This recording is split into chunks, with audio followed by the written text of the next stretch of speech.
Hello folks, how are you doing? It's good to see you again. Second day in this little stream marathon. How's everyone doing? Coral Snack, thank you so much for the follow. And for all the people who followed in the last few hours, which is quite a few. Hey, how did you find me? Alright, hey y'all, it's good to see you. Agent and Pyro, who were here even before the stream started. Hello. Siphon, Anna, RGV, Stephanie.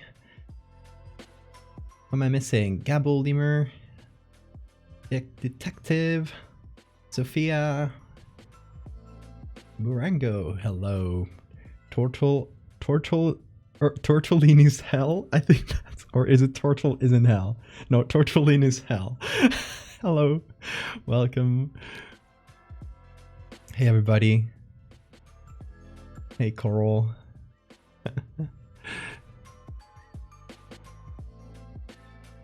The Meat Planet indeed. Hey Johnny. AB1, hello, hello. One of the survivors from Twitter. Welcome folks. Argox Nautilus, did I say that right? Welcome. Anna, thank you so much. Almost a year old, can you believe it? Almost a year, that's wild. Time sure is linear. Scarily fast. Almost a year old. My god. Yeah, if you missed yesterday's stream, let me just give you a little rundown of what we're doing. I missed nearly 2 weeks of life, kinda, to my sleep disorder, because it can be really annoying like that. So I figured I would do a nice little comeback where Terry has moved. A nice little comeback where I would do, instead of coming back and just resuming the regular streaming schedule, I would just start by streaming every day for a little while. So that's what we're doing. I'm glad to see y'all made it for the second stream as well. Yesterday we did the Loveland Frogman ass, which was the 160k follower on Twitter. The thing I have promised for that milestone. Next one will be Chupacabras. Is Terry edible? Anything is edible if you're brave enough.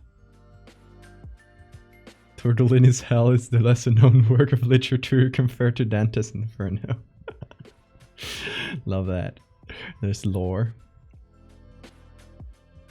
So yeah, we're doing a few days of streams all in a row. We are starting with 4. So this would be the second out of 4, but you guys can unlock more streams using subs and channel points. If you go to the channel points, there's a community reward you can put your points into. We're like 20% in, only the first stream. If we get there, we'll add one more stream to the goal and start another community goal. So there's 2 ways of unlocking new streams. You can either put some points. Hell yeah, yeah, you can put even 4,000 points, nice. Oh, 4,000 total, that means 2 days. Hell yeah, it's getting there, 25% already. Yeah, through that, we can keep the stream, or keep the streak going until, you know, until we can, for as long as we can. Spook, hi there. Thank you so much for chatting about sleep disorder yesterday. I realized it resonated with me. Doing my own research to help myself. I'm super glad. I'm super glad to hear that. Also, welcome, Spook. It's good to see you. Yeah, yesterday we did at the start of the stream. I did a bit of a spiel, I talked about my sleep disorder, because I do like to mention it here and there on stream, but I figure like just giving it some time to talk about it is good to, you know, maybe get some people who might have the same thing as me and don't even realize it, or know someone who might have DSPD like me. If that helps a little, then I've done my job. What's on my shirt? Mystery Fleshpit National Park. Trevor Roberts himself sent me this after he was here on my stream. Really nice of him. I also got a mug. Oh, where are you, Bean? What are you? Oh, he's climbing. He's climbing around. Bean is around. He's gonna be coming in and out, I guess. So I figured Mr. Fleshpit was perfect for the Terry stream. You're wearing that shirt right now? That's great. Love Mr. Fleshpit. Me too. They're having a Kickstarter right now for a board game. So you guys should not a board game, TTRPG. You guys should check that out if you haven't already. I think they still have a few days, so you still have time. What are you doing, Dean? Get out of there. Shh. No, you don't scratch that. That's a couch, dude. Criminal. He's trying to escape, but I'll catch him. I'll catch him. You back day one? Nice.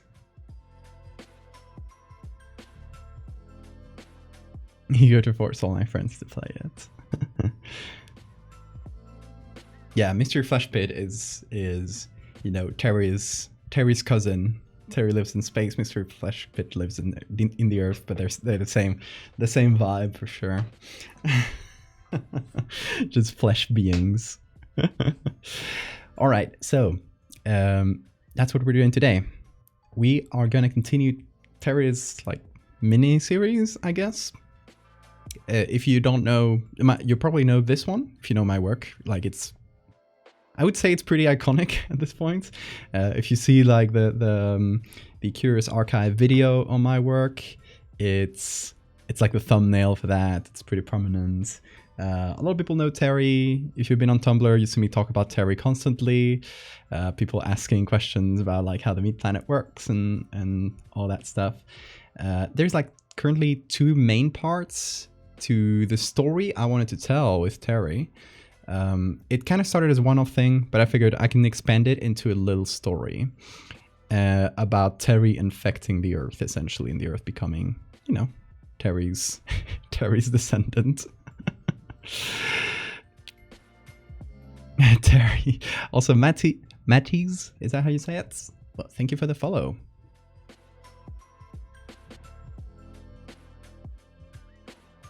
I thought you said Mr. Fleshpit. I want that to be its name now. That's perfect. You're doing a D&D campaign inspired by Mr. Fleshpit. Ooh, I love that.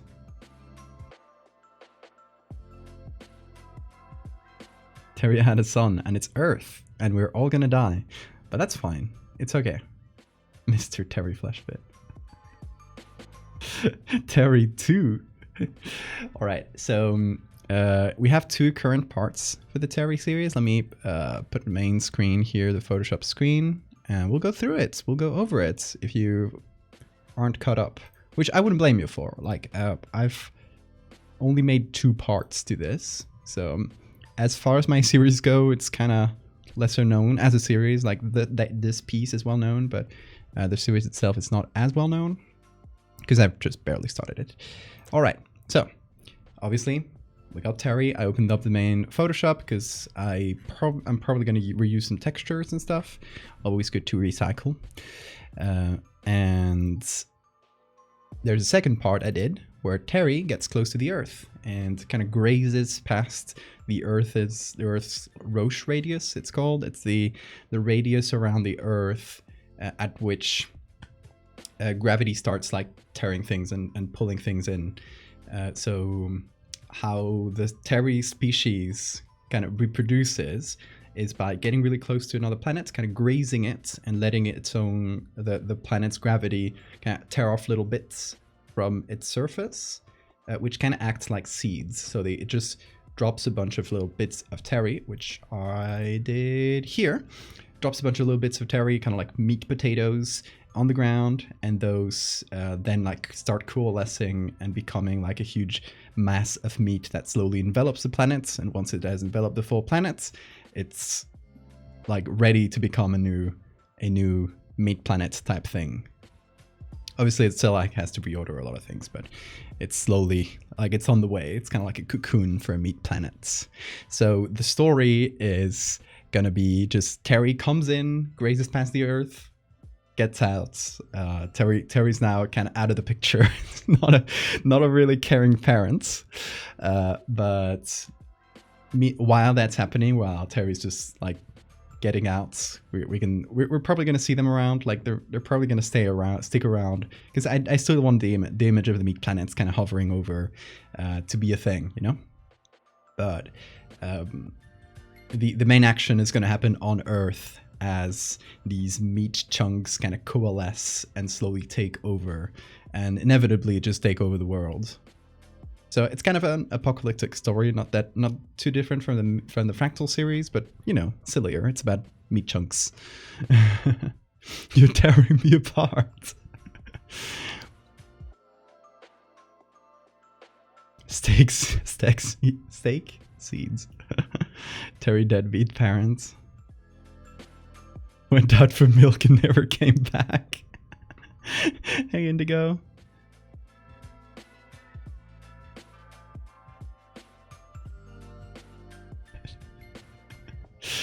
Dead meat parents, yes, exactly. Does anything eat meat planets? Not yet. They don't really have predators, but we could figure something out in the future. That would be fun. Can you eat the meat? Yes, but it will eat you as well.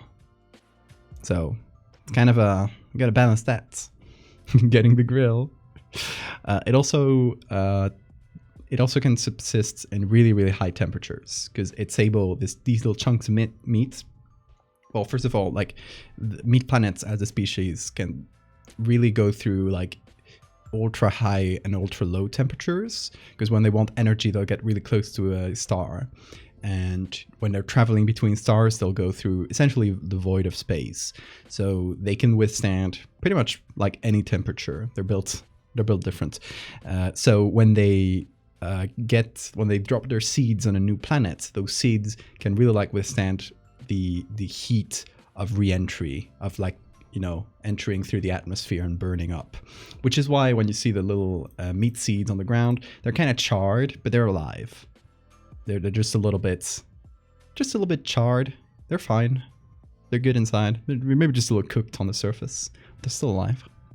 So if you get a grill, I don't know what kind of temperature you'd need for that grill, but you probably wouldn't kill the meat cells, and they would probably start eating you from the inside, because what they do is just like eat anything organic and transform it into more themselves. So you'd probably slowly become a meat chunk if you ate it.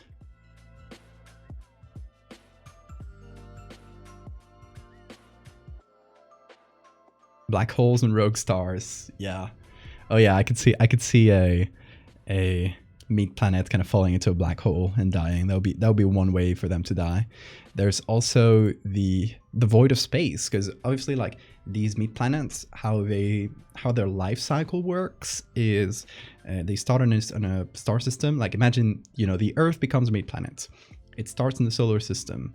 It just goes around and it's like infancy, quote unquote, trying to get resources from that star system, you know, eating asteroids, that sort of stuff, because they need a lot of iron. They need like iron, they infect iron-rich planets like the Earth, or eat asteroids to get like more iron content, because they need that for their, you know, their quote-unquote blood. It's not really blood, but it's a red pigment, kind of like plants have, that they use to absorb the star's energy. So they'll go around, eat a lot of iron, because it's an iron-based pigment. And when they're kind of done with that star system and they need to reproduce and they don't have like any planets on that star system, they'll migrate to another one. So what they'll do is they get really close to the star, they do like a really tight orbit, and then they get catapulted out of the star system in basically a random direction. And they're just kind of hoping that in a few million years, they'll get to a new star system.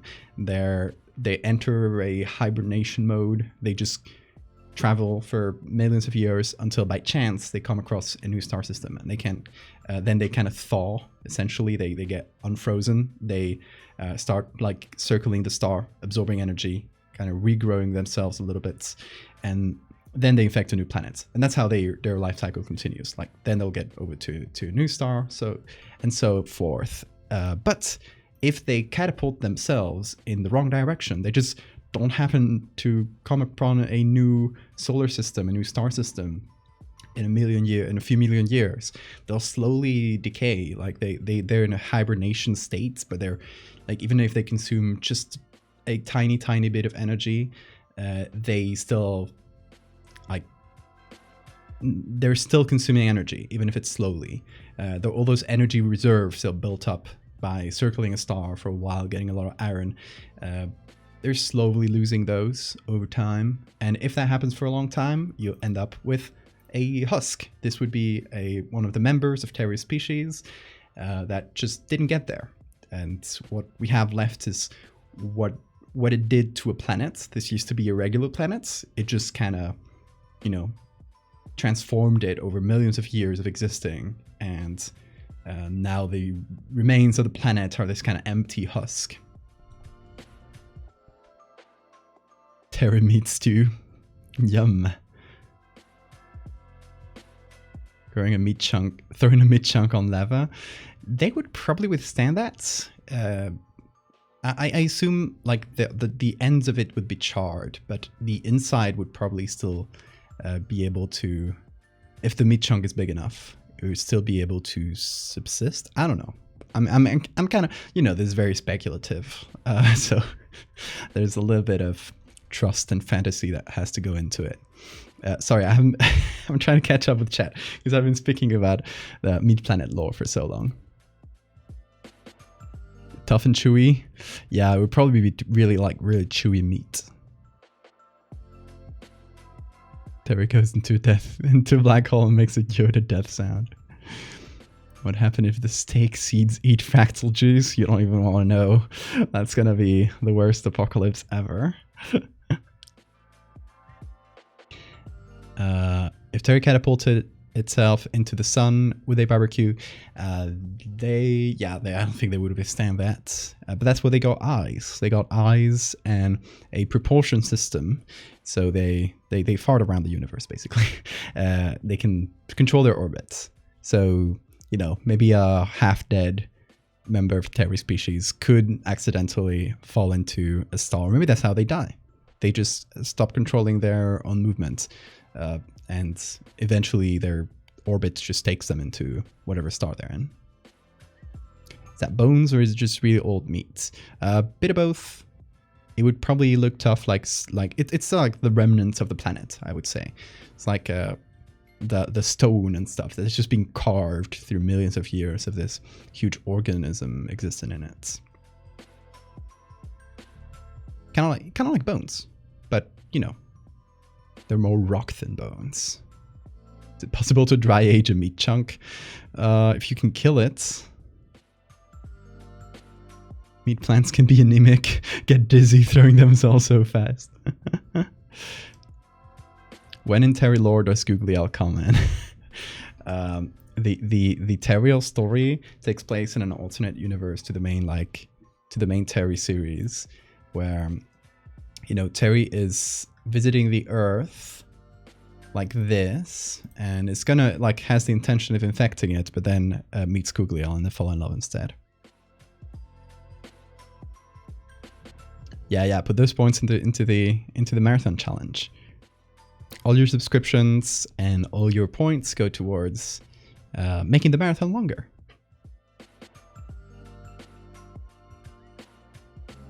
Who would win in a fight, Terry or Hellstar Remnant? I feel like Hellstar is way more evil. Probably win. Terry's just a little guy.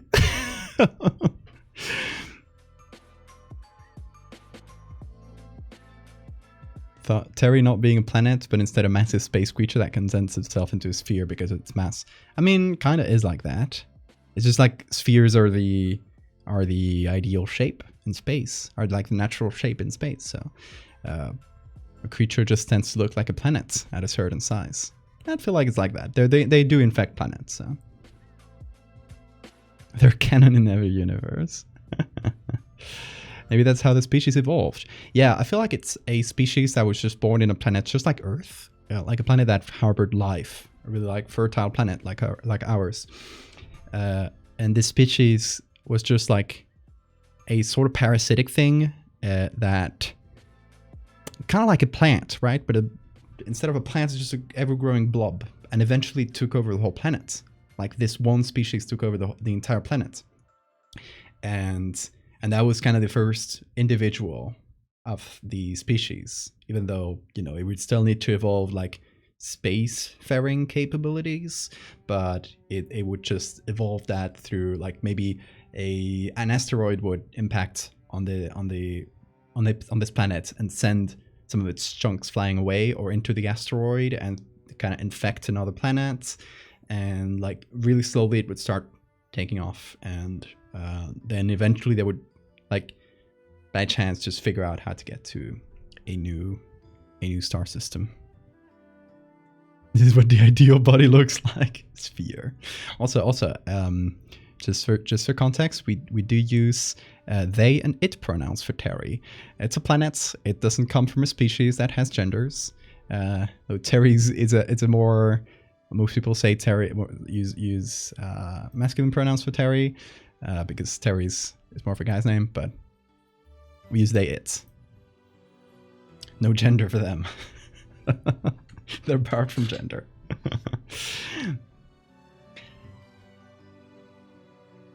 No gender, only consume. Exactly. And be icon. Hell yeah.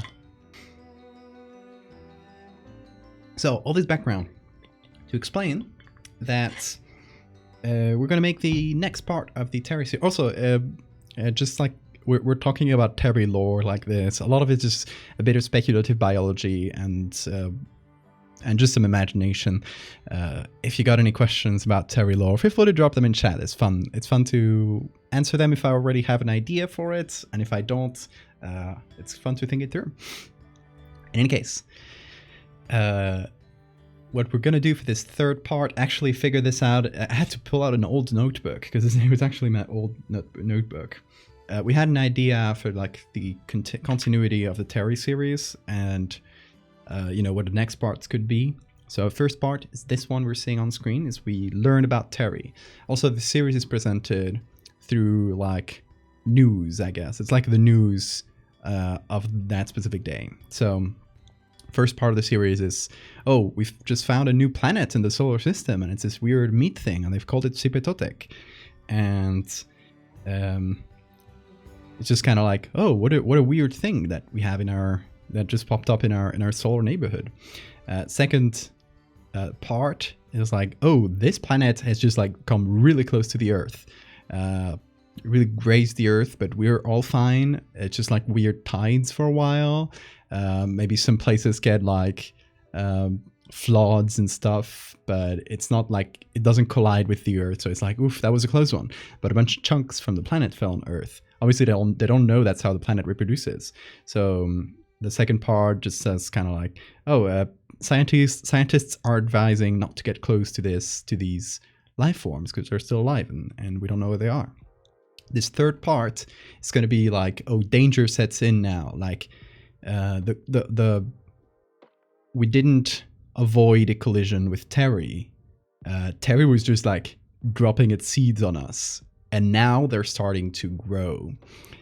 So the third part, the idea I had for it, I know it's cliche for me, but I really like this kind of image, is fishermen pulling out a huge chunk of meat from the ocean. And it's just like droopy, coalescing meat like that.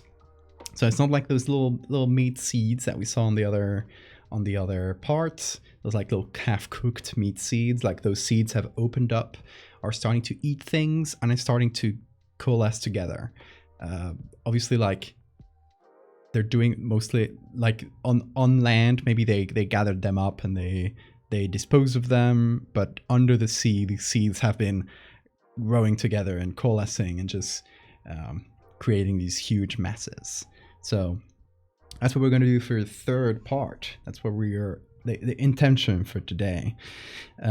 Fourth part is going to be like, it's already covering like huge swaths of land. Like they're growing together, they're hard to stop, and we'll have like, I'm thinking I'm going to use firefighters or something like that with like flamethrowers, and they're just trying to burn off the edges so it doesn't keep growing.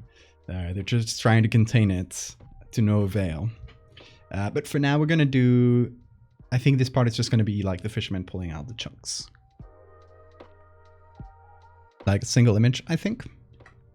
I'm not limiting myself to like a certain number of images per part of the series. I'm just like, you know, whatever we need to tell this part of the story. Like first part was 1 image, second part was 2 images. Third part, I think it's going to be 1 image again.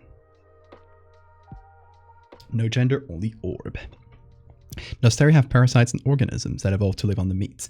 Yeah, I would say so. I would say it depends on the individual, maybe. But if a member of Terry species infected a planet like ours that had life on it, most of the life will die. But, you know, like all big extinction events, some life will prevail and they will adapt to a new ecosystem that's based on parasites. Like instead of having plants as part of the ecosystem, it would be just like huge blood-sucking leeches or something like that, and then like a whole ecosystem of predators that eat these parasites. Is there a word for Terry stands? I propose terrorists. Sounds a bit like terrorists, but I don't think there's a word for Terry stands. I assume meat planets are solitary, but they're territorial. To meat planets happen to meet. Would they duke it out, or would they just be like, hi? I feel like they wouldn't really understand what they're looking at. Because a meat planet doesn't really... Like, maybe they do have a consciousness, but it would be different to ours. It's not a social species, obviously. So I don't know if they would even be able to see another meat planet and recognize that it's the same species as itself, because it's never seen itself in a mirror, you know? I don't know. Maybe they do have, because before being a whole meat planet, they're just little chunks of meat. They're like a bunch of different small individuals that coalesce and grow together. So maybe they kind of see each other as like part of a huge colony. And they're you know, they see the other meat planet and they're like, oh, that's a me. Maybe they'll try and fuse together. I don't know. While trying to not to incorporate fishermen into his stories challenge. Impossible. You know, I love it. Every one of my main series needs a fisherman. It's a rule. Think about it. The Fractal series starts with a fisherman. The Megalomorpha series has 2 different fishermen. 3 if you count the medieval ones, like the medieval drawing. And I guess it has like underwater divers too. But in terms of fishermen specifically, it has 3. Then we got to make these fishermen pulling out meat chunks for Terry.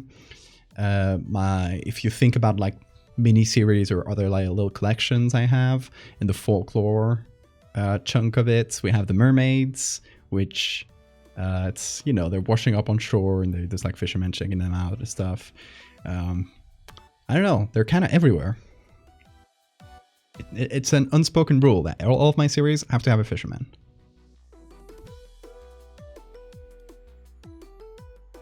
Have you heard of liminal land? I've heard of liminal spaces in general. I don't know if liminal land is a specific thing though. Is there a vague count of the number of Terrys that exists? Oh my god, I don't know. They would probably be in the thousands. Just all over. Like, obviously they wouldn't be able to travel between galaxies. But they would probably like cover a big chunk of our galaxy. Bad day for vegetarians. Sorry, I'm catching up with chat. I'm a little bit behind. I'll catch up. Terry stands are googly L and googly R stands are Terry's. Terry Thomas.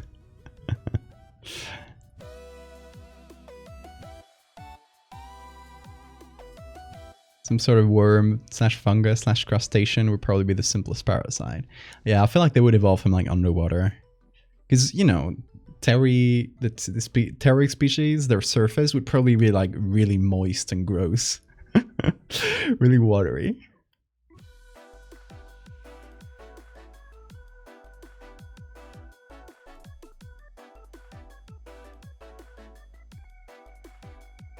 Doesn't have to have a full consciousness, but some awareness of itself. Obviously, it has enough consciousness to fall in love with an angel, so... Lycanthropes don't have fishermen. That is true. That is true. We need to fix that immediately.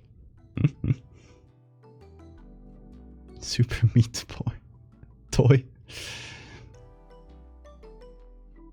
When the Andromeda collision happens, Ceres would have an excellent time. Absolutely. Alright, so... I think we're gonna look for pictures of fishermen. I think fishermen, not like people pulling out a single fish, like fishermen with like big nets or something. I think that's where it's gonna go. Same with the facade. That's true. I guess it doesn't apply to collab series. The fisherman is only for my solo stuff. The unspoken fisherman rule. All right, let's start with Unsplash. It's usually a safe bet, and let's look for fisherman. Let's see what they got. Hey, you guys recognize this one? Second image. This is exactly what I was thinking about. But they're pulling out like a gross meat thing. I was exactly thinking about like them pulling out a big net or something like that. A troll net or something. Let's see what else they have. This one is already like a great choice. So it's good that we found one so quick. But, you know, just to be sure, let's check out others. Eventually, I'll have done some edit for each of these images.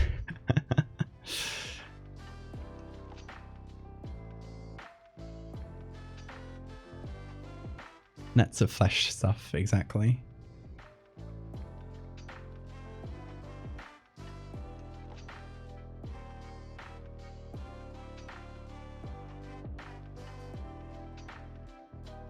Not a lot like that first one. Let's see if this one in the related images... Okay, we got this. But they're kind of facing away. It's not that interesting.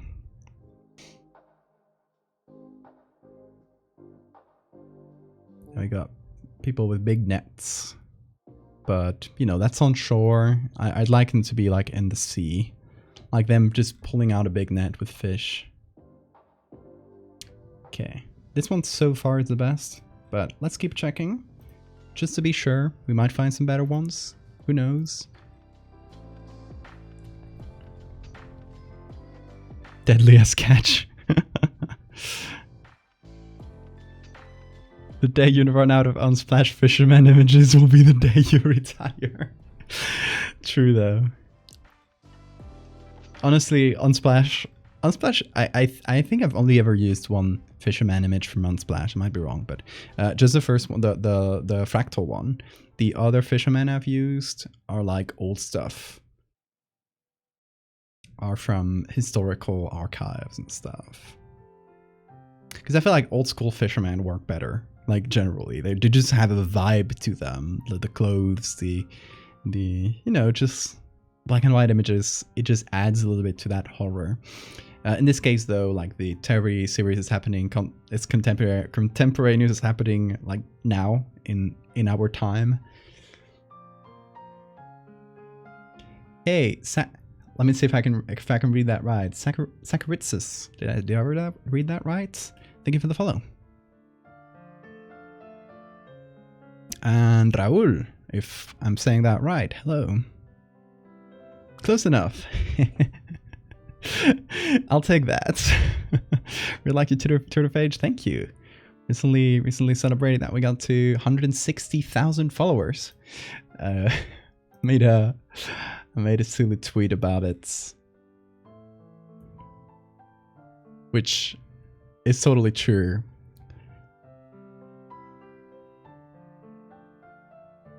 Every day I'll log into this account and post either a horrifying image that'll haunt you for days, or big cryptid ass, and you guys love it either way. and the poll has it right. 1,000 votes. Most people want both. The duality of man, exactly. And yeah, I posted the thing we did yesterday. If you missed yesterday's stream, or if you're just new here, in which case, welcome. It's great to have you.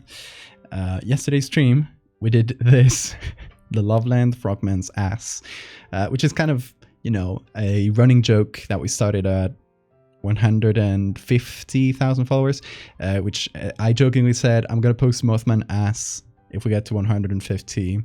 And we like reached that. I teased it and we reached it like on that day. It was really funny.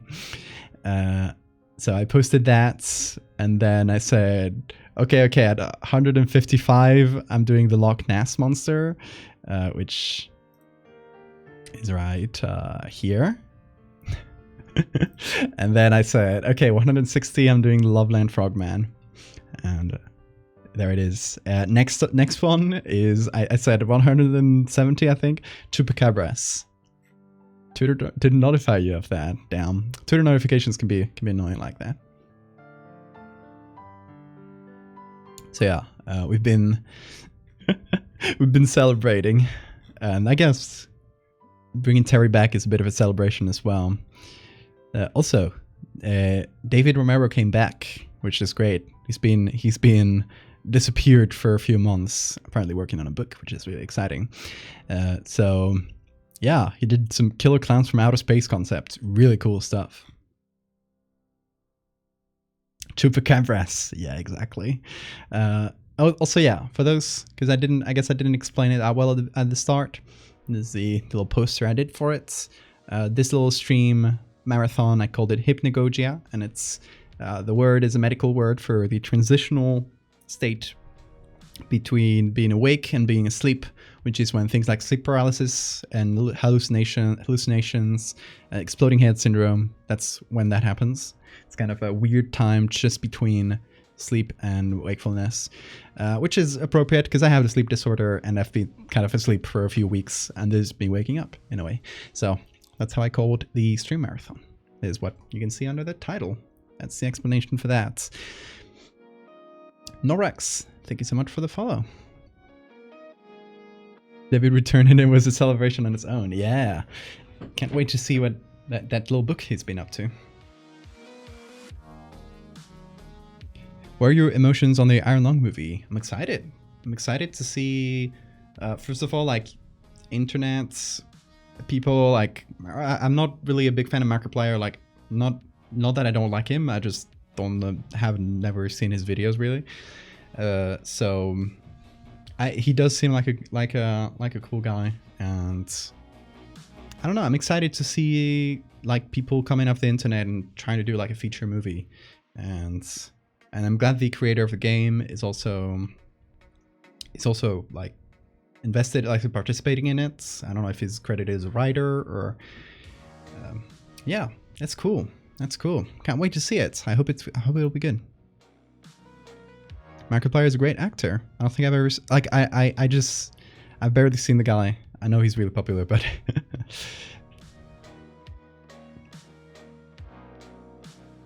he loved the game so much he played it 2 or 3 times. He's a good actor. Okay, so I'm genuinely excited for the movie.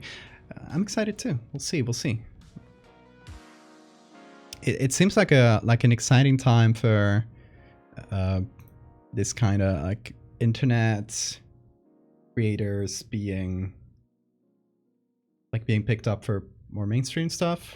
I don't know, we'll see.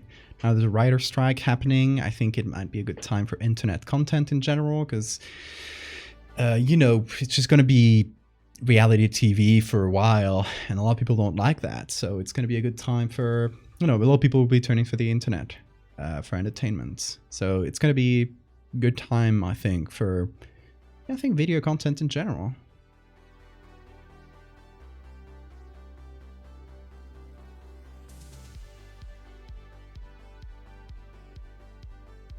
Long time lover of your work. Thank you so much.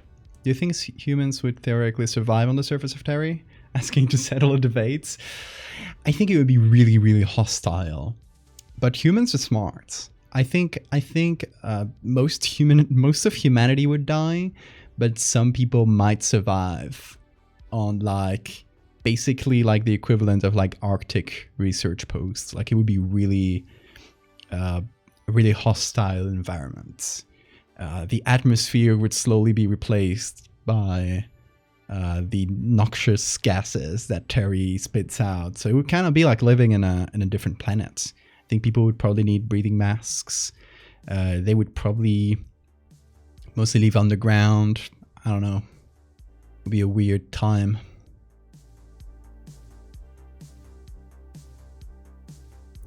What are your emotions on the Barbie movie? And the ASS. Yeah, the ASS would quickly die. They would have no people to send them food up there. Exactly, not for long. Pris Loves, thank you so much for the follow. Welcome to all the new folks. It's great to have you. At 6,000 followers, get your follows in, because at 6,000 followers, we're going to be sacrificing someone to the algorithm gods. One of you will get banned. A volunteer, of course. You won't get banned if you don't want to. They could adapt to breathe on the atmosphere, but that would be like millions of years. That would be a hell of a long time, yeah. Alright, so we're looking for pictures for the next part of the Terry series. Of course, it has to be a fisherman.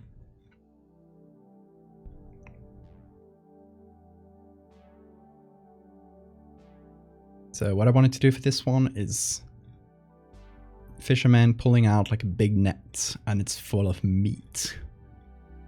Like the Terry meat chunks are slowly eating everything. All the fish.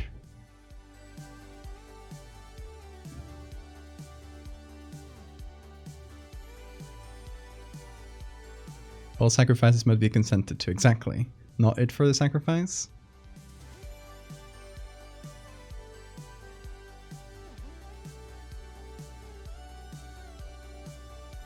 How long is it? What, Anna? So I didn't say a Barbie movie.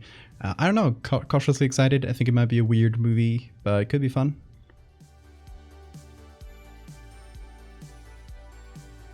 I'm all in for people making weird movies. Like it might be what I don't want it is to be boring. I want it to be either good or bad, but interesting, basically.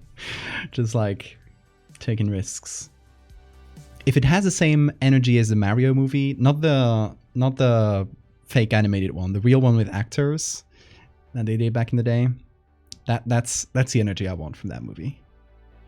Oh, the ban is a month. Yes.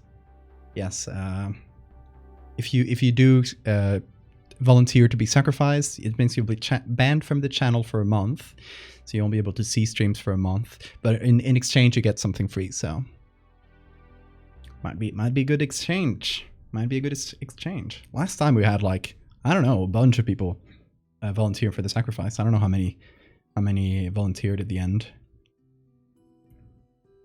But we had to give it to one of them at random.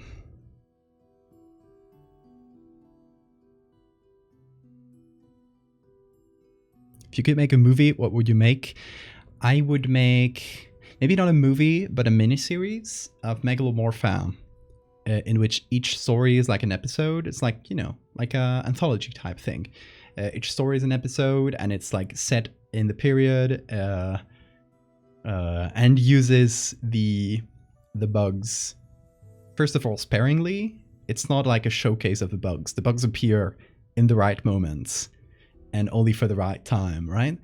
And practically made. So, you know, you have the huge cocoon and it's always there. It's like a physical object. And then I put it in my house when the series is done. Someday. Had over 10 people volunteering. Yeah, I think so.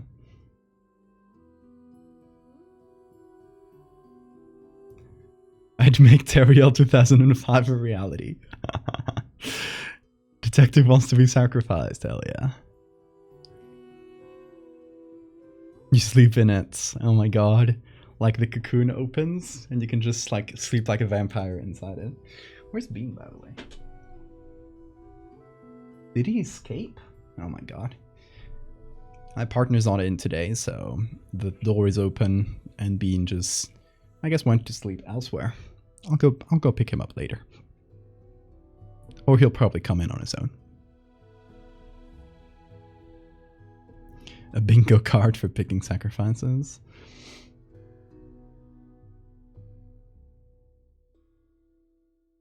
A movie about the troop.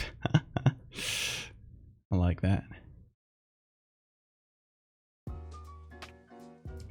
Not a lot of pictures with this specific energy. Just that one so far. It's mostly just like individual fishermen. But I want like big nets. Let me search for net too. You know, most of them is like people either throwing nets or cleaning nets, just like preparing them. So it doesn't really, and that's just football nets.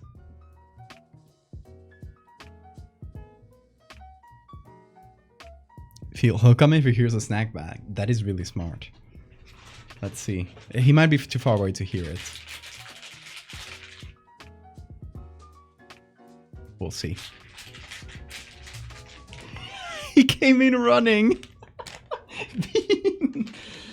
You're a little scamp, aren't you? You came in running when you heard that. I didn't think it would take you so. He was probably close enough to hear it and close enough to come like immediately. Hey, Beanie. You're a cute boy, aren't you? Yeah. You want a treat? You'll have to work for it. Bean time. It's bean time. Hold on. Let me put on the bean time. Ooh, he smells like he got his, you know, anti-parasite thing that you put on the back of their neck, like that little product thing. And he smells like it. He's been really uncomfortable about it all day because I think he smells it, so he's constantly trying to like get it off himself. But it's on the back of his neck, so he can't get there. Poor little guy. Yeah. It's smelly. You're smelly. You're a smelly boy.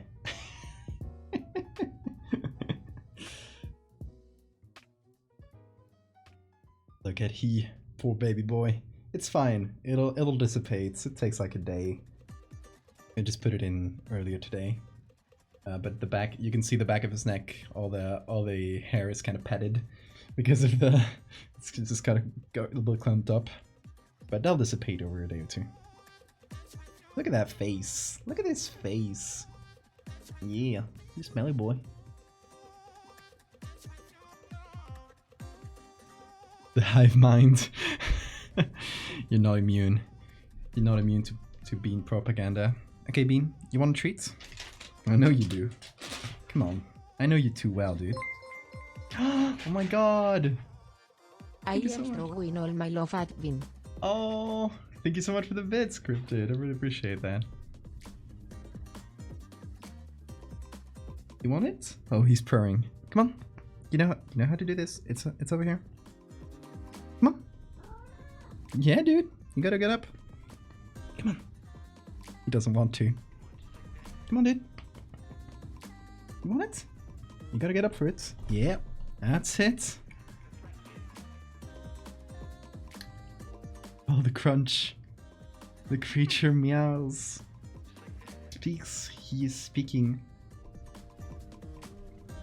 Yeah. Okay, you can come here. You smelly boy. You can stay there for minutes and I'll give you another treat. Sounds good? Sounds good? He's constantly looking down because he knows the treat bag is like, I put it between my legs because that way he can't get to it. But he has to wait for it and it's constantly like looking down because he knows that down is where a treat comes from. Okay, I'm trying to open the bag, Bean, but if you move around, calm down. You gotta stay up there, otherwise I won't give you the treats. Yeah, there you go. Feel the crunch. Oh, baby. Headphone cable? He's pretty fine about the headphone cable. He doesn't usually try to chase it, which is weird because he loves cables. He doesn't really like munch on them, but he kind of like just chases them and gives them a little, oh, and that's it. Crunch. Yeah. That's it for the treats for now. You comfy there? Yeah, you comfy. Ruining it with his claws? Nah, he can't really break through it. In any case, this cable is kind of busted up already. I've been using it for years. I'll probably buy a replacement at some point. So far it's okay though. Like these headphones, they're so old. They've gone through several repairs already, but they're so they're the trusty old headphones. They're kind of held up here by glue and stuff. Like there's a joint that kind of gave out, so I kind of just glued it together, and pretty seamless. Obviously they have the googly eyes protection, which is why they last so long. Cables are replaceable. Oh, this one's, you can just pull it out. There's actually several cables that came in with these headphones. So there's like a shorter one. For example, if I got my Switch, I want to just change from the computer to the Switch. I just have the other cable on the Switch directly, and I'll just like switch it around, which is nice.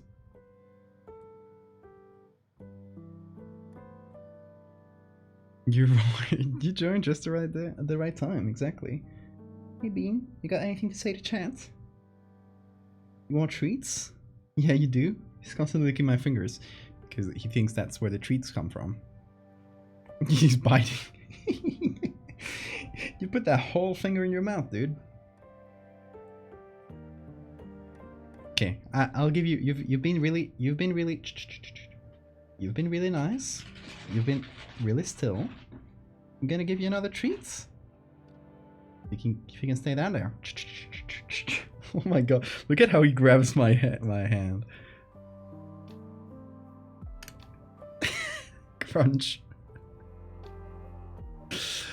Oh my god.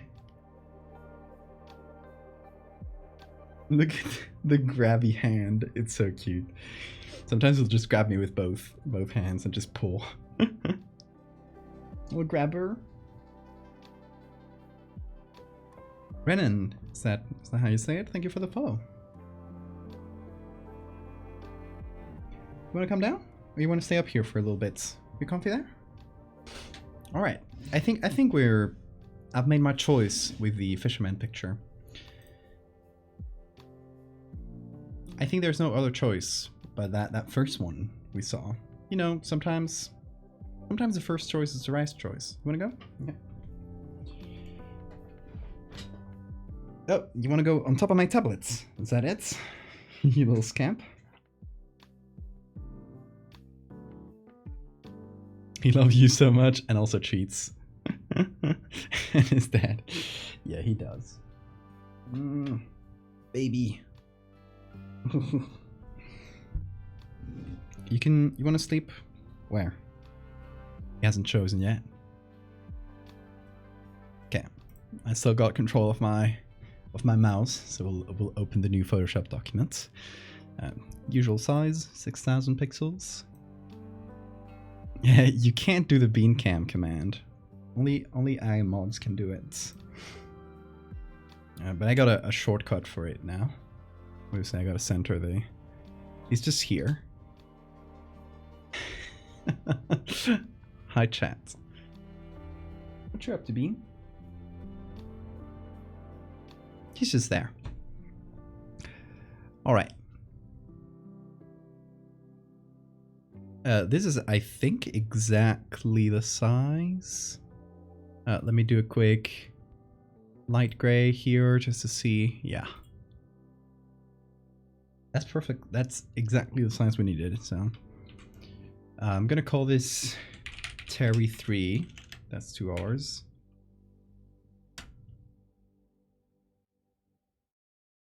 The bean cam and me cam. I'm just here. Hey Bean. What's up? What's up, dude? He's just licking away. I think he's been licking himself a lot today because he has this product and I think he smells it, so he probably like feels smelly. That's why he's grooming himself a lot. Is that in Bin? Is that right? Mandelsy Doodle, hell yeah.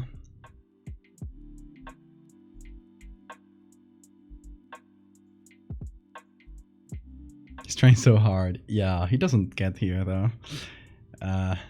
Before I saw him like try like crane his head super far back to try to lick himself back there, but he doesn't get there. So you can't leak the product. That won't be good for you, Bean. That's not for you. It's for the parasites that potentially might live in your hair. Bap that cat. Bap that cat. Bap that cat. Confused? Okay. You wanna go up here? Come on, you got a little bed for yourself. And your trusty toothbrush. Come on. Come on. He does not want to. You wanna go here? Sounds good. You can be here.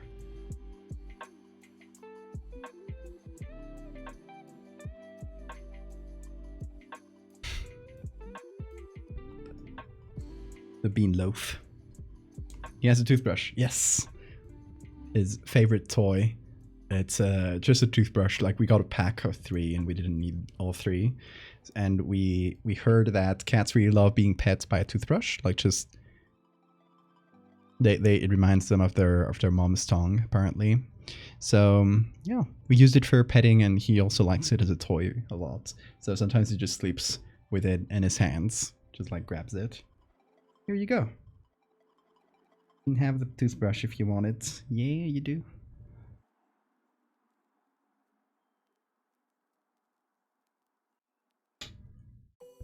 The hollow thumb. Bean. All right, so we got our. You know what we could do here. Here's just a quick. I'm just gonna scribble. Quick idea, because I'd prefer this part to be a single picture, if possible, just so we don't take like a million years to do each part of the Terry series. But I do still like the imagery of Terry just lurking, like this, just like lurking behind the moon and stuff. So I think Terry can still be close in this image. Like it's just this size, you know? So we can have Terry just like lurking in the back, but obviously this is an overcast day, so it's not really suitable to have like, you know, space creature looking around. So I think we take the sky and we darken it. We make it maybe twilight, like not entirely night, because then we'd have to change the whole image really dramatically just to make it night. But if we change it to twilight, like it's just, you know, there's a bit of a sunset. It's maybe the sun is like down here, or even out of screen, like it's just like a red-ish sky. We changed a couple shadows. It still kind of works. We don't have to really dramatically change the lighting, just the colors, make it a little bit more orange and stuff. And then we take this and just change it into meat. We can use this as a base, like, I don't mind that and the dripping and stuff. But we just add a bunch of meat textures. Like just dripping down like that.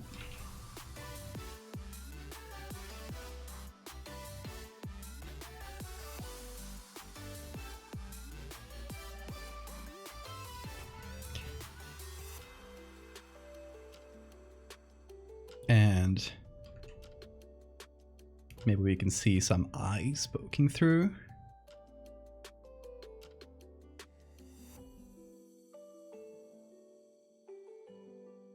This sort of thing. It's like a mini Terry chunk. Quick drawing, just to get the idea. Maybe we actually put Terry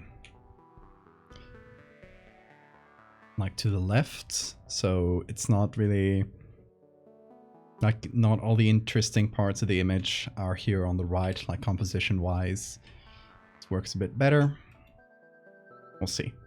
We'll see about that. So in terms of elements, we need meat, we need maybe guts, like gross stuff, and we need sunset type sky. Not entirely nighttime, just like somewhere in between.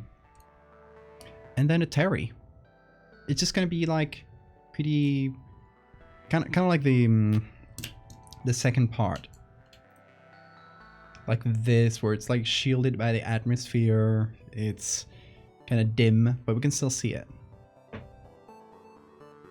Frog eyes, indeed. That is why I teased yesterday that one of these days we would have to work with frog images once again. That was what I was referring to. We do need frog eyes. We got a bunch though. We got a bunch from the other 2 Terry parts. We can just pull a few from there. Try not to repeat ourselves too much, but you know, we pulled out a lot of the good ones for the other 2 Terry parts, and we already have them like cut out and stuff, so it would be efficient for sure. Alright, so we got all of this ready. Let's start finding images. I think we can start with the sky since, you know, just to see what it looks like, get the initial lighting in. So let's see, dusk. Dusk seems like a good word. This kind of image, this is what I was thinking about. Like there's still light, it's dim, but we can see, like you can see the stars. So you could potentially see Terry like in the atmosphere. This one is a horizontal one, which should work better. We can't take the whole thing because, you know, there's like stuff in the middle, but good starting point for sure. This one has some clouds in it. It's a bit brighter. I don't know. Can give it a try. I don't want one with a lot of clouds because we got to put like Terry's in space, so it's got to be fairly far away. What's up, Bean? What are you looking at, you little creature? You're so cute. Yeah, you are.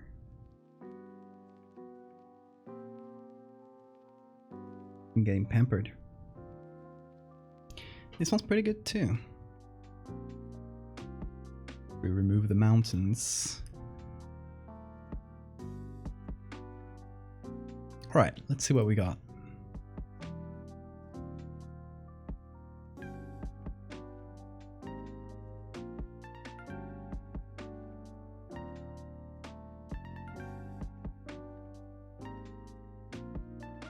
Pull all 3 in, see what works better. We need to select the sky out first. So let's do that through channels, I think. Let's see which channel has the most contrast. I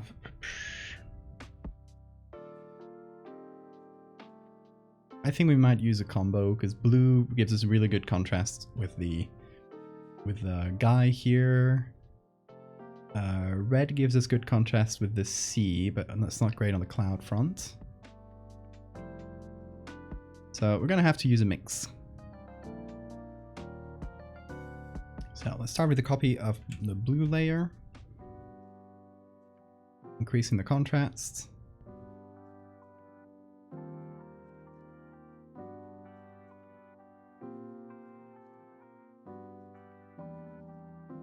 Then we take everything from the horizon line and below. We don't care about that. We just want a selection of the sky. Brent's cat loves butt pats. Give him some butt smacks. Yeah, he loves the tapping. He enjoys it. Bean. You like the tapping? You do. You do. You kissy boy. Kissy boy. Yeah.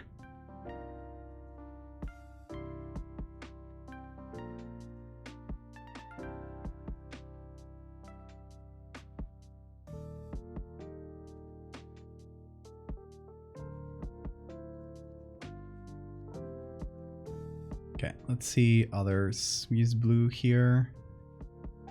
What about red and green? Don't give us great contrast with the other elements. Whoop, careful there, Bean. So let's go to the blue one and let's do dodge and burn. Dodge for the clouds, which we don't want.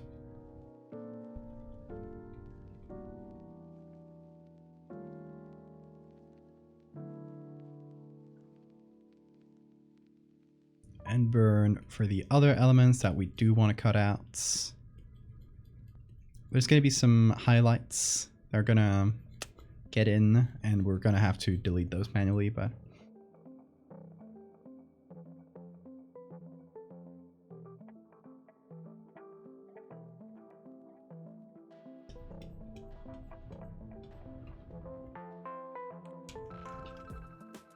like, let's say, for example, here to here.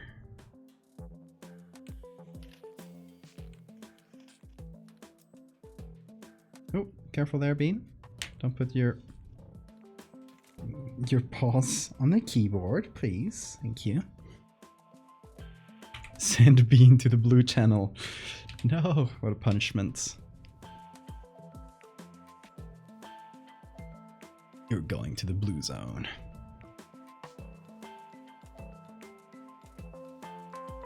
So just a little manual cutting here.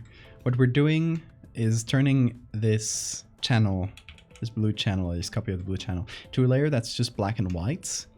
And then we're going to use that as a selection where the black is... the white is the part that's selected, so the part that we want to change, the sky. And black is the part that stays how it is. Which is why we're taking all the little interior highlights and stuff from these poles and turning them like pure black. There's gonna be some grays. That's okay with me. I don't mind. If it's a reflective surface like the sea, it would reflect part of the sky, so I'm gonna have to include a bit of that anyway. So I don't mind that there's grays there.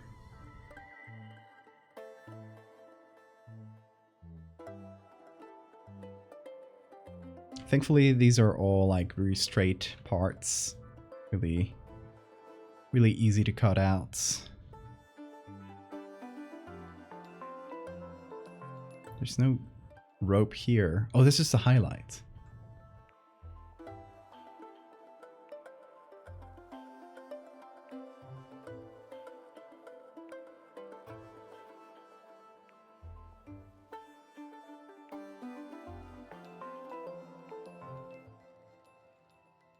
We're following this little rope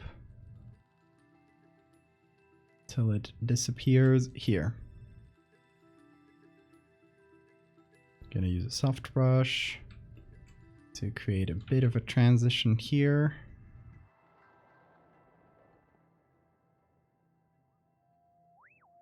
All right, hopefully this should be just the sky when we turn it into a selection. We'll see though.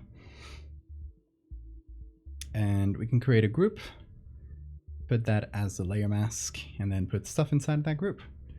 And that seems pretty good. Obviously there's a color left to do, but you know, gets us closer.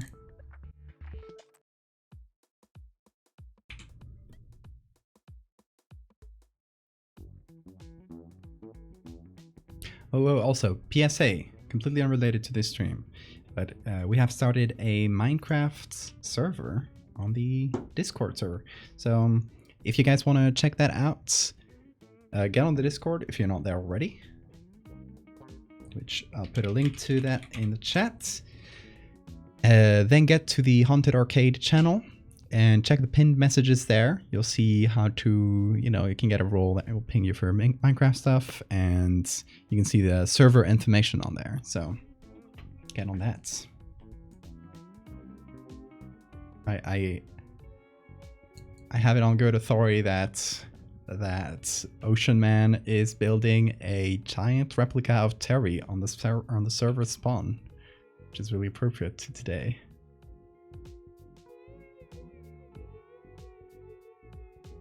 Yes, and Detective, right here in chat, is hosting the server. Thank you very much.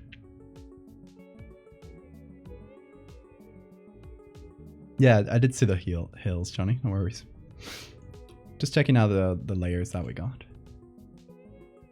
Without compromising yet.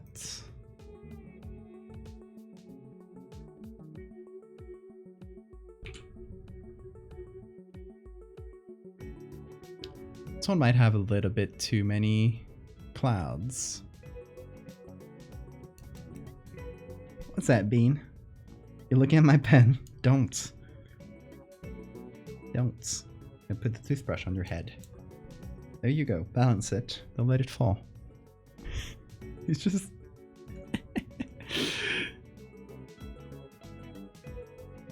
He just has a toothbrush on his head.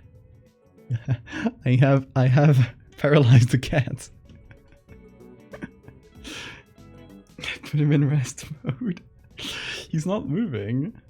You okay, Bean? Don't let it fall.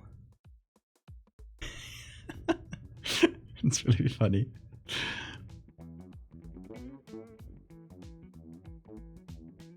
Googly Owl and the Devourer of Gods on the same page. Show us that Googly Owl doodle. I'd love to see it. I think I like this one the best. Maybe? What's that, Bean? Not letting it fall? Good job. You're doing great.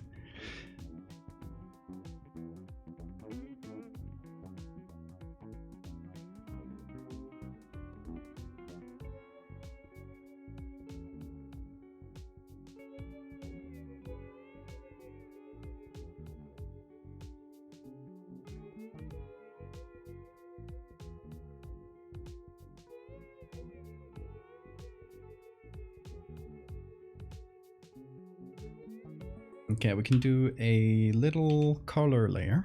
Oh, it fell, Bean. You failed. You failed your task. Here, you can grab it. You can grab it. Just take it with both your hands. There you go.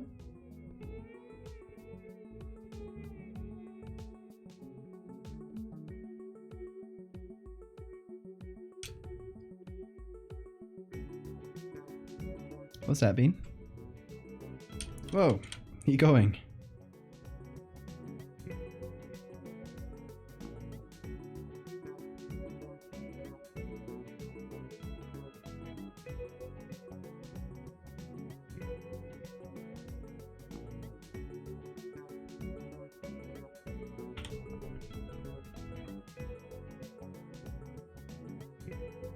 Adding a little bit of that orange just to the edge. And then kind of the other way around. What's up, Bean? Adding a bit of that orange reflection to the other side. Don't know if it works that well in color.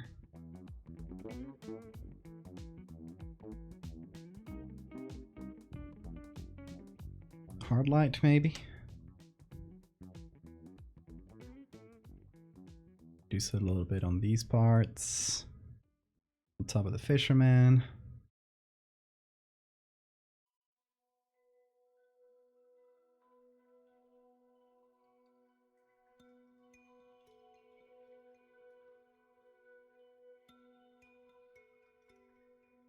Toothbrush attack.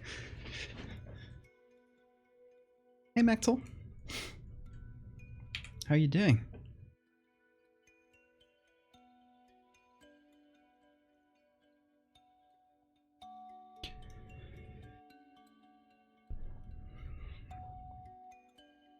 Okay, should we add Terry into the image?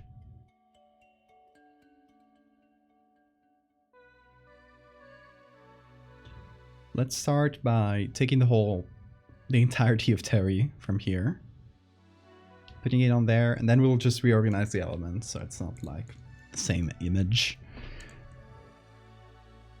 But we can reuse the planet shape and stuff.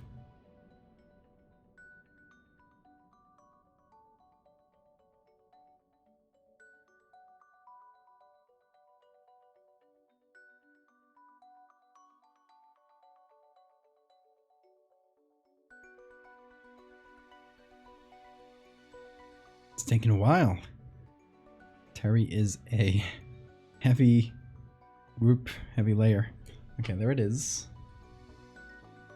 I guess it needs to be in the... oh, here. And I guess it does come with a black background.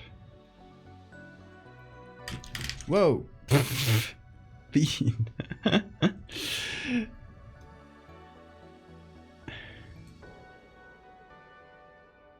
Bean attack.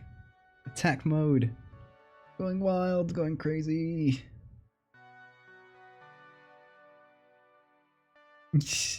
You little guy. You're a little guy. Oh, he's grabbing onto this so hard. Yeah. He's not letting it go. This is... oh my god. Your claws are long when you pull them out. You have big fingers. Hold on. If you're gonna play, I'm gonna put you on here. I'm gonna give you this. You can attack it.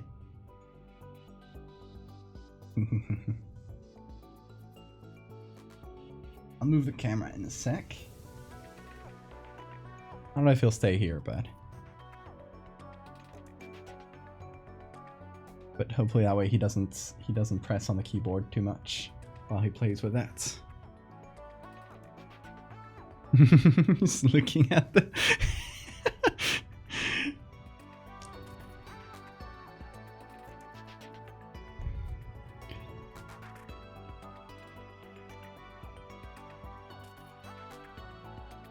what has it been?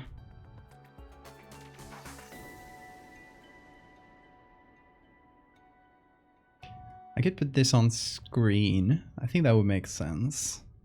Because it's kind of shielded by the atmosphere, so it's not going to be any darker than the nights, than the sky, you know? Wherever it is.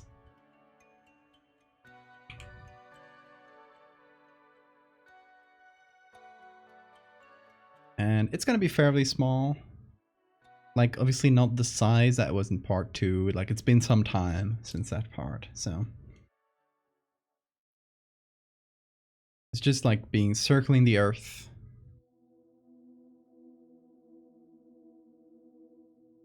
I think like around here makes sense. Just lurking in the background. Bean is just looking at chats or at something. What is it, Bean?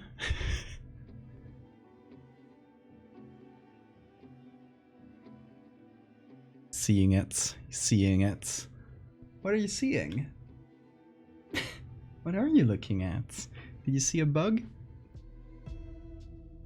Potential enemy spotted?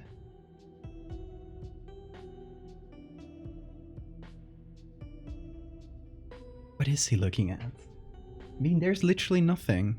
Are you seeing ghosts? Now you're looking at chat. Hey, Bean is looking at you. How's that stare? Staring into all of your souls. Bean, there's literally nothing where you're looking at. I think we might be haunted.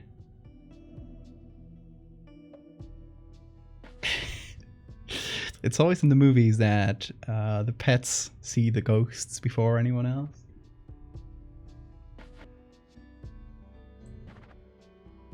Look at those little eyes though. Look at those.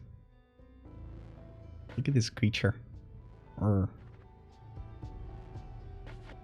Teeth.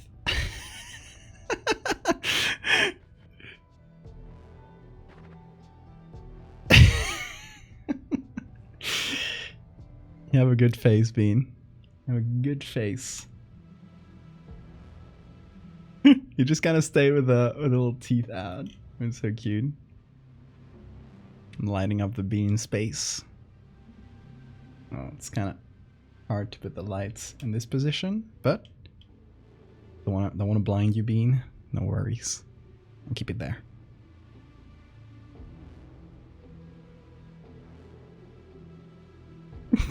I love that you can do this, and the little teeth poke out for a second. Oh,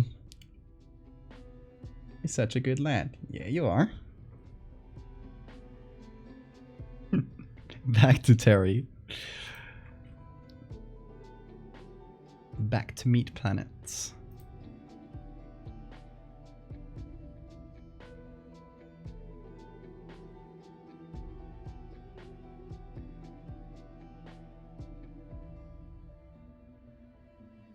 Okay, so we're gonna darken it in general.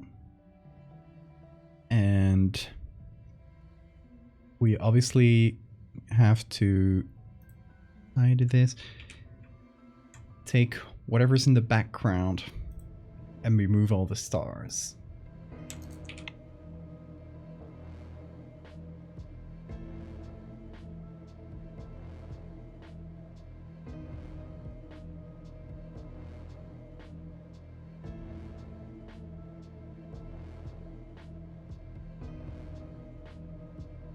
Can't do it like that. Hold on.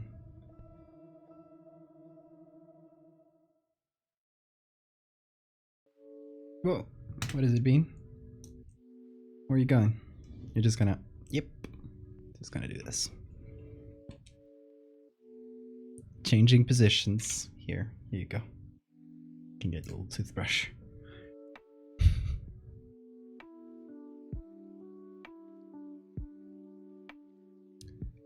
Let's see, spot healing brush maybe? Might work.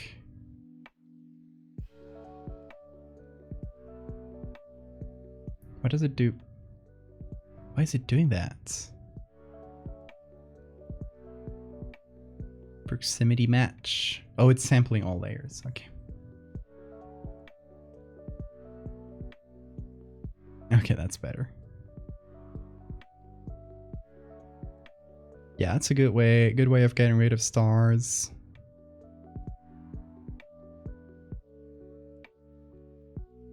Without having to redo the texture or anything. Some of the stars are just going to blend in, but...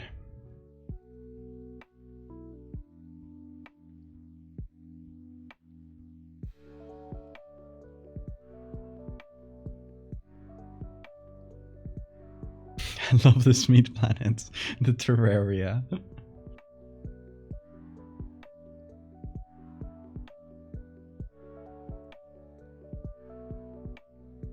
Okay, should we have it as being the same side? Because, you know, obviously planets, like, you can't do a different side of Terry like every single time, but we can do like a side that's like just a little bit moved from this original one. So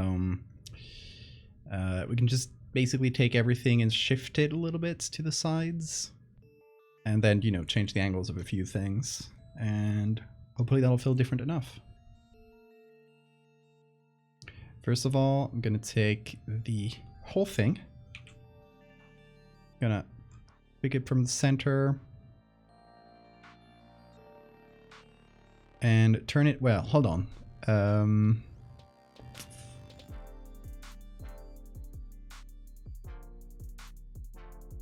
Maybe this way, since the lighting, at least on the on our fisherman here, well, which it's coming from above, I guess. Wait, I can see it on the poles. The poles make a lot more sense, yeah. Light would be facing this way, so the sunset would be on this side on the right. It's not asset reuse, it's continuity, exactly. Casually extinguishing thousands of stars. Exactly. They deserved it. Oh, a visible chunk being stripped bare. Yeah, I like that.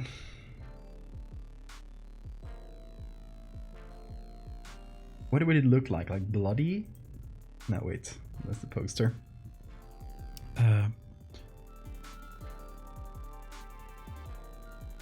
It would probably be kind of a lower side. No, because that's okay, so just to let you guys know like how I usually organize the body of Terry, because it's a sphere, right? So it has kind of radial symmetry, but here's, God, I'm bad at drawing circles just for demonstration's sake, so it's fine. I usually take this middle, why is it not drawing now. Oh wait, whoa, that was slow. Photoshop. I usually take this little middle chunk here, and that's where I put the eyes. So there's like big and small eyes, but they're all like around the middle chunk. You can leave a little bit, but not too far off. Then there's a chunk here that's brains. The size is not really specified, but there's a chunk that's brain texture instead of being, you know, this little chunk here. Kind of the poles, brain texture. It's not really like set in stone, the limits of it. It just kind of spills over into the surrounding meat. And then at some points there's like little like connective tissue strips kind of going up to down, like from one side to the other. And those are kind of random, like, you know. That's kind of how I organize it. Thank you for the save reminder too.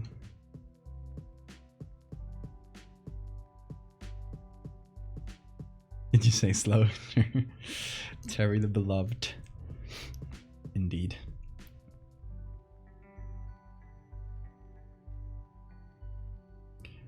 So let's see. We're gonna turn it a little bit to the left. So I'm just gonna take the brain, for example. Whoa, I really did a number on it.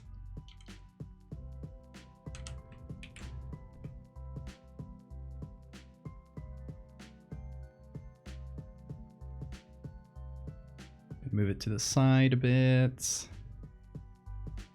Also, one of the excuses between, you know, the composition of Terry being kind of fluid is that it is fluid. Like, it's constantly rebuilding itself. Like, eyes will grow, then decay, then new ones will grow. There's like big chunks here, like big circular chunks, which might be like old eye sockets.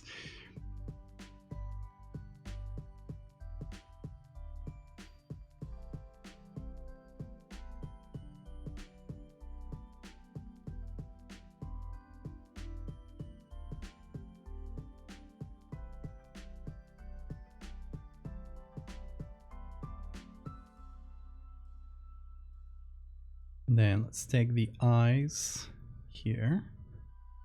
When I'm done, I'll simplify this into a single layer, because it's being like this little chunk, just Terry itself, is being really heavy on the computer.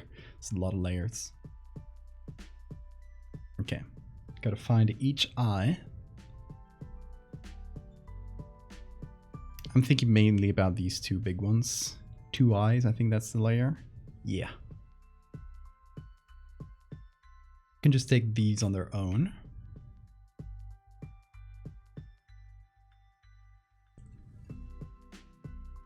Orbit so strong it affects my PC. Exactly. And what I'm gonna do is move the pupils. So it's not, you know, they're not the eyes are not looking exactly the same as on the first picture. So this is the small one, and what I'm gonna do is combine it into a single layer, then do a copy of itself clipped on it. I'm just gonna edit that copy so it's kind of like within the bounds. And, well, first of all, just gonna cut the pupil part out.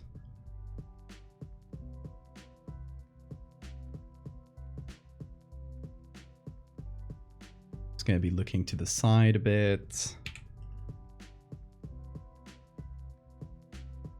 Are we still working on asses? I mean, the ass is implied in this one. It's just always on the other side.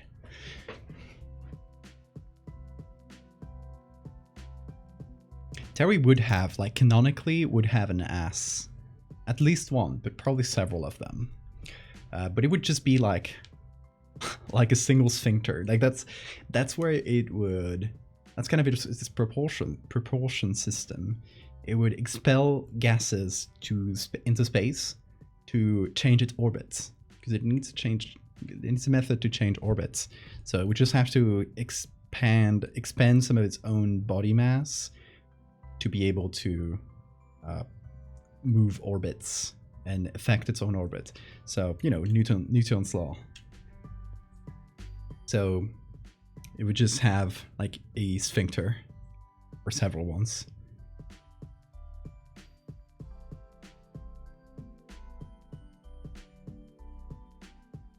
And that, folks, is canon.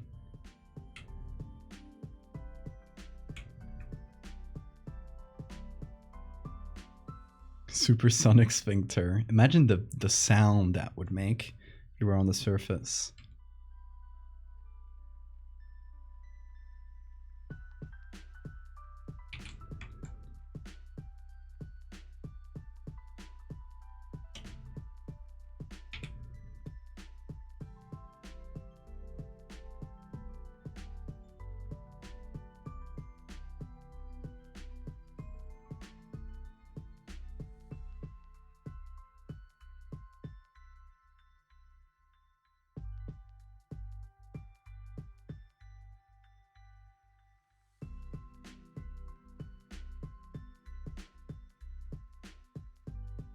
Gonna make the pupil shape a little bit different because it can probably like affect its own pupil shape, so it can make it rounder or slimmer.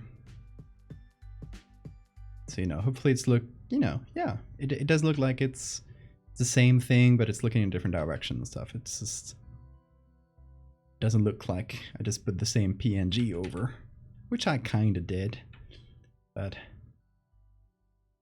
more subtly, I guess. Kind of want it to look like it's watching us.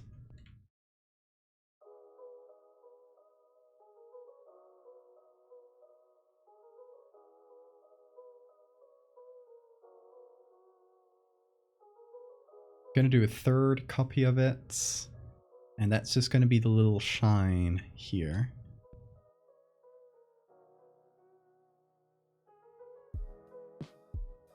Since I moved the pupil, but the light is still coming from the same side.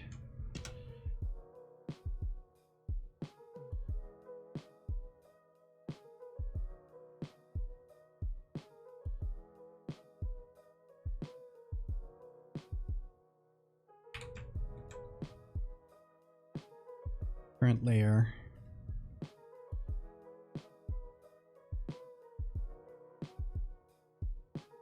There we go.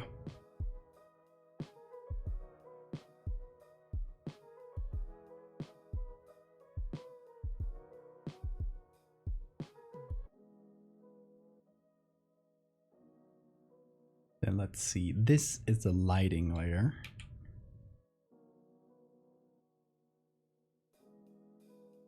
Which I'm going to turn around a little bit. Let's see if this works. Yeah. So the lighting is not this exact same once again. It's boosted.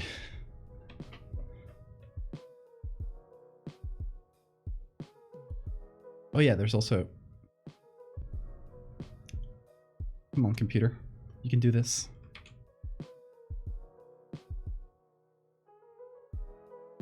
It might be the display bug again. Yep.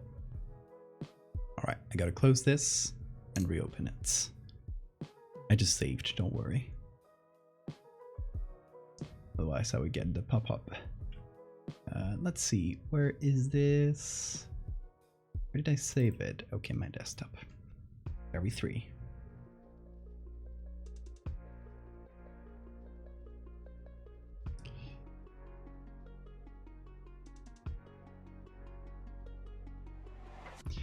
Terry's not Earth-sized. It's about moon-sized, more or less. I did do a size comparison, which I posted on Tumblr, because it was in reply to someone asking about that. Hold on. I think if I scroll down, I should be able to find it. It's not from that long ago. Also, follow me on Tumblr. I post a lot more casual stuff over there. I reply to your questions. I replied to a lot of Terry questions because people love to ask stuff about Terry. Maybe it wasn't that that short time ago. Let's see. That was a very cute noise bean. Ah, I found it. Hold on, I'll just put it on screen. Give me a sec. That's a size comparison of Terry on top of Earth. So I'm sorry for all the people who were crushed in the making of this image, but that's what it would look like.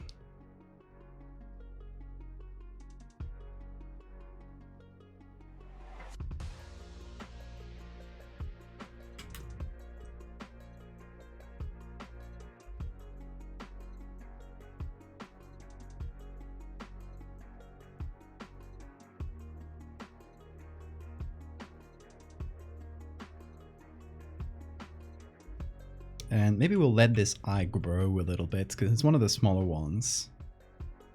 So maybe it's grown since the last time we saw it. Texas is safe. For now.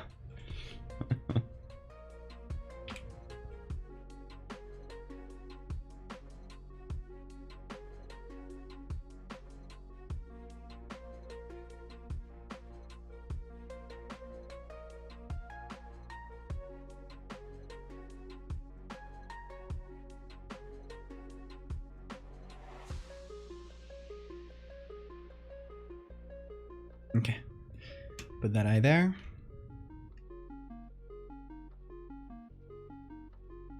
Rolling up the continents like it's Katamari Damacy. Exactly.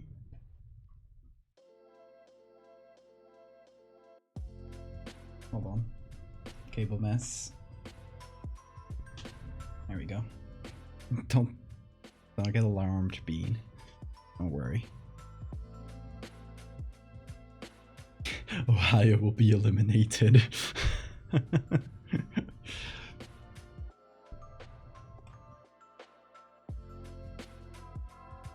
Okay, so I'm just gonna take Terry and turn it into a smart object, which means we can still go back and edit it, but it's just not gonna take all that processing power once it's done converting. It's just not gonna take all the processing power all at once, so it's going to be a much lighter document, if that makes sense. Hopefully. Let's see. Now it's on. Zeke, thank you so much for the follow.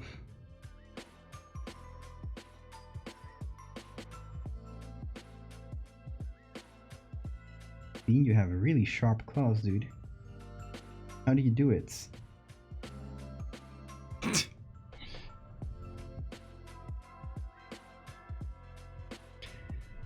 Okay, so we got Terry.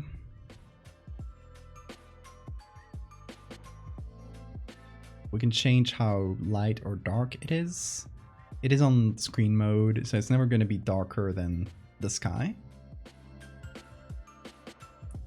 Which is kind of the intention, you know. We don't want to have it like pop that much. It's behind the atmosphere, so it's always gonna look like that. We're going to do a color layer. Be on top of the levels. And we're going to apply some of the colors from the sky to blend it in a little bit, you know. Once again, it's the atmosphere kind of being in the middle and hiding some of Terry's colors. I don't want it to hide them entirely, but you can just like go over Terry a little bit. Let the middle part be a little bit lighter on that, and then reduce the opacity until we're happy. That seems good.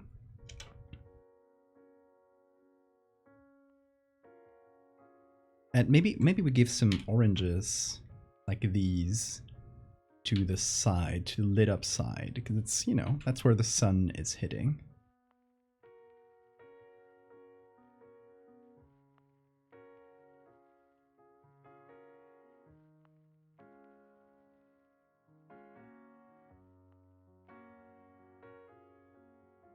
Funny enough, we did an Ohio cryptid yesterday. The Loveland Frogman is from Ohio. Okay, so we've done the Terry on the background. I think we've more or less settled the background. There's some stuff to fuse together, but we can do that towards the end. What I want to focus on right now is the meat sack that is being pulled out. So we kind of have the base. I do want to keep it like it is. Like I'm not going to eliminate something before I add the meat on it. But the idea is to, we've already done the background. The idea is to add like a huge chunk of meat being fished out of the ocean. So let's see what kind of textures we can use for that. We can use steak. We can use. I don't know. Steak is. I think it was good for Terry. If you're wondering, Terry uses mostly steak textures, like uncooked steak, for the surface. I think that was good for like the main planets, but for the little chunks, for these like big droopy chunks, I don't know what kind of meat texture we could use. I was thinking like maybe organs or something more than meat, because they're droopier. And we do got some textures. Let's see what I got.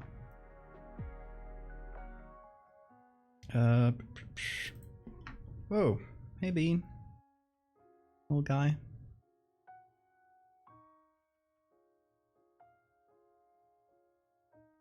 Well, we have. Oh, this one's good.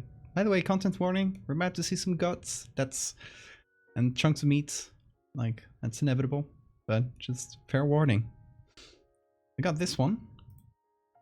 This is a liver, I think. This would be really good. This is the kind of texture we need. Let me pull that into Photoshop. I'm gonna go above all the other textures. Here. Hey there, Toxin. Good morning. We got this chunk of meat. That could be a nice base. It's not droopy enough, but it can act. It can work as a texture. What did you just press, Bean? Okay, it's pressing some keys. Think that might be lungs? Yeah, you'd be right. That's lungs.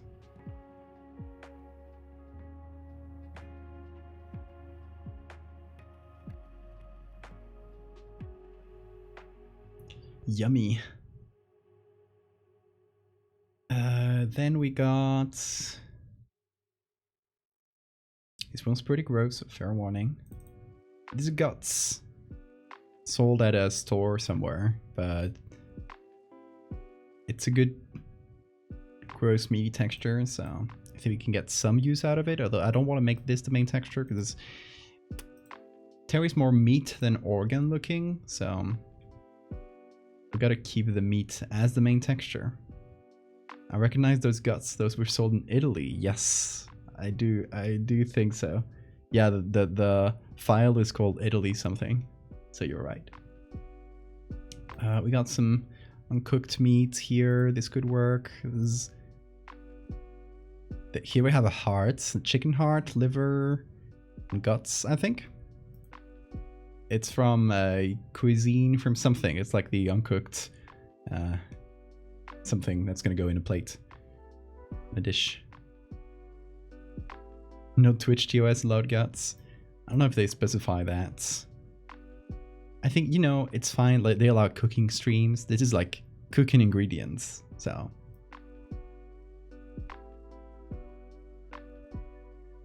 What's up, Bean? You're asking for cuddles? Yeah, you are. You don't want some of the meat from there?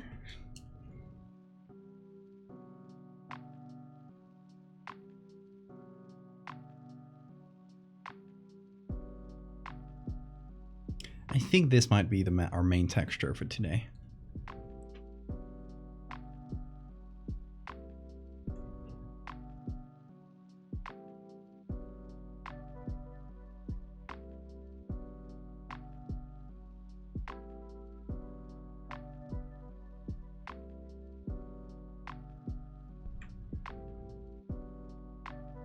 Ooh, big yawn. Yeah, Bean. Well, if Twitch doesn't allow meat planets, I would be very angry. But yeah, I don't think they would ban someone for grilling meat and showing the meat, so I think this would be the same. It's just a meat collage.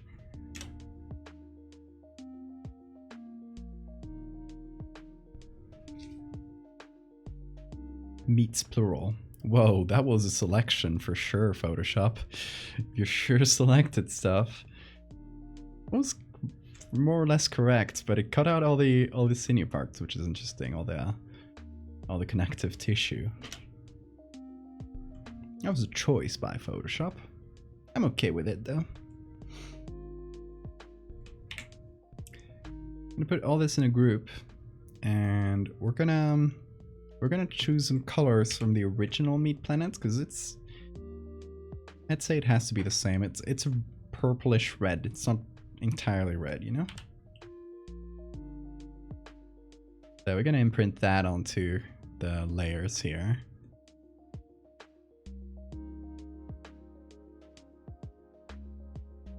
When I fucking select your guts.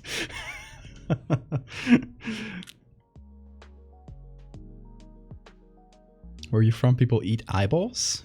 Really? I don't think I could eat eyeballs. I guess I'd try. I'm not really grossed out by food in general. Does terry taste good?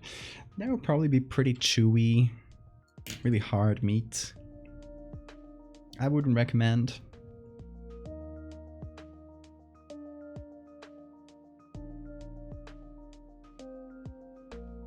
Hey, Carnivore. Looking juicy. Exactly. They do come from the ocean.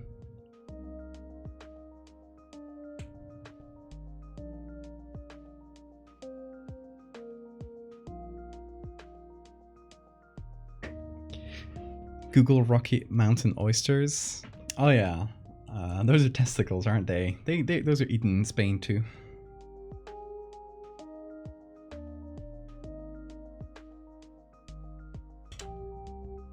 Bull testicles.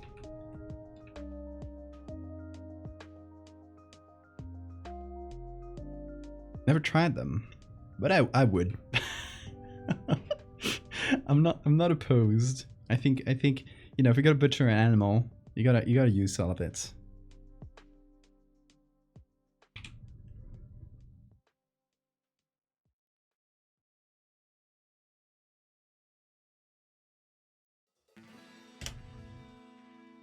That thing gave its life. You're not gonna eat its balls? Come on.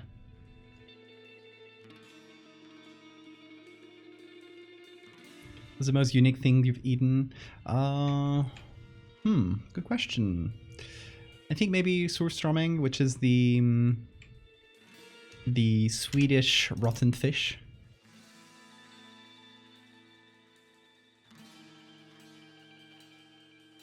I've eaten brains too, sesos. I've eaten guts, callos, which is really good. Just chopped up, some rice. Delicious stuff.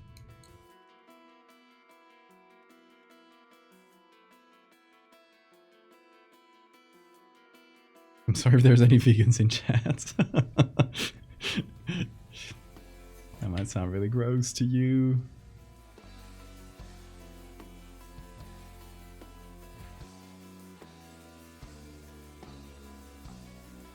I love eating rotten fish and brains. I'm fucked up like that. What thing sounds gross? I don't know. Guts and eating guts and testicles and brains and stuff. It's gross to a lot of people.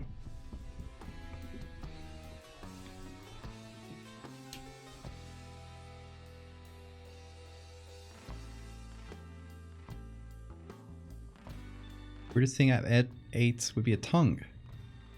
Tongue. Weird consistency. Yeah, I would think so. Whoa, what you doing, Bean? Oh, he just found something under the little table here. Was this what you were fishing out, Bean? It's a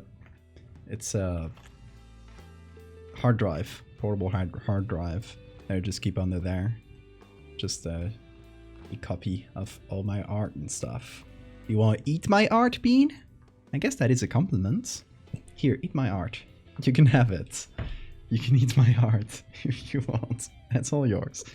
You can rest your head on it. Yeah.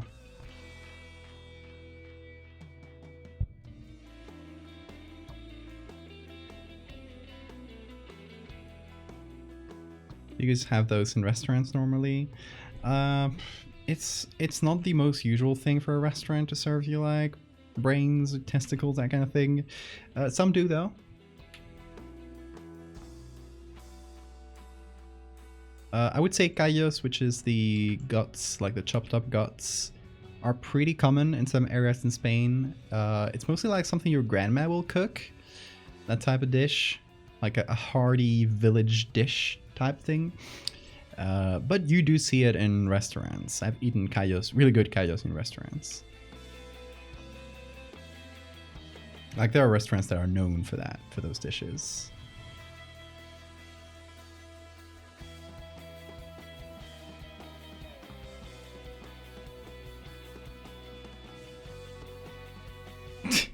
Penis.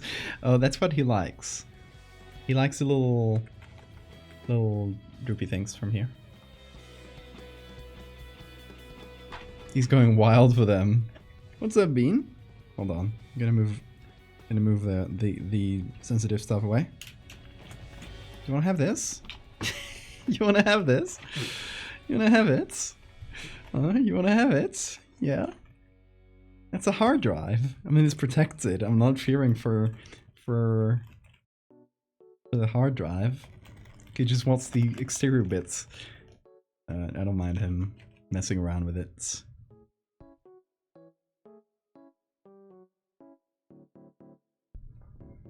It's like sausages or meat stuffed into the digestive tract. That's all sausages. What do you think sausage? I mean, I guess the industrial ones might be in like other like non-animal tissues, but sausages are meat stuff inside guts.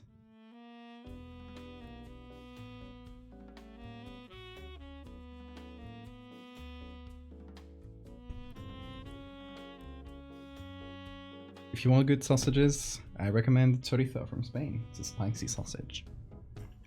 Really dry, like well, depends how. There's drier chorizo, there's like juicier ones, depends. But it has a lot of paprika in it. Delicious. Horse meat? Ooh.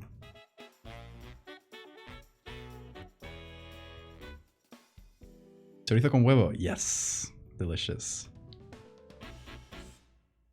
Is there good chorizo in Mexico? I'd say the best one I've had is from central Spain. It's a really like boring area of Spain. Like it's, you just drive through it and it's just nothingness all around you. Like just wheat fields for like your whole distance, the whole distance you can see all around, and really sad looking villages, but some nice cities, and they do really good meats in general, chorizos and ham and stuff. What, Bean, you're satisfied? Wanna... Okay, you can. I'm gonna push you back a little bit so I can keep working. Okay, are you going? Where are you going? You just wanna bite on this? You just wanna nibble on it? Come on. Here, it's all in your little bed. You're a free soul, you can go wherever you want, dude. He's having a hard time choosing. What is it? Indecisive.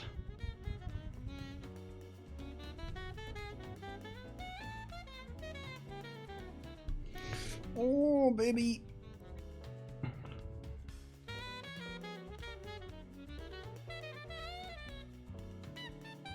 Kazakh cuisine is mostly horse meat. I don't think I've ever eaten horse.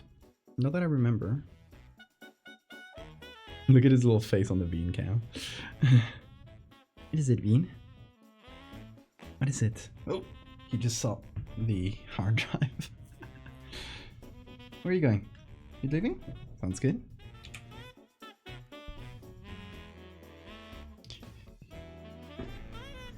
He has not chosen where to go next. We shall see.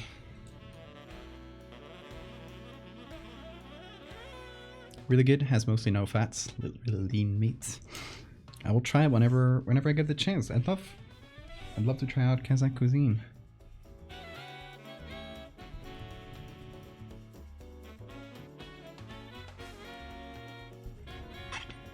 I've had Uzbek cuisine.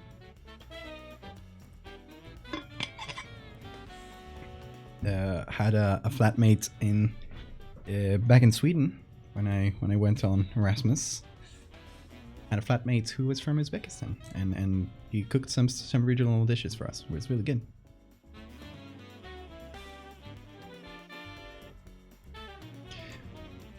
Oh, here in the Canary Islands, people eat a lot of goat meat because goat is like, you know, the islands have like really rough terrain. It's not really a great place for bigger cattle like cows and stuff. Like most cows that you see in the Canary Islands are in like interiors. They don't graze outside because there's not that much to graze on.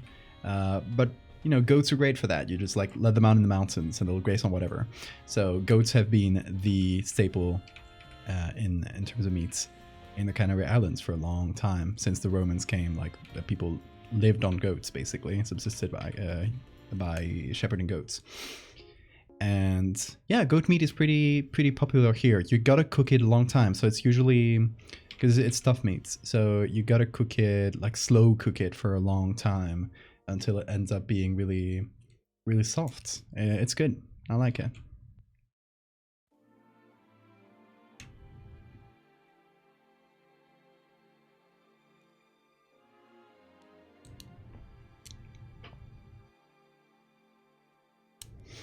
Guinea pig in Ecuador, yeah. What if you all just hunted together? Road trip, we're going hunting. Austrians and Germans have hot horse meat dishes. Moving to Vienna this year, nice.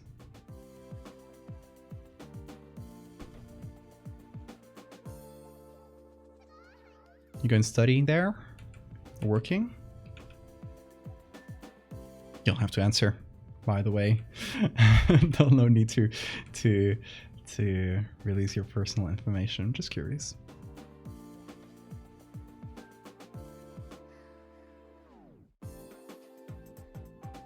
Okay, I'm just combining a few of these layers, just haphazardly, seeing what they look like. Now, an important thing we need to do is put this inside the bounds of, or mostly inside the bounds. I'd like it to droop like downwards, but not to the sides as much.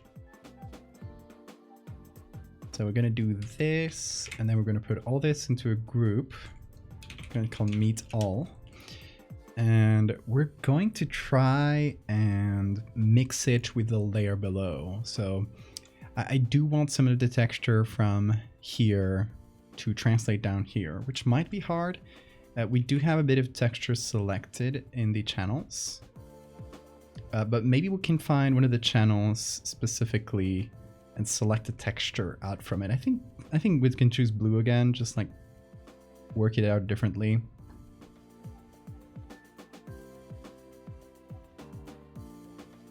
It's like much brighter. And obviously we're going to invert the selection. I want these splashes in the water to come through. I think that's good. So I'm going to invert that so the white part is, you know, it's the part we want to use.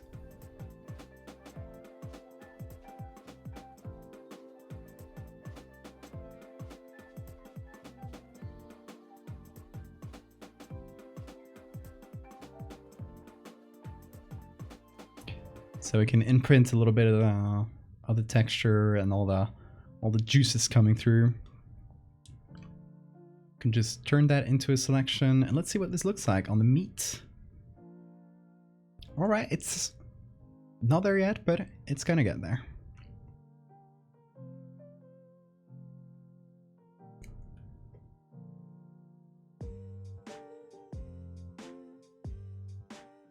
Random thought moment. I wish I could eat less meat. I've been eating less meat since I got here. I think we're very used in Western society in general to eating a lot of meat. We're just accustomed to it, and that can like be unhealthy. The amounts of meat we eat, and not only that, but really bad for the environment. So personally, I've been trying to cut it out a little bit, and it's been nice. That looks great. It's still not there, but it'll get there. Easy to control what you eat when you're on your own. Yeah, true. Gotta meet halfway with my family. Hopefully you can strike out on your own soon, Sora.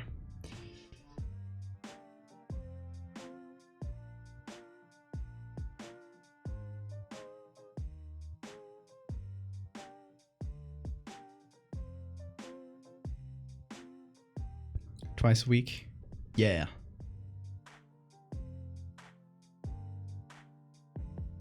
Yeah, eating more fish is also generally good in terms of like what meat you eat. It's quite healthy.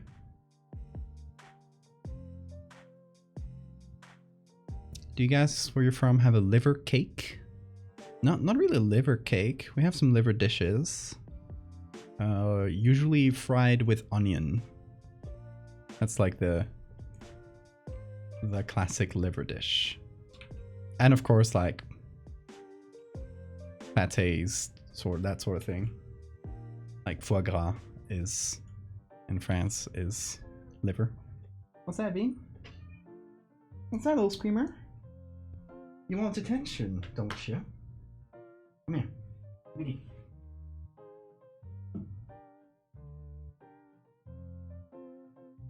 Mm-hmm.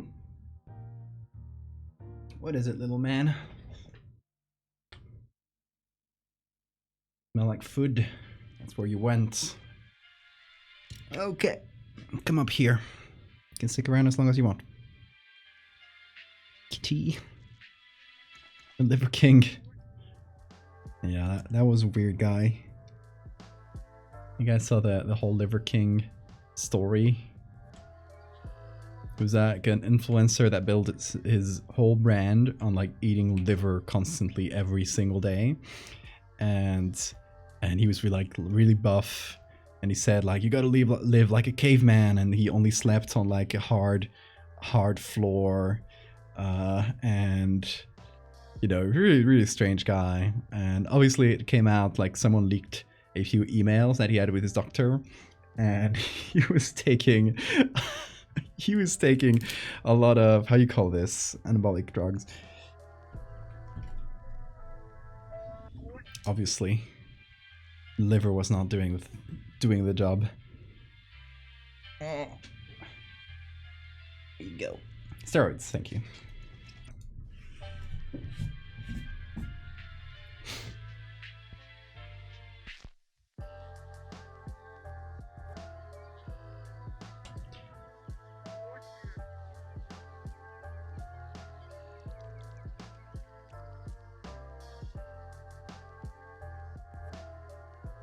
I want to take the original layer and put it back on top.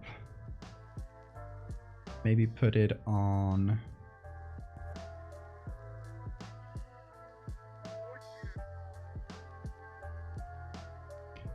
Overlay might be good. Hold on. What if I remove the levels and then I do filter high pass?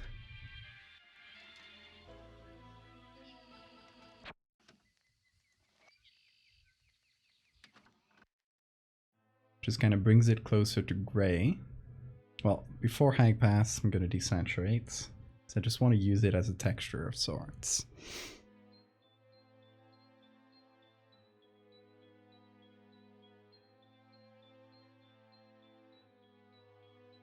Layers of liver with mayo and carrots in between, like a cake. I've never heard of that. Sounds good though.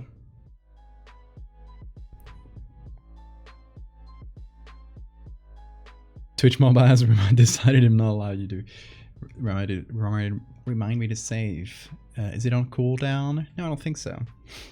Yeah, it might just be Twitch Mobile being, well, Twitch Mobile. I do save though.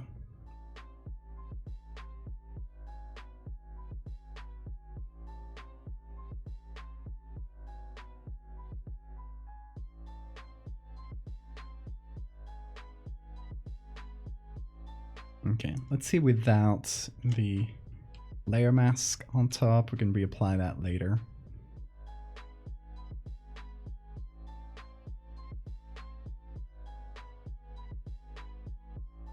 Let's see, this has to be on overlay. Vivid light is a bit too strong. Damn, okay, linear light makes it really hard to see. But I like the really high contrast look of this.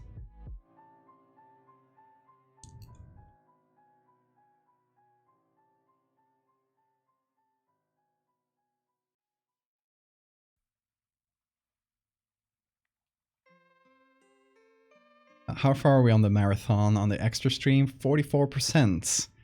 We're definitely getting there in the next 4 days.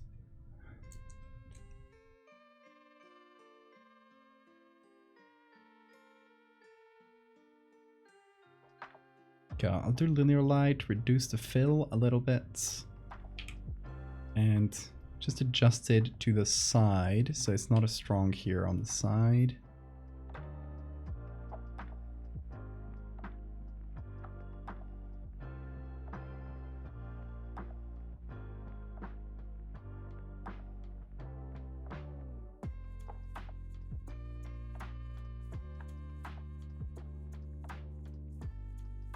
Okay, what if the meat goes up into the basket a little bit further?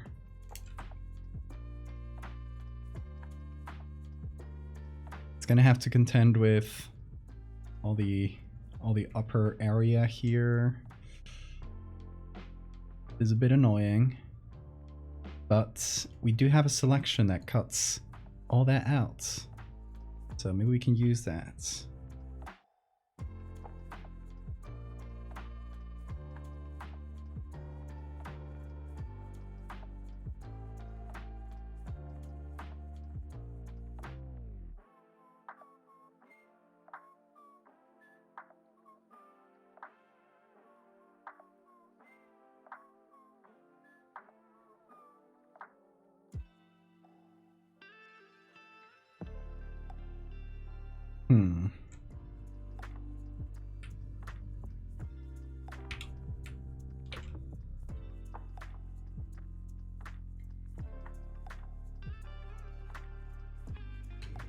It's getting there.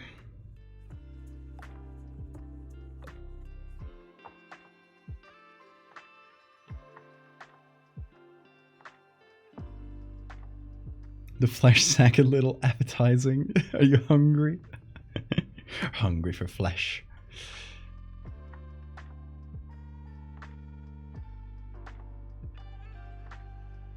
Ooh, okay, I'm gonna remove the layer mask from here, as it works better with this layer I added instead of the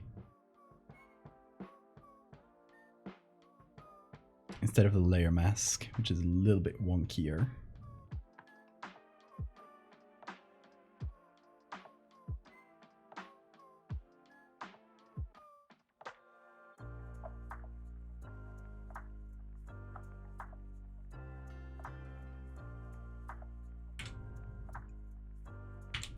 Let's see.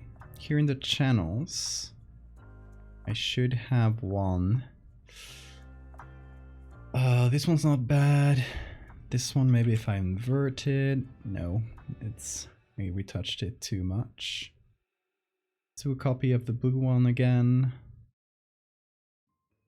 Oh, wait.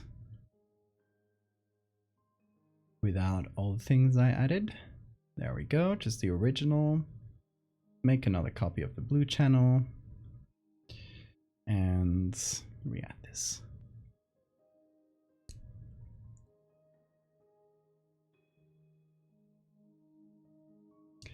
And do a selection that hopefully only gets us the texture, like that mesh texture.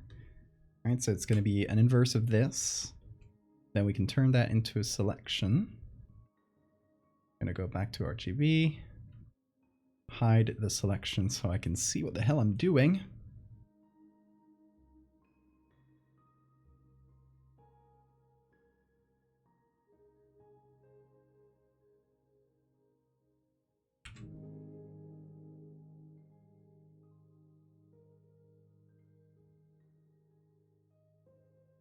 Alright, that's a little bit better.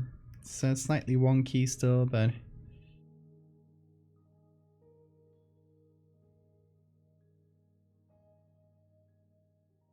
Gonna feather that selection a bit. We don't get wonky edges. Because, you know, this... That's kind of weird.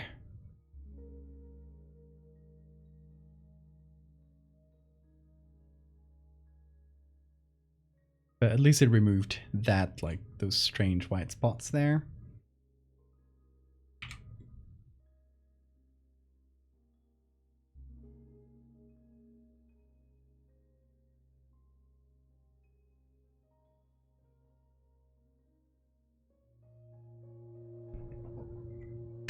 Bean, what is it? What's up, dude? I just made a little movement. He was right next to my chair and he just took off running. I spooked him. I have spooked the boy.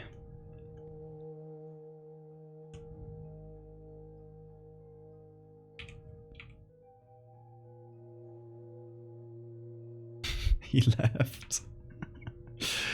He's angry. Angry at me.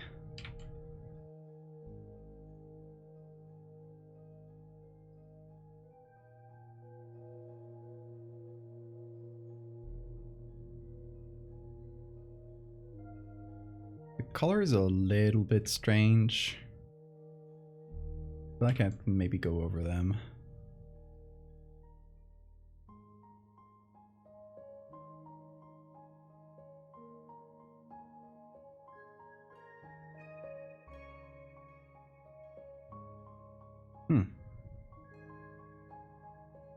Oh, this is the color layer I should be targeting. Okay.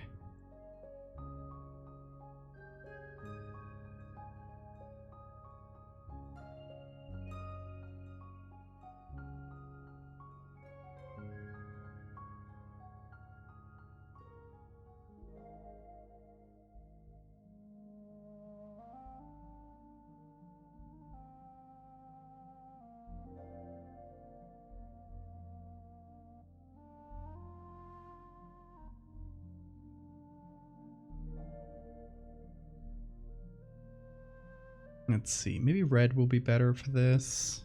Yeah, red might give us some better colors. Or some mirror selections.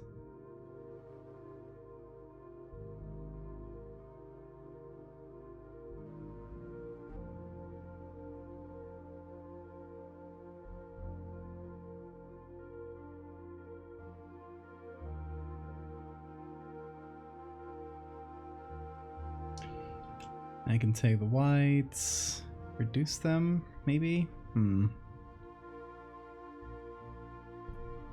do filter high pass on this? Okay, yeah, that could be something. We just want the mesh texture, so this might do some? I don't know. I guess we'll see. Whoa, that is weird looking. I hate it.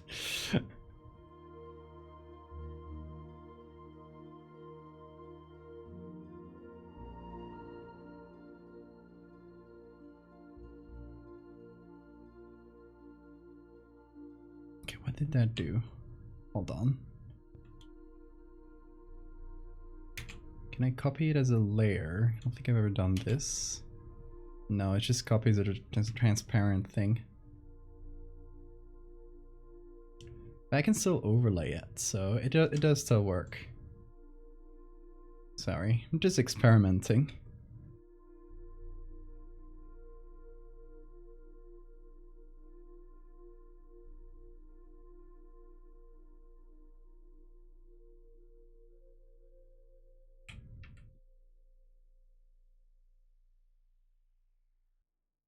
Did any of you guys read House of Leaves? I do want to read it. It does look interesting. I think it's pretty like experimental and stuff. I did not read it though. I have to get my hands on it, on like an original English version. I don't know if that's books translated. I assume someone's translated it, but it's probably like a weird one to translate. I'd love to read the original, if possible. But yeah, one of those things that's fairly hard to find in Spain.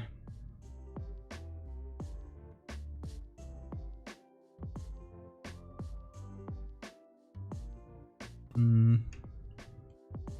feel like not enough mesh texture on top of the middle here. It feels like it's too out to the open.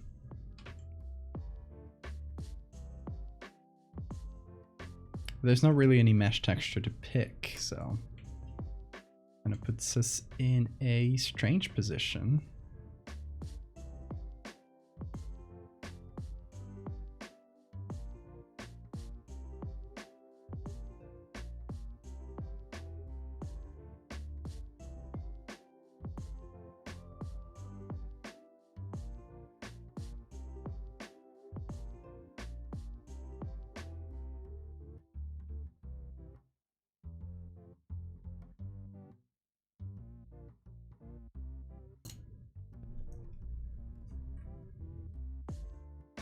It is translated.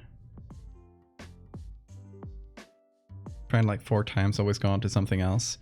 If you like the weird space vibes, as in like architectural horror, I recommend Piranesi. Really nice, a short little book about a person exploring a weird space of just like huge halls with columns and statues, and it's just like endless halls of statues, to the point where, you know, if you go down a few levels, you like this the sea is covering a lot of statues. If you go up a bunch of levels, it's just like in the clouds. It's just like this endless space. It's really cool.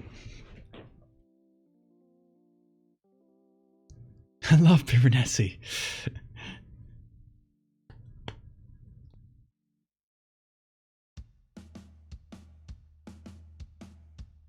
Heard about that from Jacob Geller. I think Jacob Bose mentioned that book in a video. I don't know if I saw it there for. I think it was my sister who recommended the book.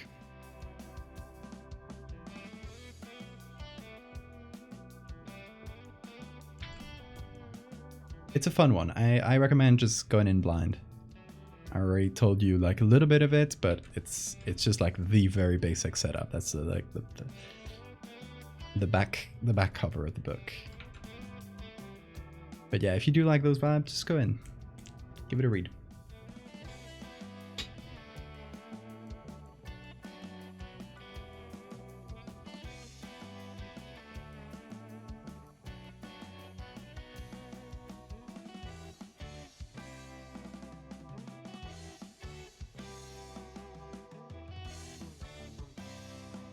Can't wait to hear about he's an asshole in some way. Who, Jacob Geller? I don't think so. A cool guy. I love his videos. One of the best like video essay people on YouTube, I'd say.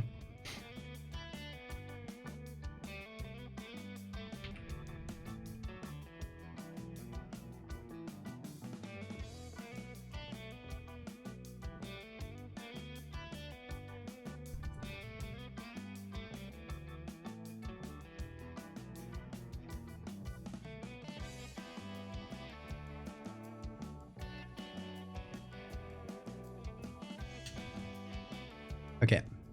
We need something that droops down. And eyes, obviously. We still need the eyes.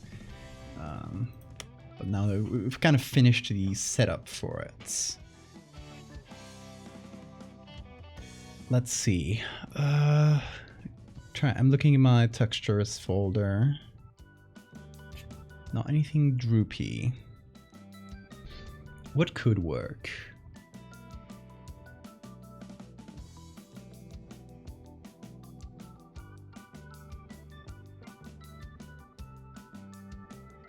Steam Gardens is a great song, yeah.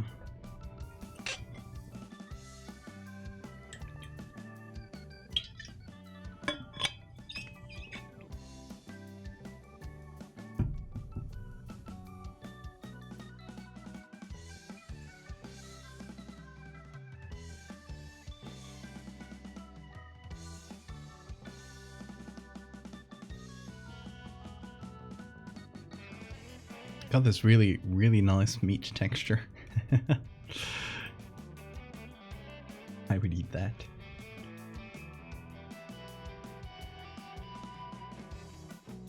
Nothing in my texture folder. So I'm trying to think. Droopy meat. I guess I could just make it with like these little chunks, for example. If I select them individually. Yeah, they could work as they're kind of spiky, so they could work as like little strands falling down. I think, yeah, there's a chance there. Let's try it. Meat jump scare.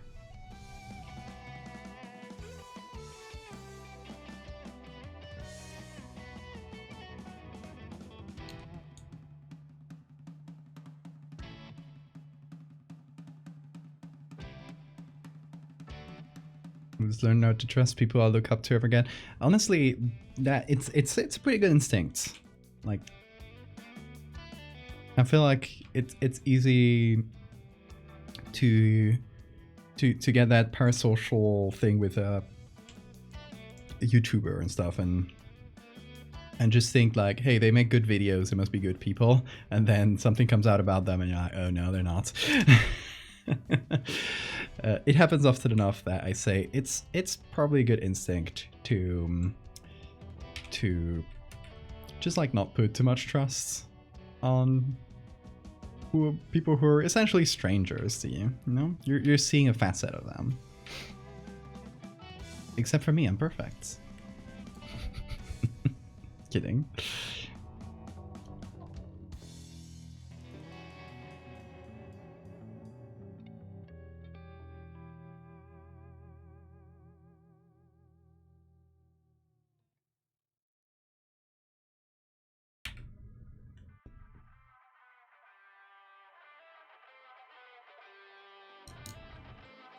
Medium well done, Terry. Like you cooked him. No, don't cook them. Droopy meats.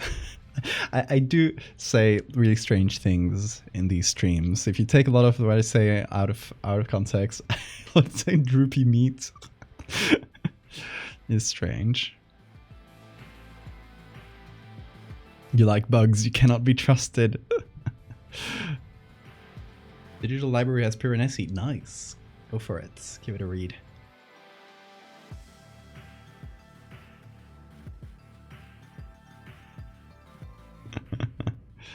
Does Terry have pronouns? Yes.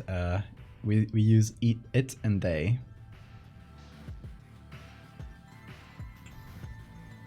Because they're from a, you know, they're from a genderless species. They just like multiply themselves to reproduce. Like it's like bacteria and stuff.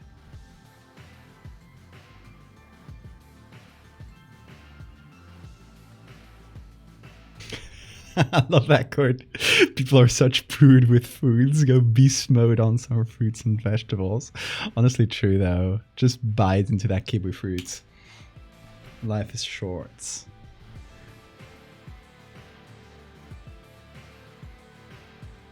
Misgender them because I'm going to the canon. I feel like Terry wouldn't really understand the concept of gender, so wouldn't really care what gender you use for them. It's just like what we use for them, because we are human at the end of the day.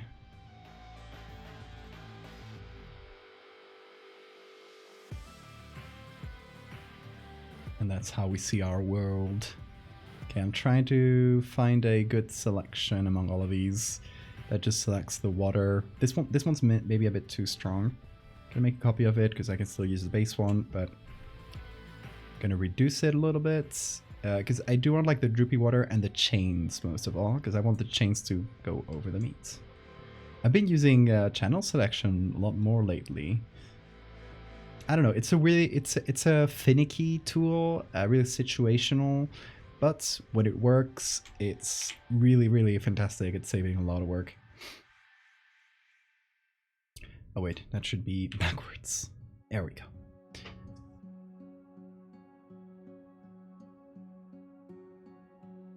Could go get an apple and a pear, go for it. Wise words from Terry. Gender is a fuck indeed. Terry is a gender in and of itself, yes.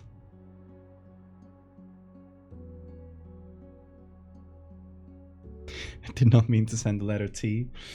No, you're right though. Hold on, let him cook.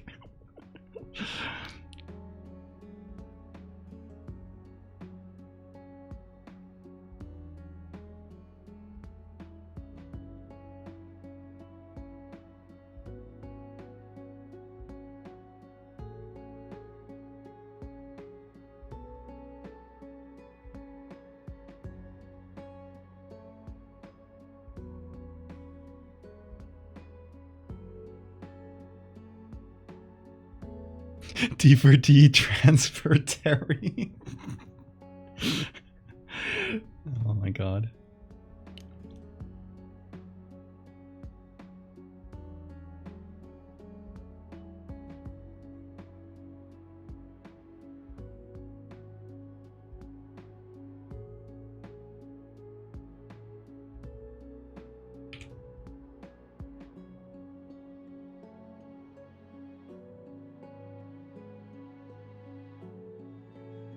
Okay, it's getting there. It's droopy. I think I might add a bit more droop. I do say words sometimes. Words mean stuff. Hold on. Let me fish out this plates. Put it here. Oh my god, it's so red. Very red. Don't worry about it. I just wanted to select like a few chunks. Like maybe these.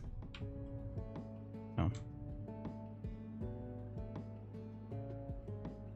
There we go. And then I can put it down here. There we go. Now it's not as red.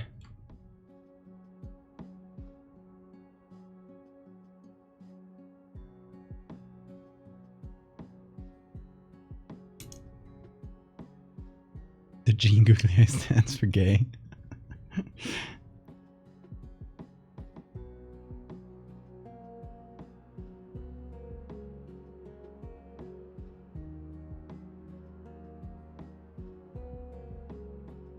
Okay, might be droopy enough. I think we gotta add the eyes. Maybe move the textures around until we're happy.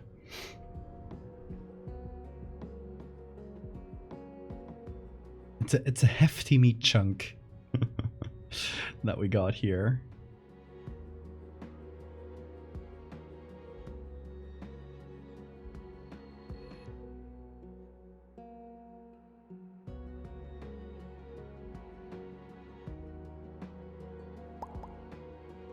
Googlies! I heard a googly go off.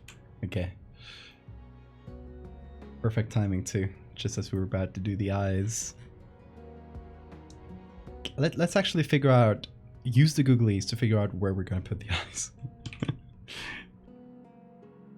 It's going to be our shorthand for we're going to put an eye here. I think one of them has to be like looking back. to kind of imply sort of consciousness. You know, it's not a faceless. It's not a faceless mound of beats. It's the beginning of something terrible. It's conscious and it is taken over.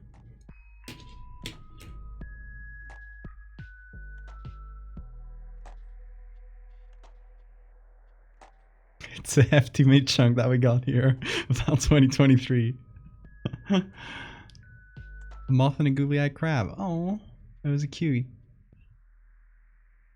The sharks in the water were feasting? No, the meat chunks in the water were feasting on the sharks. Those googly eye emotes. We got it. We got googly eye emotes too.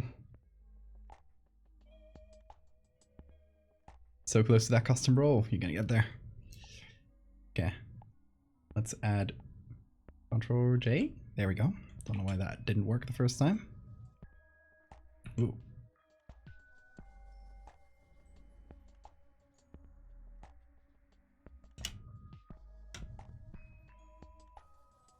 I think one big and two small ones, maybe. Maybe we'll center the big one a little bit more. Have the other ones be peripheral. Maybe a fourth very small one, or just another detail, just to kind of keep it balanced. 48% to the extra stream. Y'all, if you got some points saved up, put them up for the extra stream. It's points well spent, because you can gain more points on a stream. So put them in there. Put them in the big pot. Let them cook. My life is dinosaur themed, which is a great name. Thank you so much. Thank you for putting those points in there. Contributes. Ooh, 50%. Hell yeah.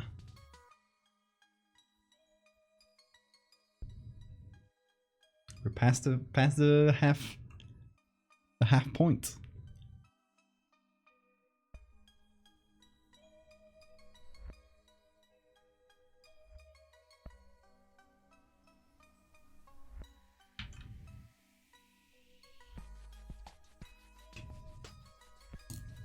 Where's Beanbag? Oh, you're right here.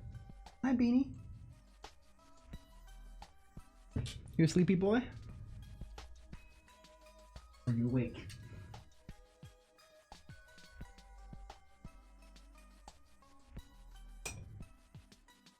Hey, hold on to this for me. Can you pick this up for me for a second? Oh, there you go. You can chill here for a bit. Instead of being on the ground. Be comfy. Be nice. Be sweet. Just putting you in position.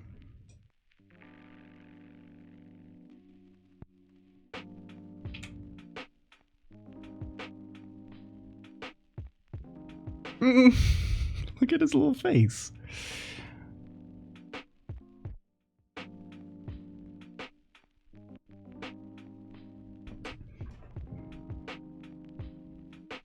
Bean cam.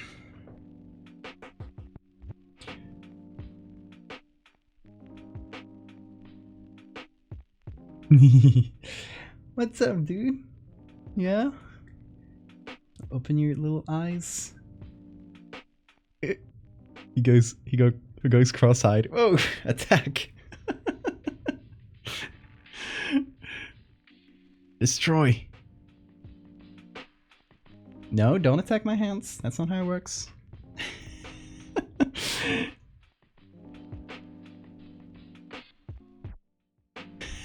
Little guy. Crazy boy. There he goes. Oh my god. He's so strong.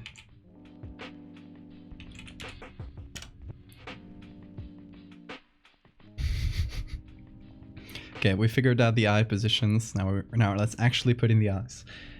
Let's go to the original Terry.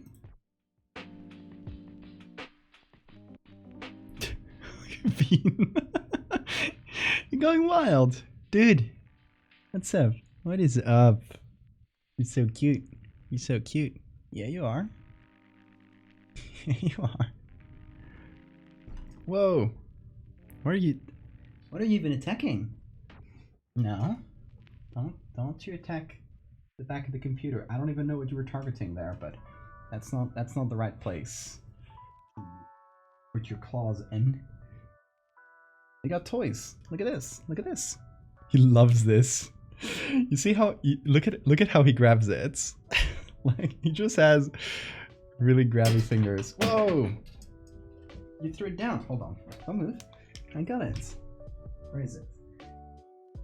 Right here. Come on here. Here. Here. Yeah! Attack! Destroy. What's up, Bean? Yeah, go there. Go there. Go there. Okay, he wants to... No, you're gonna destroy things if you stick around here. You gotta... If you want to play, you gotta play in your little play corner. You can't play on top of my keyboard. You gotta learn that. You'll get it. You'll get it.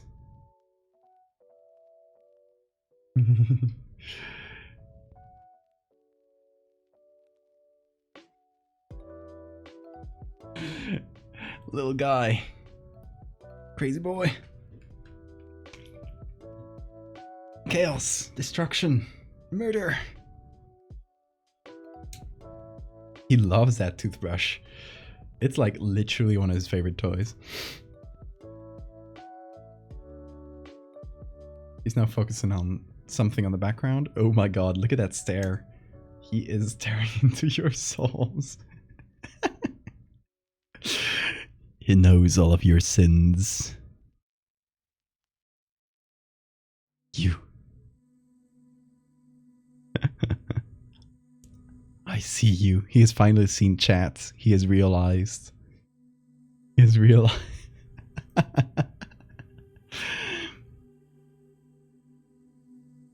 What are you looking at with such intensity, Veen?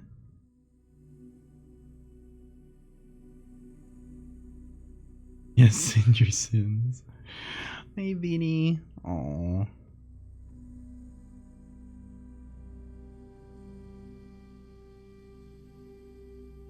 The chin scratches. That's his favorite place. He has a little scar here because he hurt himself the other day. I think he might have it's like right under his little tooth here. Oh, sorry. Right under his little tooth. So I think he might have like bit himself. It's kind of hard to see on the camera. That's just a little dot there. I think he might have like just crashed on something and bit his own little chin. Little guy. He's fine. He's completely fine. Look at his face.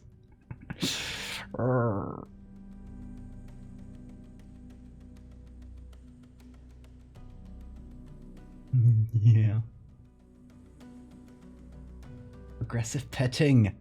He likes it. He likes it. Yeah, you do. Yeah, you do.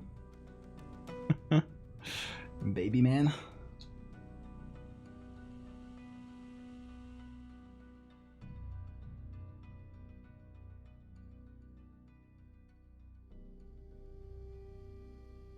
Oh, time for shower? Sounds good. I'll leave you to it. Oh, you're just focused on... Again? You're seeing ghosts? Little ghost cat. Let's keep working.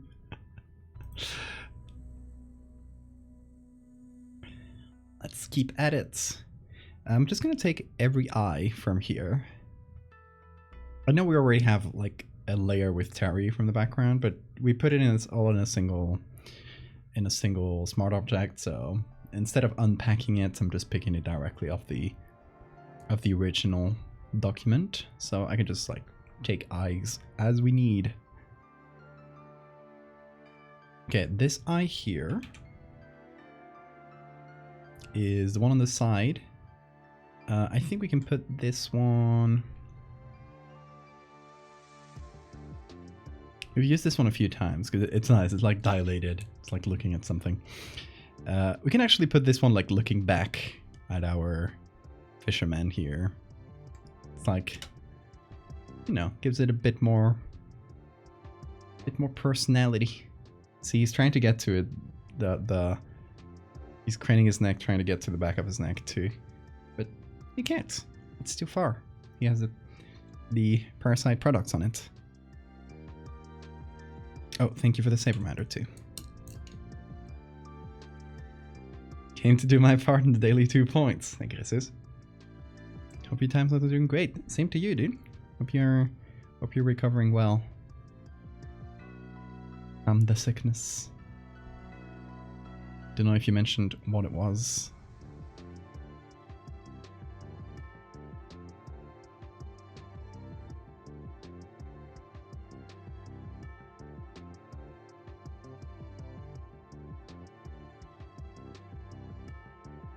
Hey Sakura. Yeah, beautiful cat. His name is Bean. Say hi to Bean. He's a clean boy, cleaning himself. He has a toothbrush. It's his favorite toy. The frog ass is definitely helping. Hell yeah. See, it always helps. Also, my hands now smell like the product on his smelly hands. It's your fault, dude.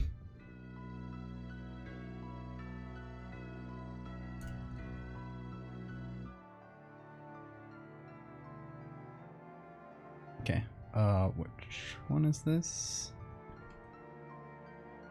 Oh, there it is. That's the one on the other side. I think it might. Oh, it's actually the same one as this.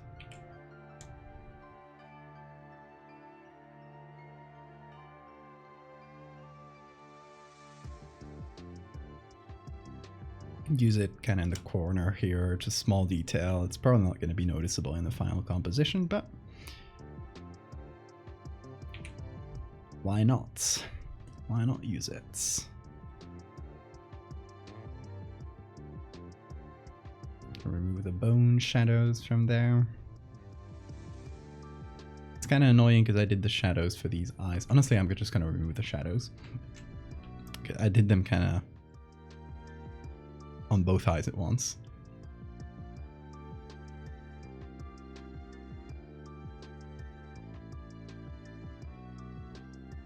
Word in Spanish. Let's see. Guts is tripas. But if you have guts in like a dish, the dish where you like chop up some guts and cook them is called callos. At least in my region. It might have different names depending on where you go.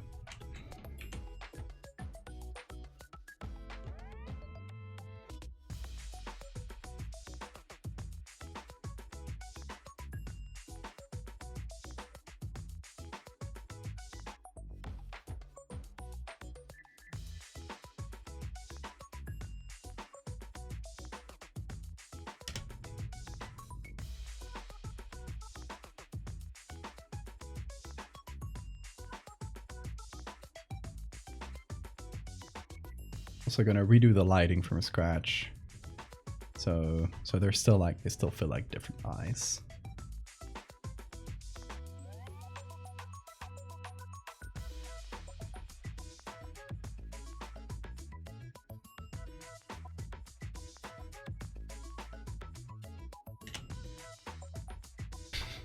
What is up, Bean? Tripas. Tripas. Like the word tribe in English. Yep. Probably cognates. Same origin.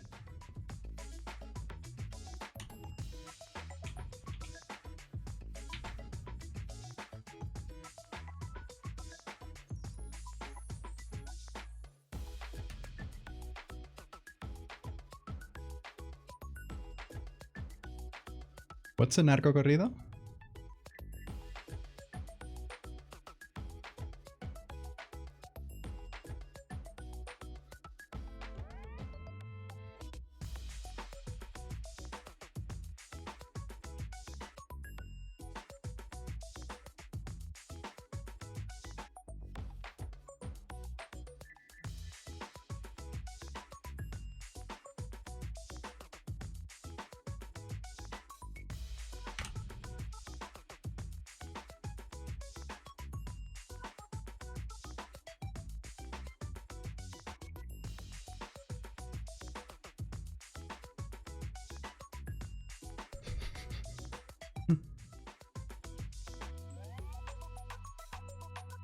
That must be like hard on his neck to do this.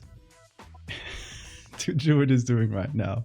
It's just like trying to lick yourself here, right? It's like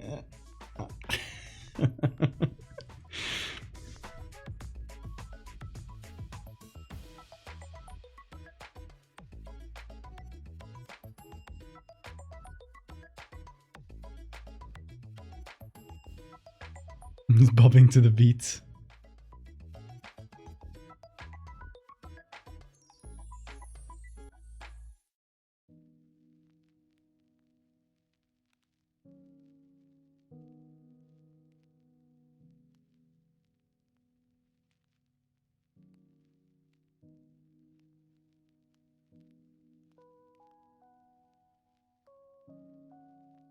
Okay, how do we feel about these eyes? I think they're in a good position. We ended up doing something different to the googlies, but I'm good with that. I don't mind that. Now we just need to put this inside with the rest of the meat. Oh, now they're too dark. It's fine. We'll get them out of there.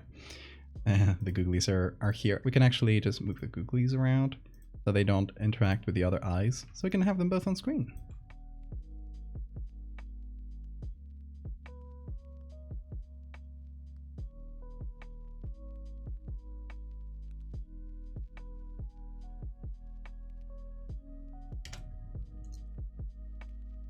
$60K already. Nice. I was doubting if 100K was too high, but you guys are beating 100K really quick. A song by or about their narco groups, okay?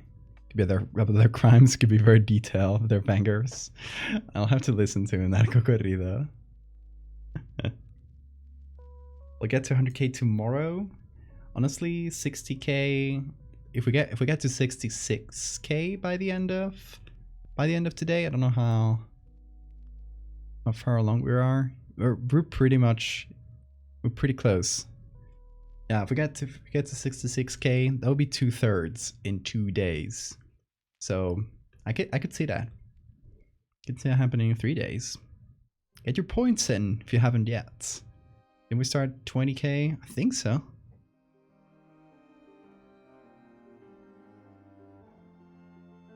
Yeah, because we did start the goal like later in the stream. It was towards the end of the stream yesterday, maybe.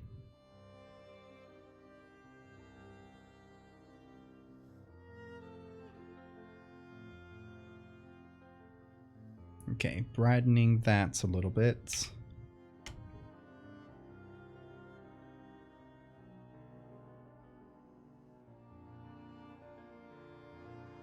And using this layer to also create a little bit of shadows where needed.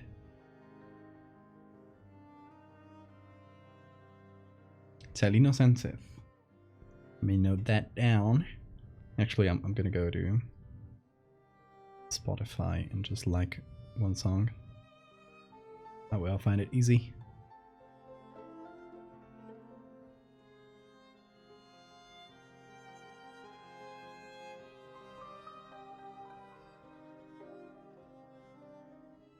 There. What is it, Veen? What is it? Oh, you want chin scratches? You do.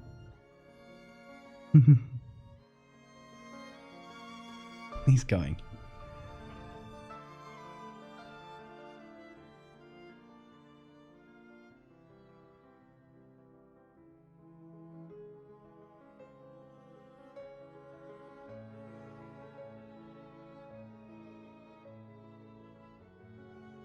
Court jump scare.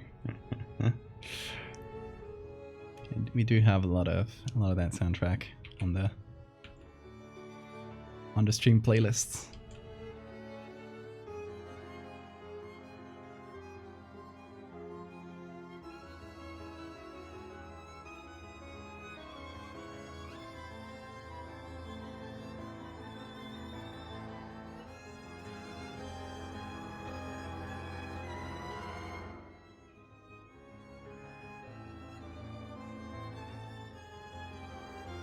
What is it, Vane? Are you seeing ghosts again?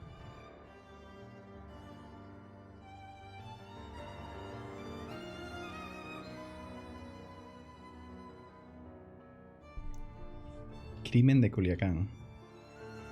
There, I'll see if I can find it.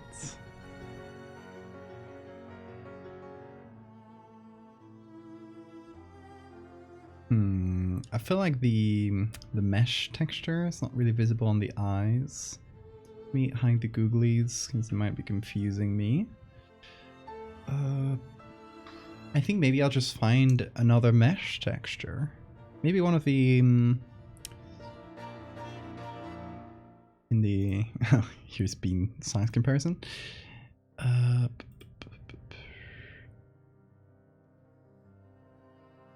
What's up, Bean? What's up, dude? Yeah.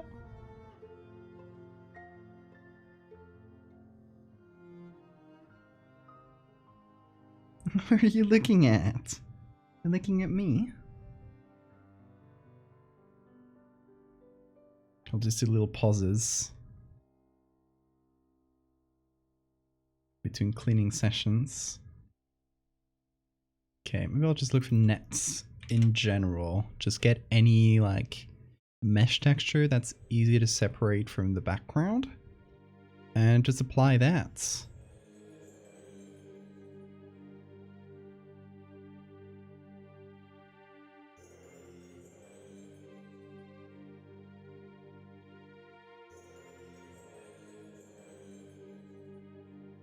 Like, I know this is a completely different type of nets, but we can probably select like this chunk out, make a little texture out of it. Let's give it a try. Maybe it's a bit too close.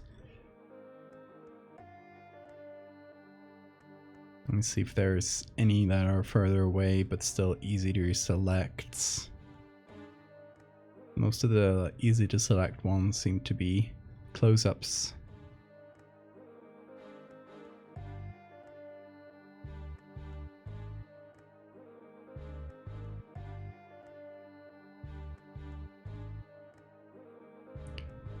I mean, this one is a metal mesh, but it should be fairly easy to add on multiply or something. Let's see. Let's give it a little look. What are you looking at, Bean? Today he's just looking out into the middle distance. I think he's seeing ghosts.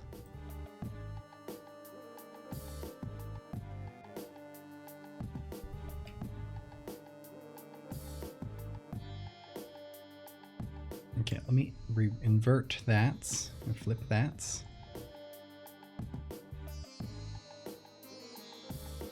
And use this texture. Let's see how we can use this.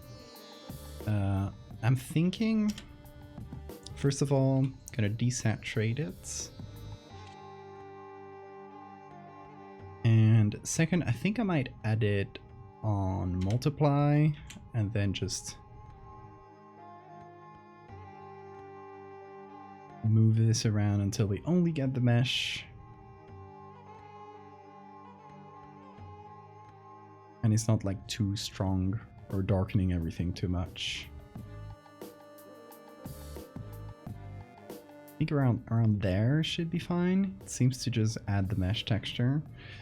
Let's see if color burn is a bit too strong, I feel. Yeah, I think multiply will be good. Okay, Soup, see ya. Have a great time zone. Bean is seeing googly owl. I can give him a googly eye. As long as he doesn't eat it. But I can show him googly owl. You can see oh, there on my bottle.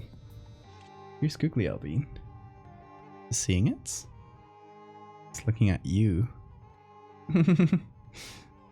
Oh, he's looking at Terry. Who's on the other, like right below googly owl in the bottle. That's Terry Bean. They're our little meat planet friend.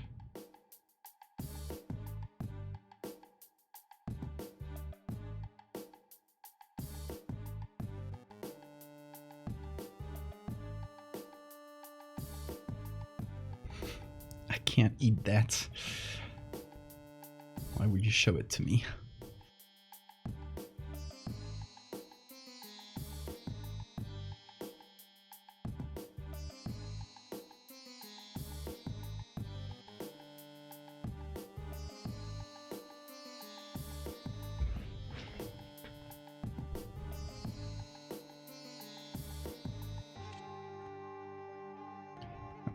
There's a few things to change that bother me.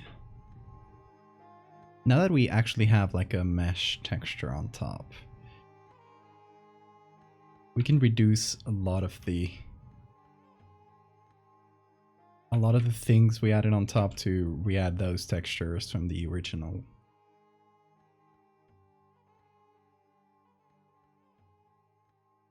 Actually, the mesh is not great there.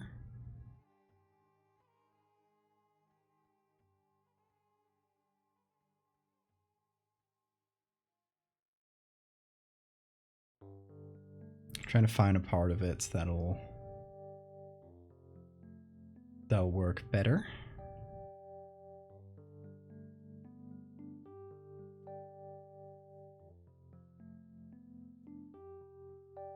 This seems good. We'll see.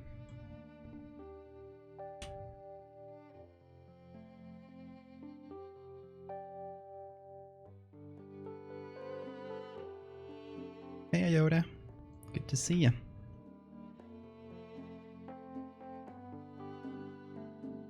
Our beans have things in common, including staring into the void. Yeah, today he's really staring into it. Don't know what he's seeing in it. What are you looking at? He's looking into the middle distance.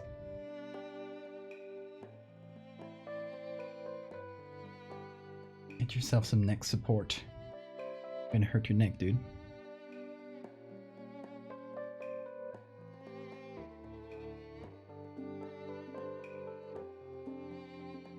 Give me a bean squeeze? No? He was doing it before. He was doing this with his fingers. But he seems to have stopped. That's okay. That's okay. You can sleep. Definitely be in bed right now. Have boxing pad work with a friend no matter hours. I stop by and say hi. Well, hi, Iota. Hope you can sleep a good couple of hours.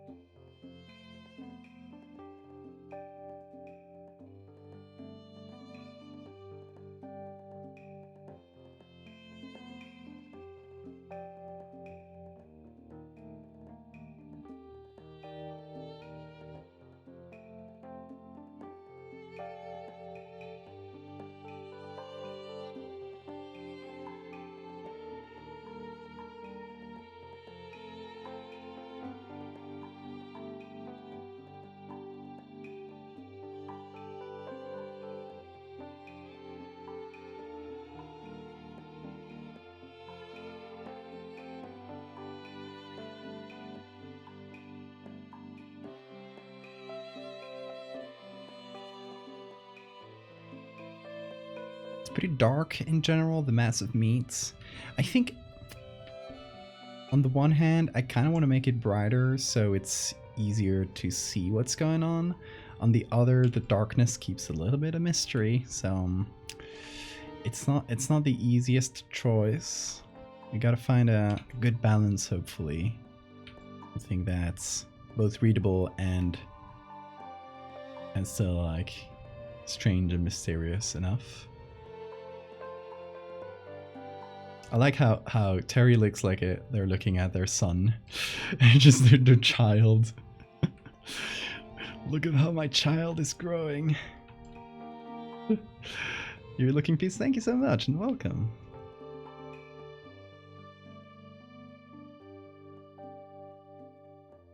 Try my best. You know how it is. I know how it is, yeah. I feel ya.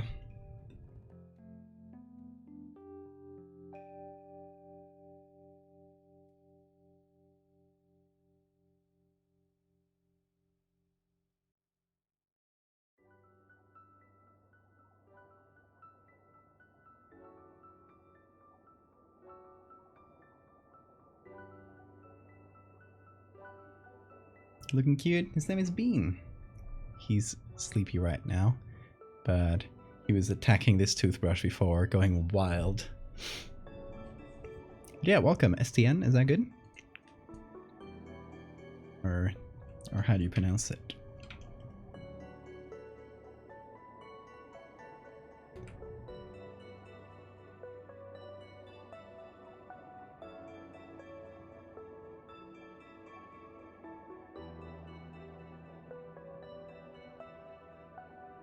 Good little frijol.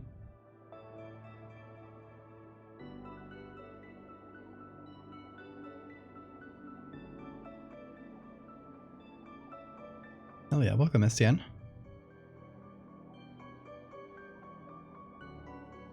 His name is Bean. He is the Bean. You want to see Bean as a creature, you can see. If you go to the website, it's one of the first posts on there. Oh, we're not, I don't know what position it is in right now. It's in the third row on desktop. You'll see Bean on the thumbnail.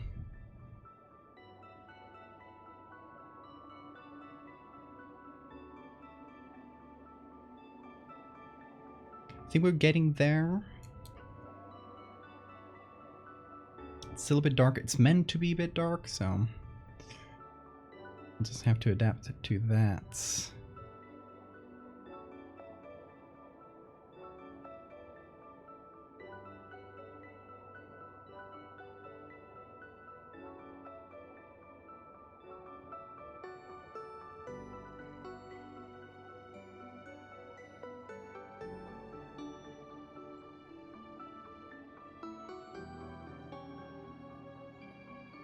Thank you for the follow, STN.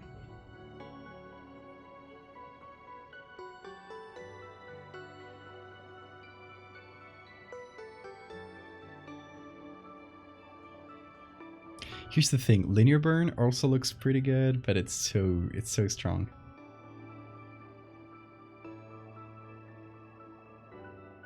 But I kind of like how the mesh darkens it a bit, just enough to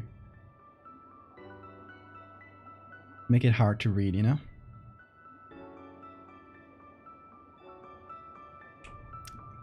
What do you guys think? Should we obscure it more like this, or should we let it be a bit more visible like so? I'm gonna zoom in a bit so you see what I mean a bit better.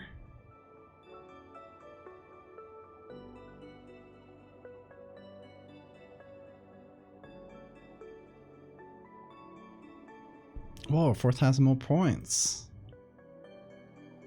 63% raised. We'll get there.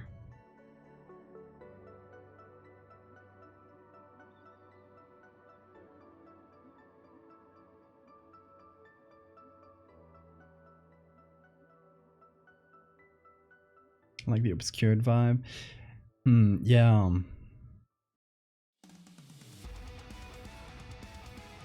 It's the eternal question of how visible to make the creature, right?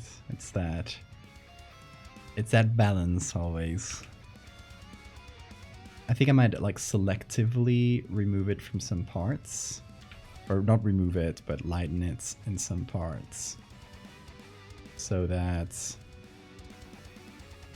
well, obviously the parts that group down, those are kind of going through the mesh. So those should be spared from it.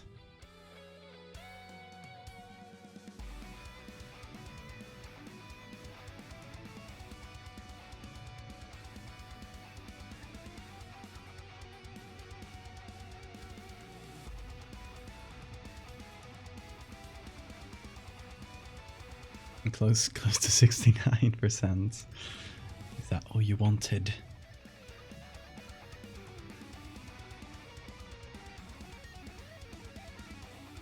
I think that might be good. Good middle ground.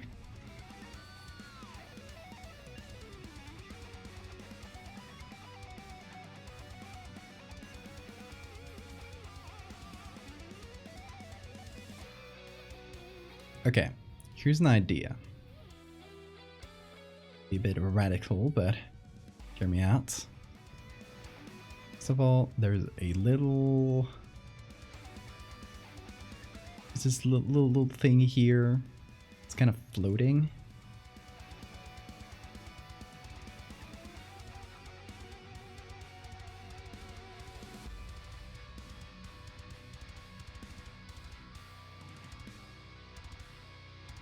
Yeah, that's fair.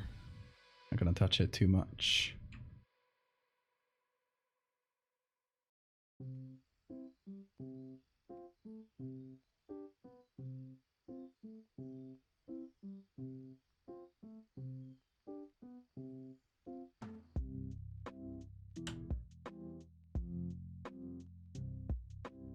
Do a little something here too. Or I darken some parts of the mesh.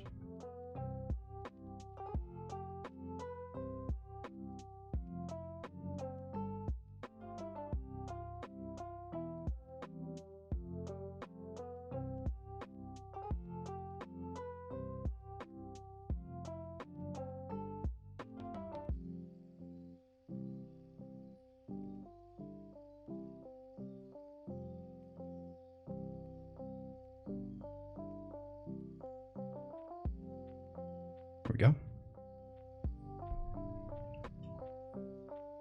Going to spend 36,000. There's a maximum per day of 2,000. That is not a possibility.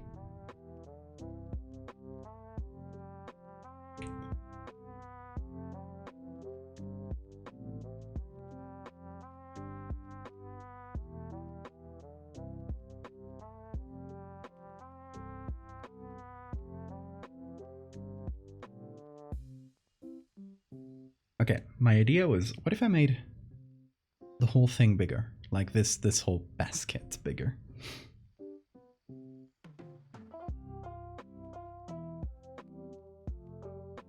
So I'm gonna hide the meat for now.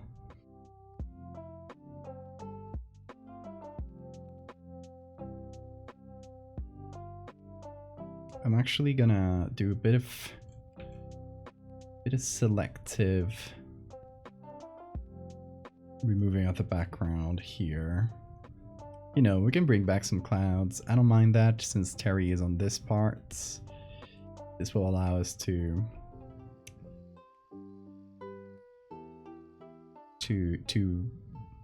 easily adjust the size without breaking too many things. Hopefully, we'll see about that. We can re-add a bunch of this color on top, I think. Okay, now we can take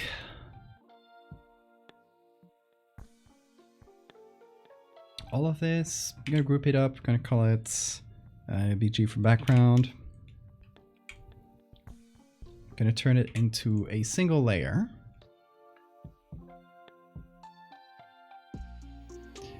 And we're gonna try and find a place where we can select it out without affecting the rest of the ship too much.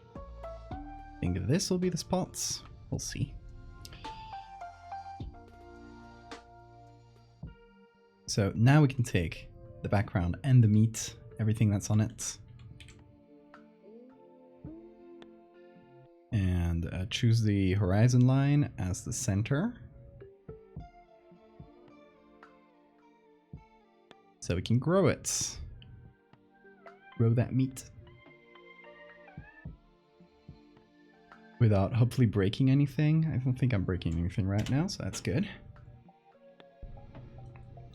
Give that a sec.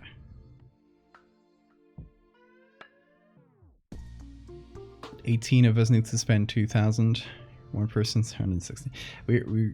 That's probably gonna happen next stream, honestly.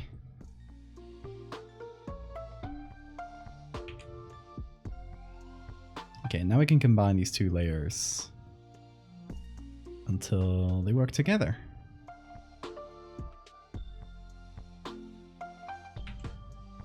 Can't move this little line here because it is attached to this guy's hand. A little bit annoying.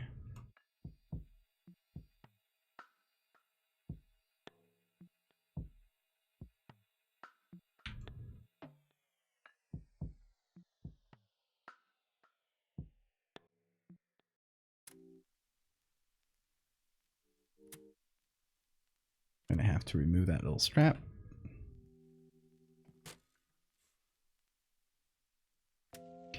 And just making it bigger is just for composition. There's no real reason for it.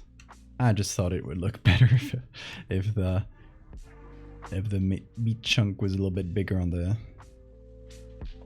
composition. You can see the difference, size difference. It's not too much, but it does help a little bit. I saved what I've saved. Don't panic.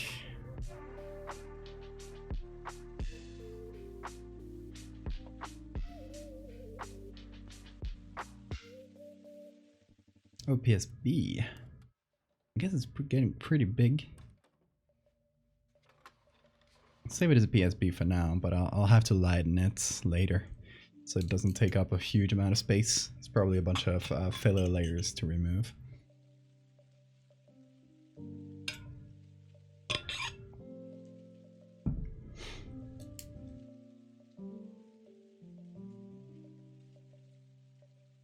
Okay, let's see. What else can we add to make this look better?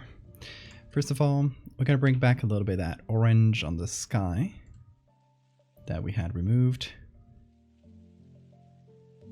just to make that the enlargement a bit easier.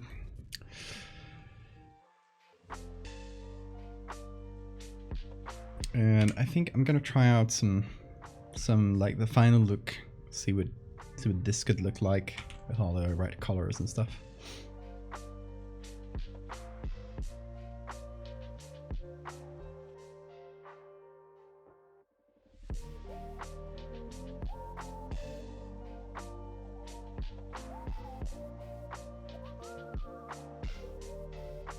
I'm gonna do a bit of the classics.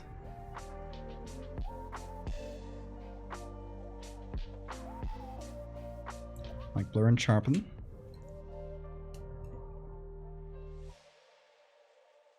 Thank you, Detective. You have a great time zone. Thank you for coming.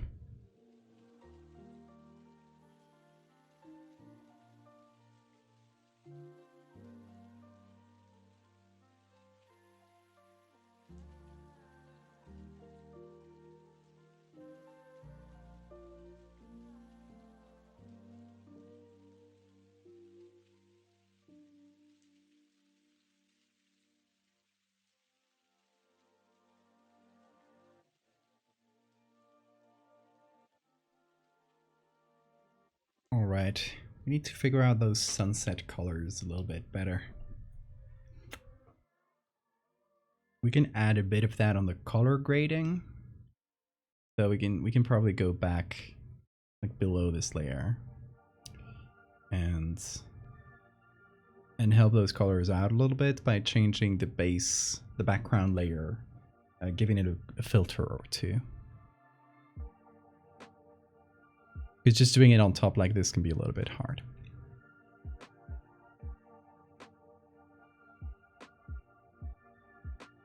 I'm gonna add some grain. I just noticed this. I love that you can see his little nose poking out.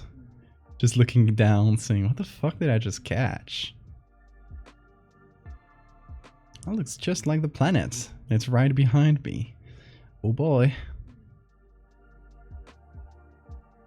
This is gonna be fun. Oh, a little Venus snoring. How cute. How cute of him. Okay, let's help out those sunset colors. Let's add a color lookup. I should bring import a lot of the color lookup layers I had.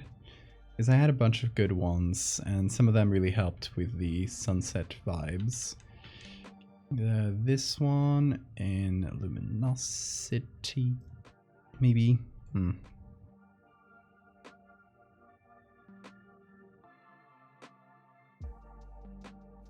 Not really.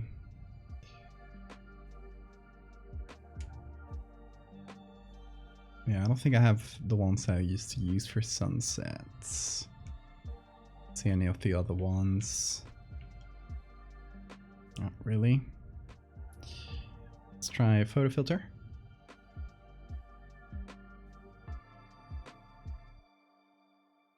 Flippity fish. Thank you so much for the follow. Welcome.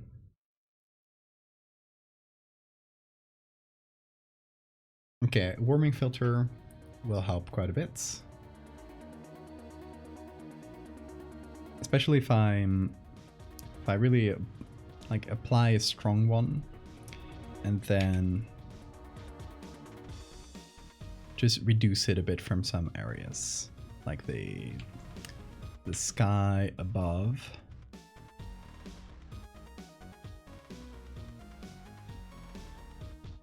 A little bit of the water below. But that does help a little bit with the sunsets tones.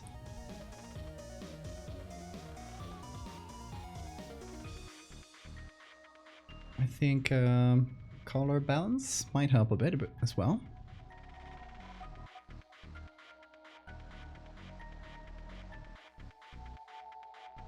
A bit of oranges to the highlights. And then maybe just a color or a soft light layer with some manually painted colors. Come from the side, brightens up one side a bit, darkens up the other.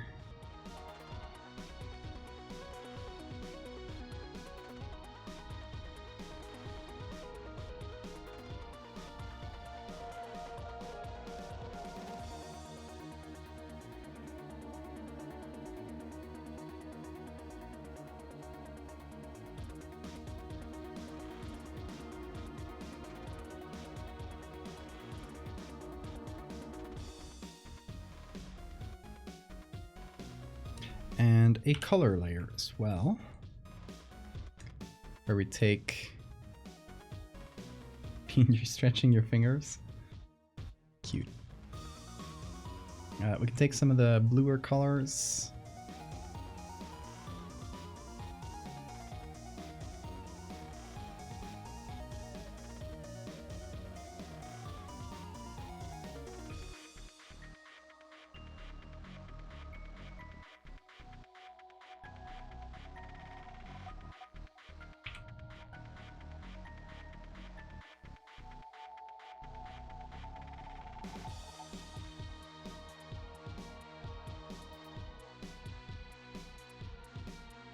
Okay.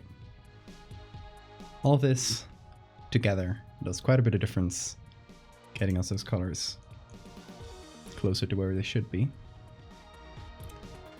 Let's see. Where's Terry? In the background?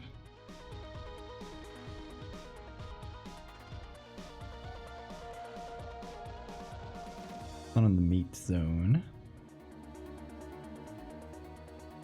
Okay, it's definitely in the background. Oh, there it is. That's group 1.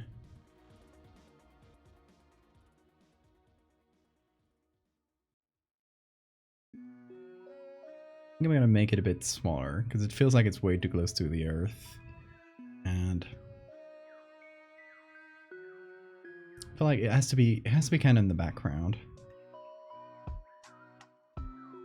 Like Terry's already passed through Earth. Now it's just kind of watching from above.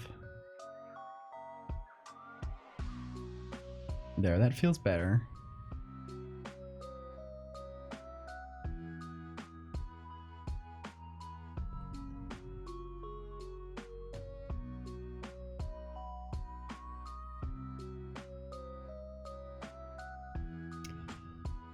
Let's see if I added a little bit of...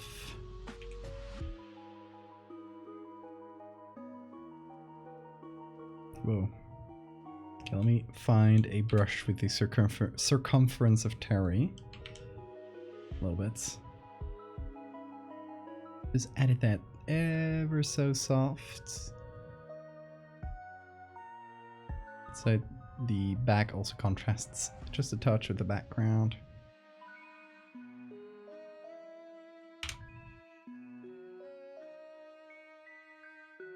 Now let's re-add those filters. See the difference? It might mess up the colors a little bit because we did a bunch of color balance.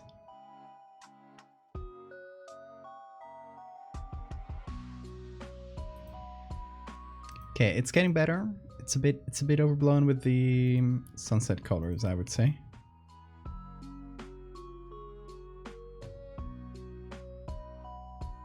Like too artificial there.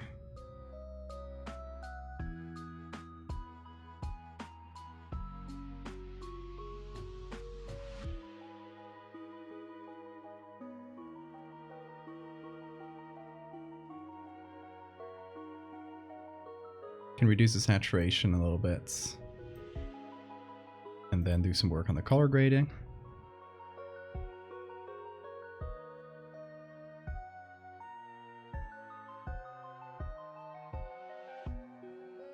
To bring in some more natural colors. It feels sunsetty, but it doesn't feel, you know, like a Photoshop.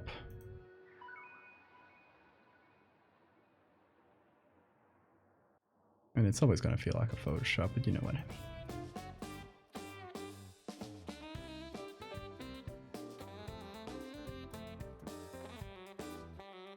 The only reason to make this a sunset picture is, or like a dusk picture, is I wanted Terry on the background.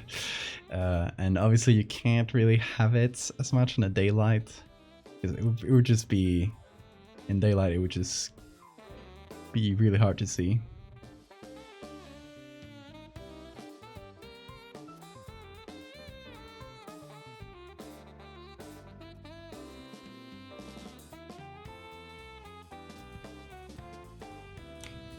Okay, what do y'all think so far?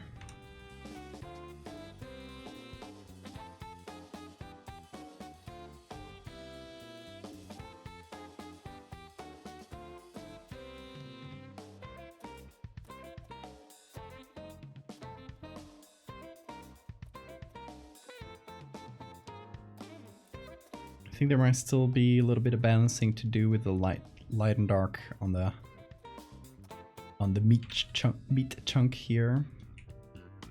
I can't really do that on top. What does it mean? Whoa, going. He's just going here. Not too far.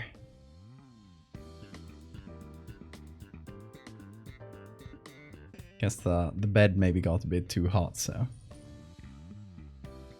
gonna lie down somewhere cooler. That's one odd looking tuna.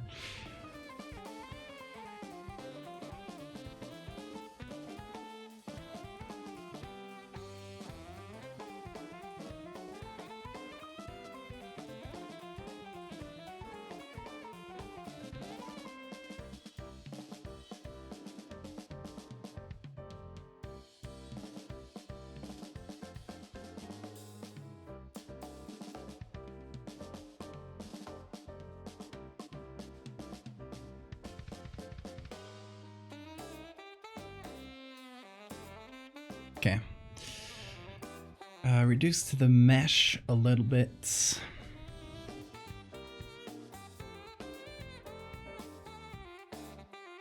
And work on the soft lights. Layer on top of the meat.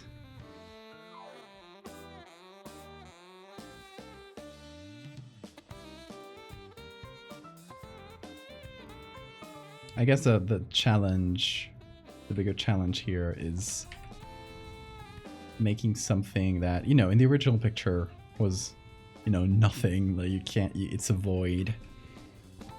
Making that sort of visible would be a little bit hard. Because you're fighting against the natural lighting, and the natural lighting would be, I don't know, this, right? So you're kind of fighting against reality in that sense.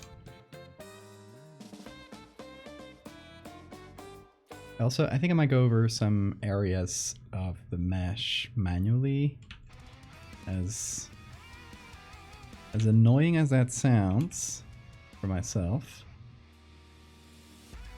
some parts of it look kind of disjointed, and you know, at the end of the day, it's just a layer I put on and try to make it match as well as I could, but obviously it's going to be a little bit of weirdness there. So a little bit of manual touches can probably help a bunch.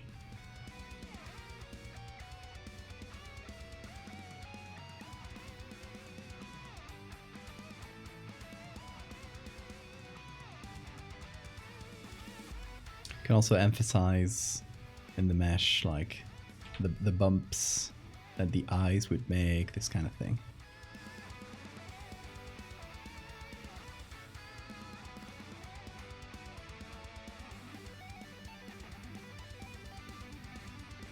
These specifics won't matter too much in the final composition because they're kind of, you know, right now they're just like individual things, the mesh and the like the nets and the chunk of meat.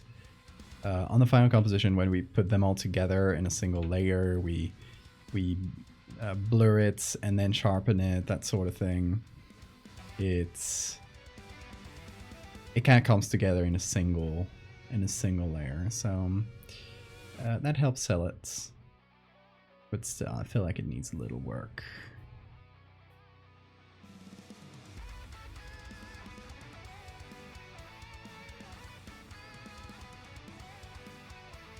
Love the lighting on the meat. Thank you. It's gonna get there.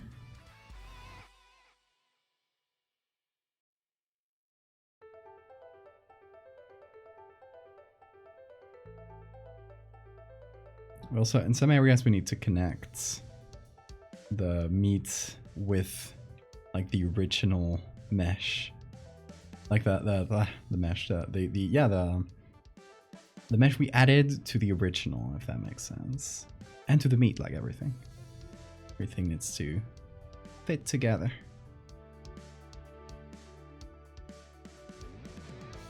You know, I'm making up the strings at different points, but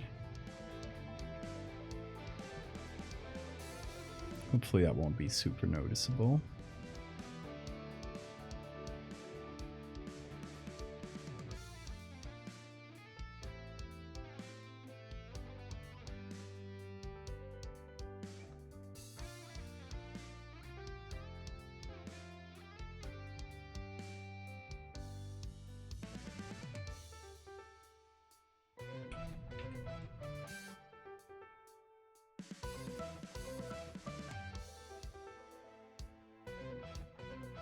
Give some lighting to the droopy bits.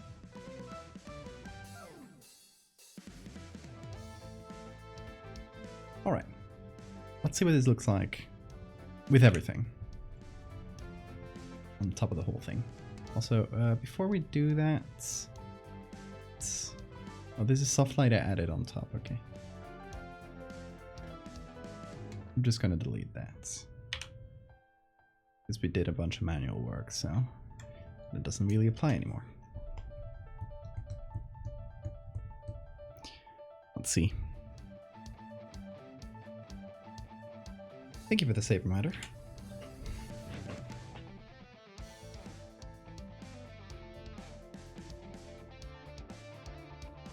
Okay, I think I went too dark on the camera raw filter.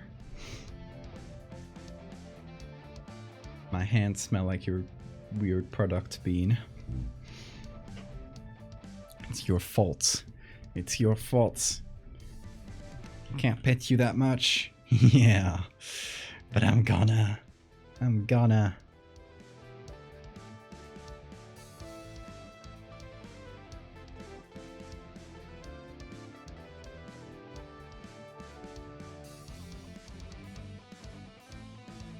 Oh yeah, I think it might be the shadows slider here.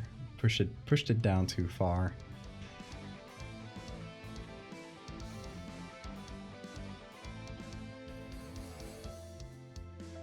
A meteor.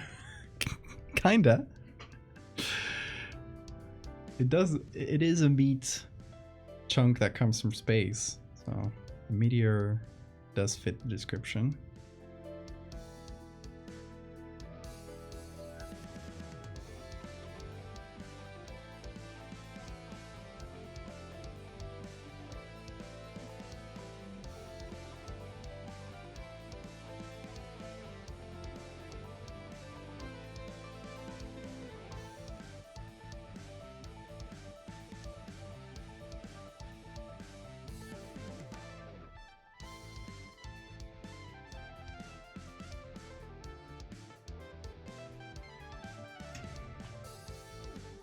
Alrighty, still needs a little bit of work on the mesh, but it's definitely getting there. Like the background is working already for me. It's mostly about the meat chunk.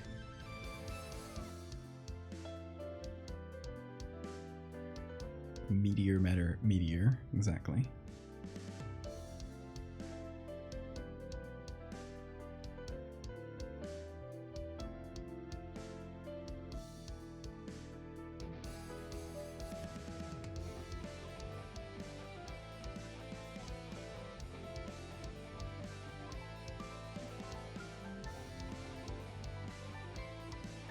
And over here, I'm just connecting the mesh above with the one below because they feel a bit disconnected. I should use a smaller brush because these are pretty thin lines. If I make them really thick, it's just going to be noticeable.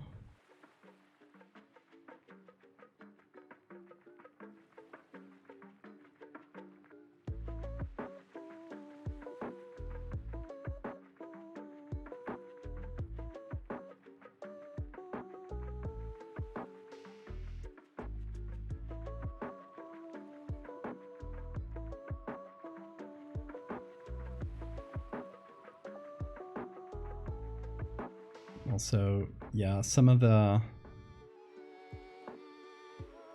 strings here are obviously like in the daylight, so they have their own lighting that we have to think about. Annoying.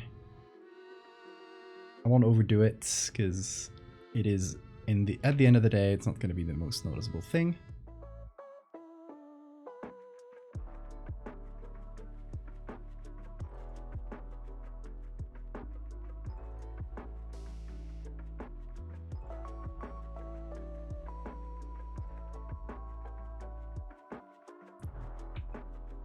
But it does matter overall, so. There's also a much thicker string kind of connecting the edge here. Obviously in the original, this kind of stops there. It becomes invisible because lighting, but now we do have to think about that. So I'm just gonna paint it over.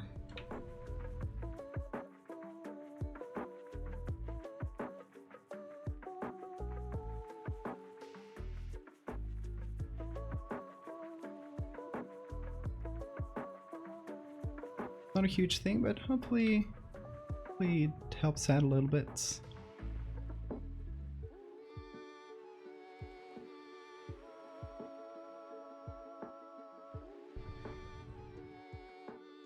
Okay, Johnny, have a great night. And Maxwell, you too. A great time zone, y'all. I see you over the next few days.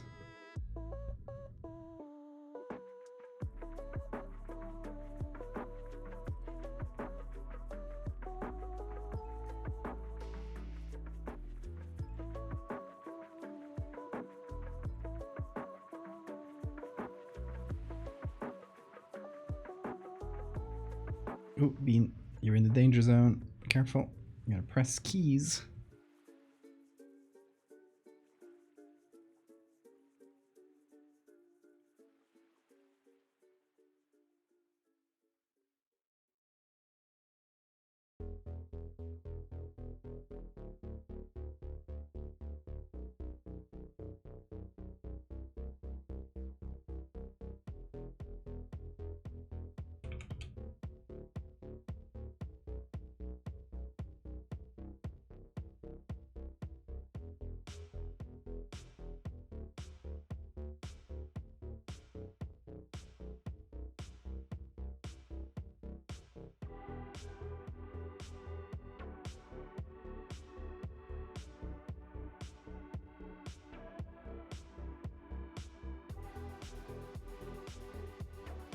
Singing Highway to the Danger Zone.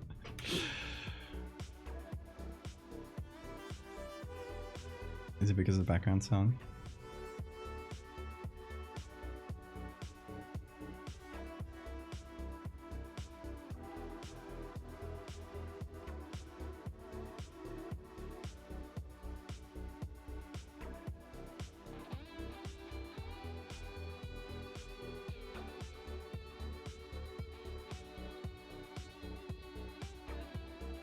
Okay, I overdid it in some parts.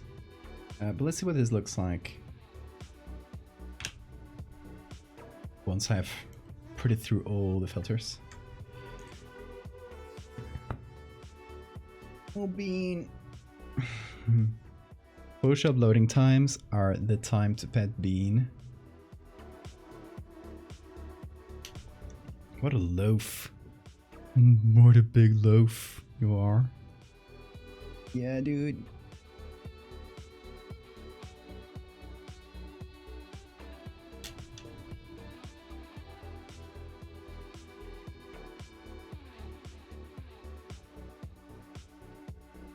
Oh yeah, especially this like bigger, like thicker line here. Definitely works.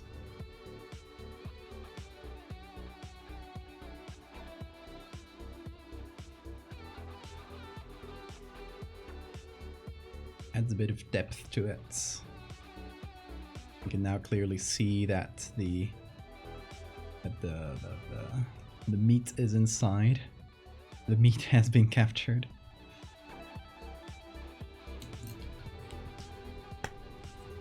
I think we're getting there here. Like flipping it to see if there's any areas that look weird. Pet the loaf. Pet the loaf. I'm doing it. I'm doing it. Hey, Humor Waffle. Waffle. Thank you so much for the follow.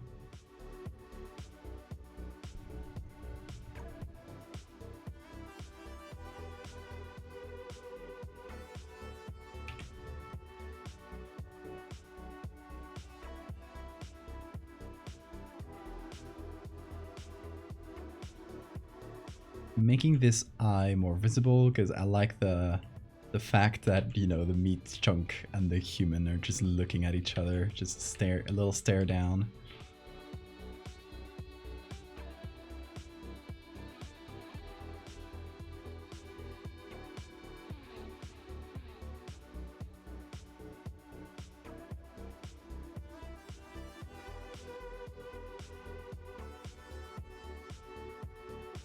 A bit of light on this side.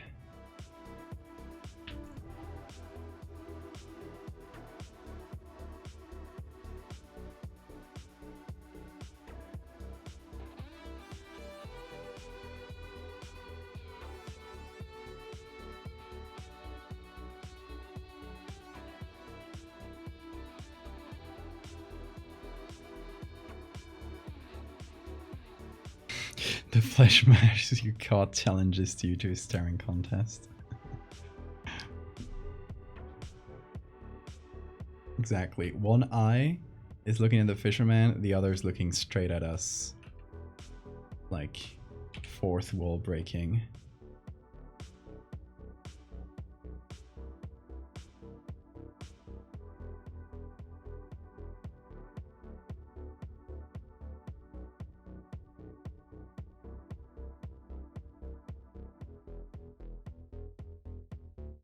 Let me do all this lighting work below the edits. Look, it'll look a bit better once we put everything together.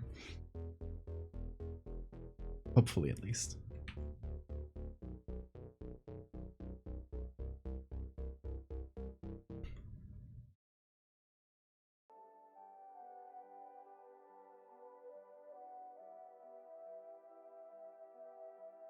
I'm gonna remove all these color layers. Gonna choose a kind of a pink-ish tone. Oh, what did I just do? Oh, it's a color lookup. Okay, shouldn't add that.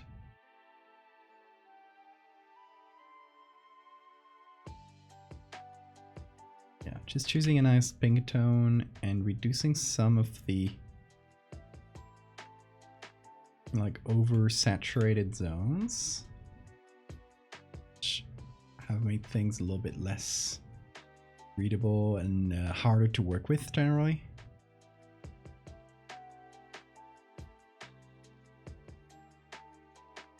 In that fishing boat, I probably put that thing back from where it came from, or so help me God. Like, yeah, they're like, maybe we can sell this. Maybe we can chop this up and sell it as squid.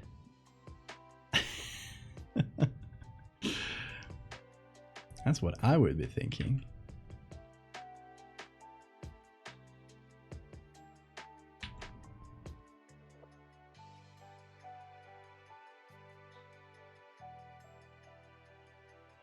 An enterprising mind would think that.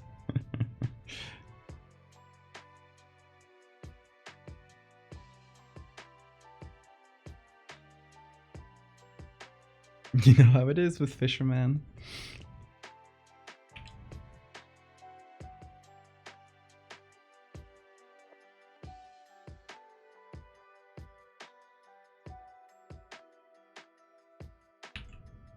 We'd probably get the shadow from this, kind of hitting on the side, like so.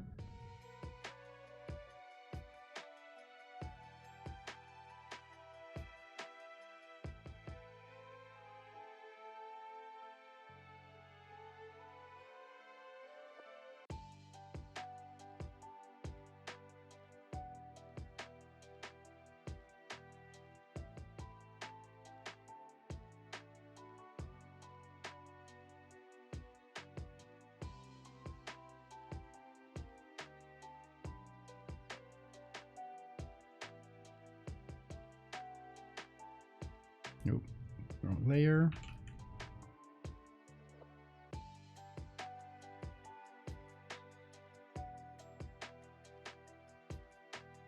So I'm gonna go below the meat chunk.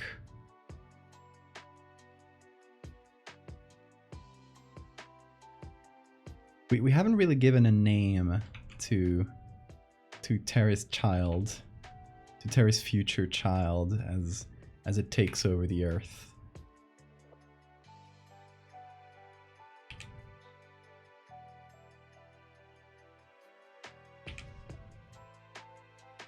CEO mindset. Just gonna sell this as squid. Oh, that could be the setup for the text that goes with this. All of these for the little Terry series have been like news, like headlines basically. So this one could be like authorities are warning about, like, be careful what you get in supermarkets. Authorities are warning about meat chunks from HYPNAGOGIA being sold as squid or something like that. Right, those little like fish nuggets, you know, those like breaded fish sticks. Whoa, bean.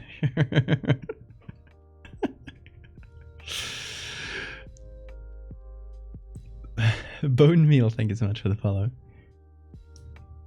I'll give you $5 if you take a bite of it a bit.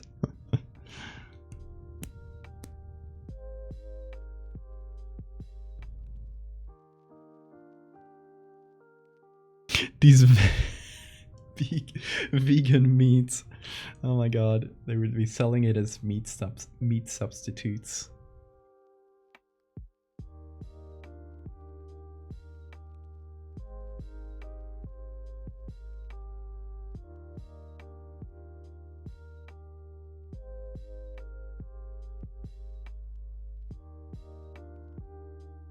Like, oh my god, we've just solved the environmental crisis of the meat industry by harvesting chunks of meat from an alien planet that have just been growing under the water.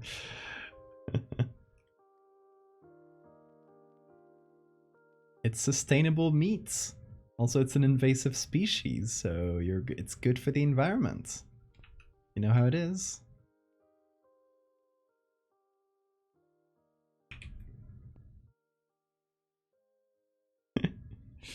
Bean, you're taking up a lot of space, aren't you?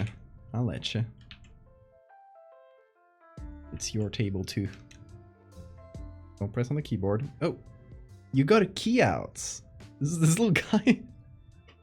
This little guy got the print screen key out. How did you do that, Bean? Let's go. Let's paw under it.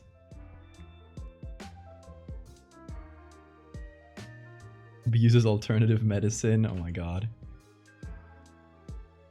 The health benefits of space meats.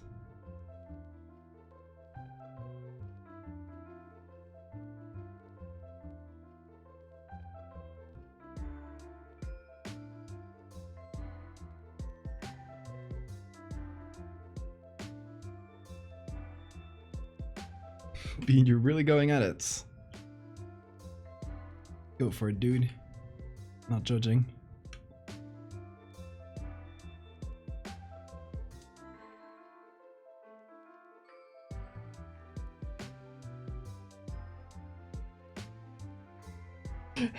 My substitute meat is leaking out of the can.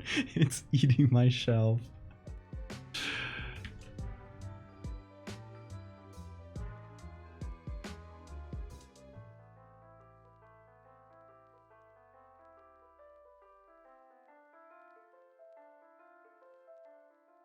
So as you can see, I'm adding a little bit of the textures from the mesh here into the shadowy parts, kind of letting it shine through a little bit, which hopefully should add a bit to the texture, should help that volume feel more natural. At the end of the day, we're just painting the whole net ourselves, but you know, hopefully it'll be for the good of the composition.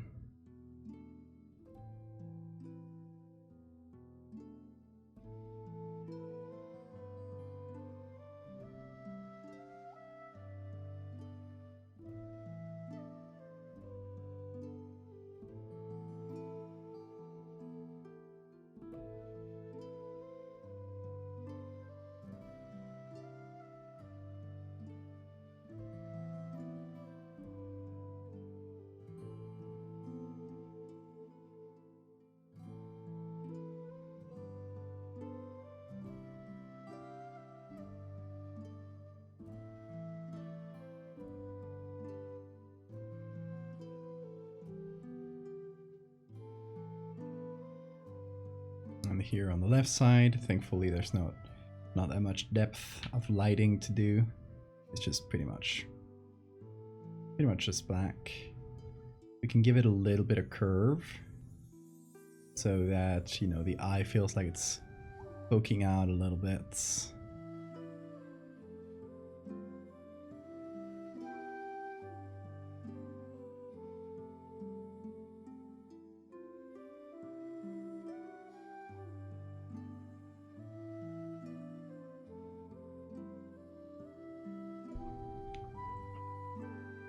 Our product is self-replicating properties, unbeatable value.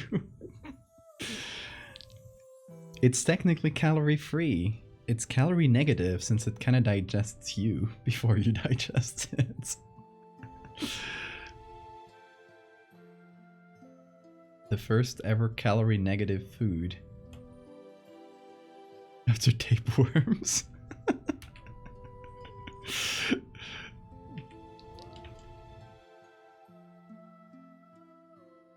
The second ever calorie negative food.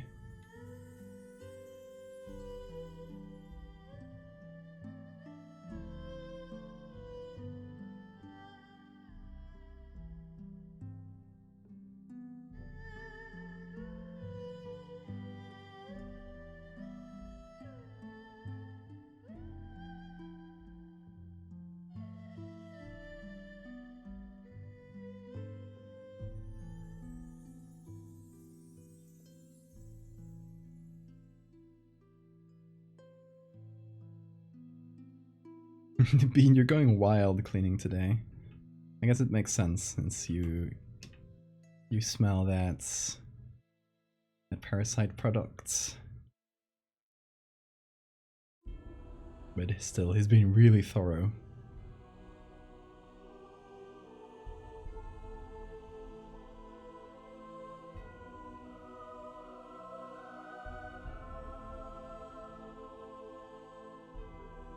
Humans are already infected, hence the meat.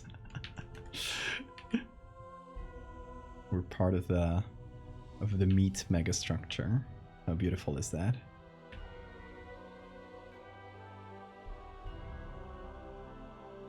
If tapeworms were sold as for weight loss, they are, yeah.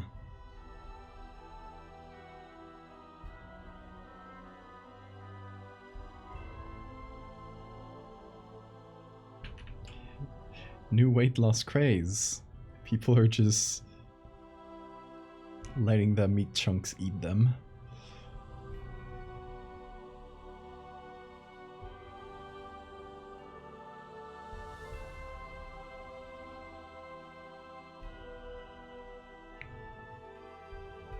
That's a lot of work we're doing here.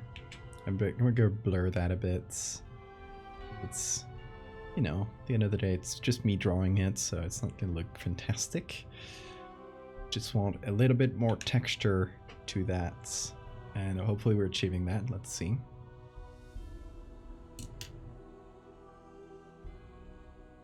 Those medications that have death on their side effects. Honestly, that's most medications. The companies just want to cover their asses. If it's ever caused a death, you gotta put it on the label. All right, I think we're getting a much better. Whoa, bean! It just shook around, and I got a drop of bean slobber on me, dude. Nasty.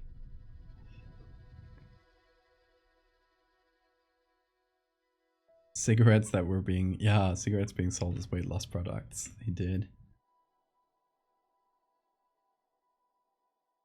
Okay. The net is looking much better now, which I'm glad to see. I think I'm pretty much good here. We just need to sign it. I mean, I'll probably find a million things that are wrong with it tomorrow, but no bean. Can't eat. You can't take that.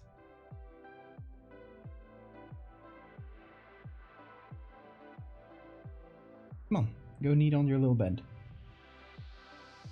No? No kneading?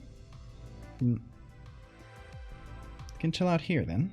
Come on. Oh. There you go.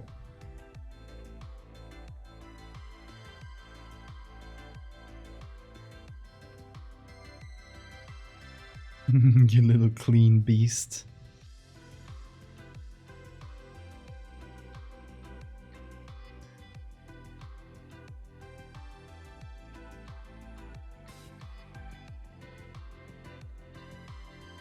I'm gonna call Terry's child Crim, like Crimson.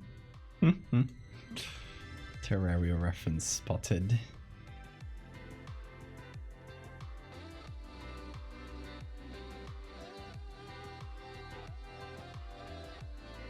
Okay, where should we sign this though?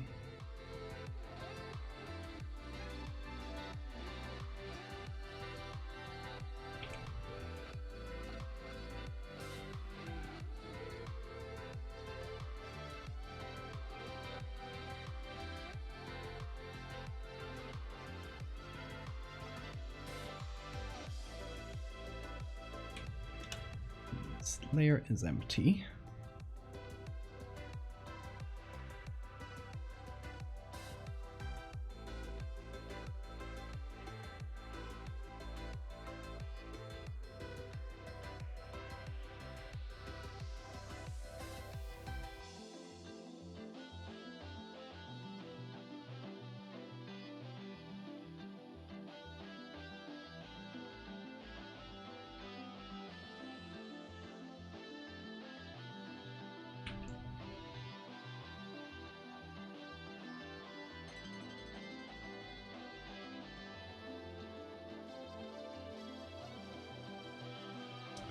the edge of the boat.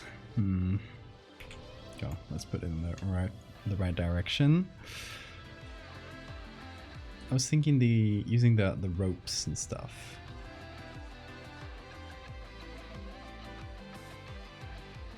Like we could take this rope,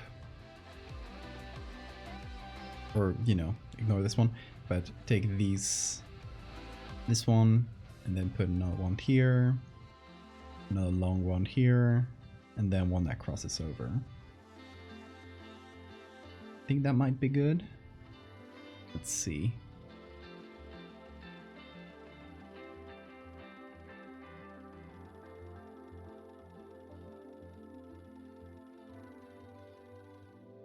First of all, I'm gonna take this one. Oh wait. Is that... No wait, that layer's not on. Why is that not working?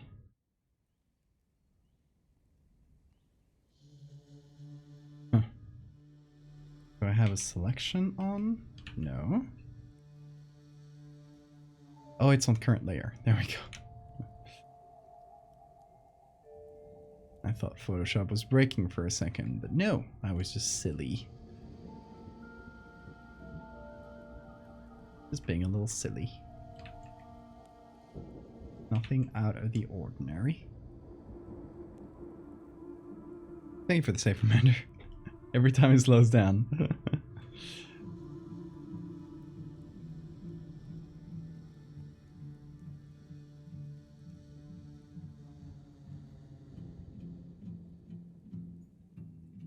Oh, there's kind of a floating thing here. Probably something I forgot to select well at the beginning. I'm glad I noticed it. Wouldn't have been a big deal, but it's the kind of thing you notice. If you notice it too late, it's like... Ah, I should change this. Beat yourself up over it.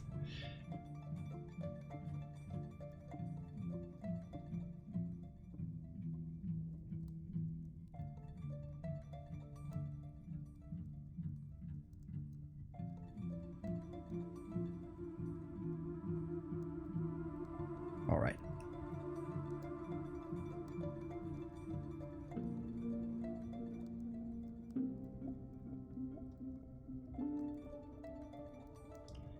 It happens. It does.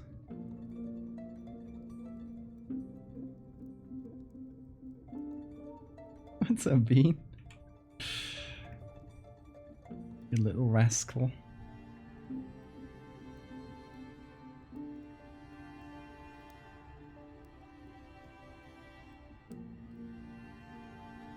Alright, so I got a line. We're just gonna put this... I think multiply.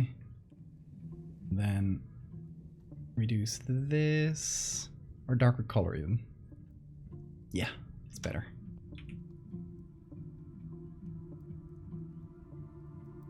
So now we got just a floating line like this. And what we're gonna do is use that a few times. We can either do like this, then another one like...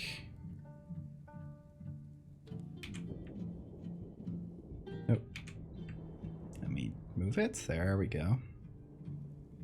Like this, and a final one goes from this spot up here. How about that?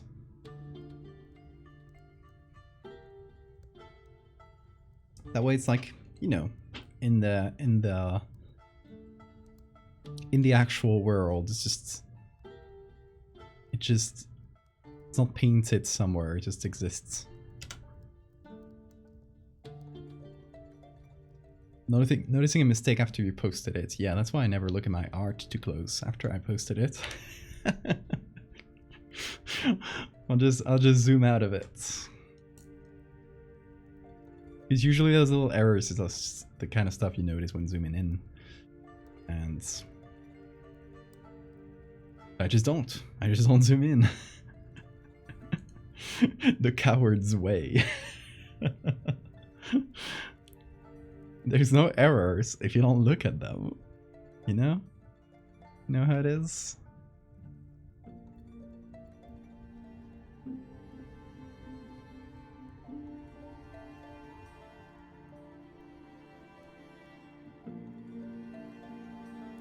How do you get these things stuck in your nails, Bean? You little creature. Mental health zoom out, exactly. It's better not to stress about these things. Like, nobody's gonna see them, so... And if they did see them, there are people who liked it well enough that they would zoom in and try to look for little things, which is already a compliment in and of itself, so... The people who noticed it are the people who really liked it anyway, so it's not gonna change their minds. At least that's how I approach it. So I don't worry about it too much. Alright, I think this is, at least for now, done. We'll see. I'll probably see it tomorrow and figure out more things to do, but that's usually how it works. We'll see.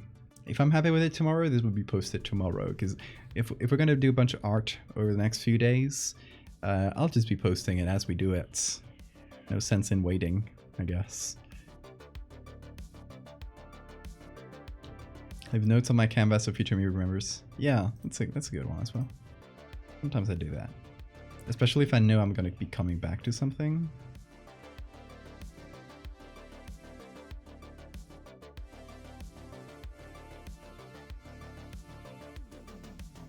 I just don't make mistakes. Exactly.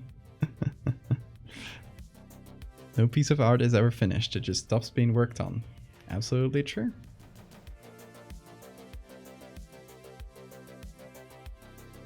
Which is why I like to post them, because once it's posted, it's kind of just out there. You're not going to change it. It's very rare that I go back and change things about an old piece. I did it for the first part of the Fractal series, actually. Fisherman related again.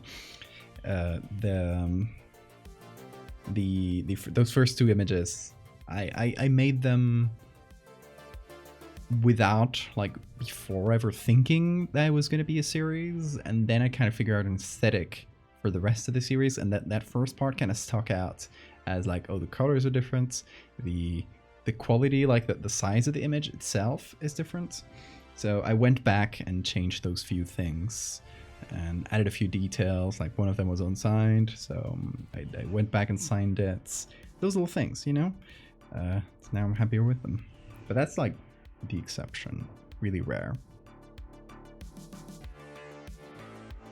If I don't see it, it doesn't exist. Exactly. That's the way to go, honestly. But yeah, that's Terry's future child. So I guess a chunk of what's going to be Terry's future child once it grows enough. There we go. Nice. We've been productive this past couple days. I think it's a great start to this little marathon. I don't know how many days we're gonna go through exactly. Depends on you guys' points. Well, obviously, like how much I can handle. I'm not gonna do any streams that I can't handle. Whenever it's time to stop it, I'll say stop it. But yeah, also depends on you guys' subscriptions over the next few days. You guys is like how if you ever were to finish that goal, which we'll definitely finish tomorrow, I think. Yeah, and the more it goes on, the more chances there are to like keep fulfilling future goals. So Terry's proud, I'm sure. They will be once it takes over the earth. Bean is being very productive. He has cleaned himself very thoroughly, haven't you? Yeah, you little beast. You wanna come up on my shoulders? Just for a minute? Yeah? Let's do it. Let's do it. You can chill on there. There you go. Yeah. The kissing position.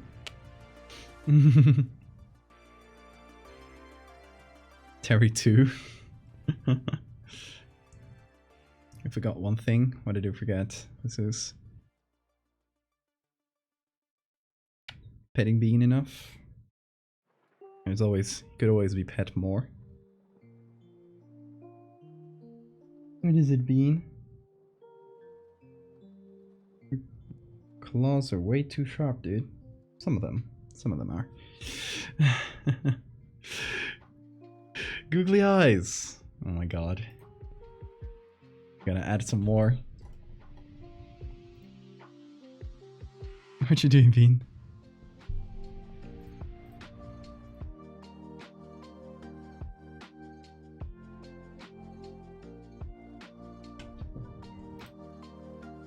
What was that noise you just made?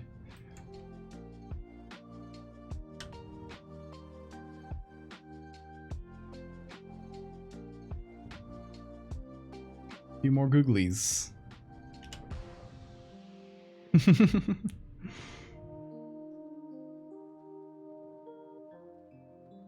Bringing them back. Here they are. The googlied version. Alright, with that though, with that beautiful googlied version, we'll call it for tonight, because it's getting pretty late too. I gotta try and keep the schedule, my sleep schedule, stable as well. So I'll probably just go chill a bit and then just sleep. Tomorrow, I don't know exactly what we'll do. Actually, I won't say it, because it's meant to be a bit of a surprise what we're going to be doing over the next few days. We got a few different things planned that we could do. I'm just gonna cross out Terry Part 3 from this little list. We'll see. Depends on when we start. Depends on what I'm feeling like at the moment. We got plenty of ideas, more planned things here. Then we're probably gonna be keeping this marathon going. So there's plenty of stuff to choose from. The whole noises. Prim is a moth? Why is a moth? In any case, that's where we're gonna leave it for tonight, y'all. We'll be back tomorrow, more or less same hour. Again, might go up and down. That's gonna depend on all the other IRL stuff I gotta do, since I gotta stream every day. We got some Patreon stuff to take care of. There's been a bug with Patreon. That means a few people didn't like appear on the lists and didn't get their postcards. So I gotta figure those out. Just send them even if it's late. Better late than never. So yeah, it's gonna be my day tomorrow, I think. And yeah, then we'll stream. We'll see what we do. But I hope I will see you there, y'all. Bean is right here. Let's say bye with Bean. I need your assistance for a quick thing. Just saying bye. You'll be free in a second. You'll be free to keep sleeping. Y'all, it's been a blast. I hope you have a fantastic time zone. Bean and I will do, certainly. I will go sleep now. I'll see you tomorrow. Take care.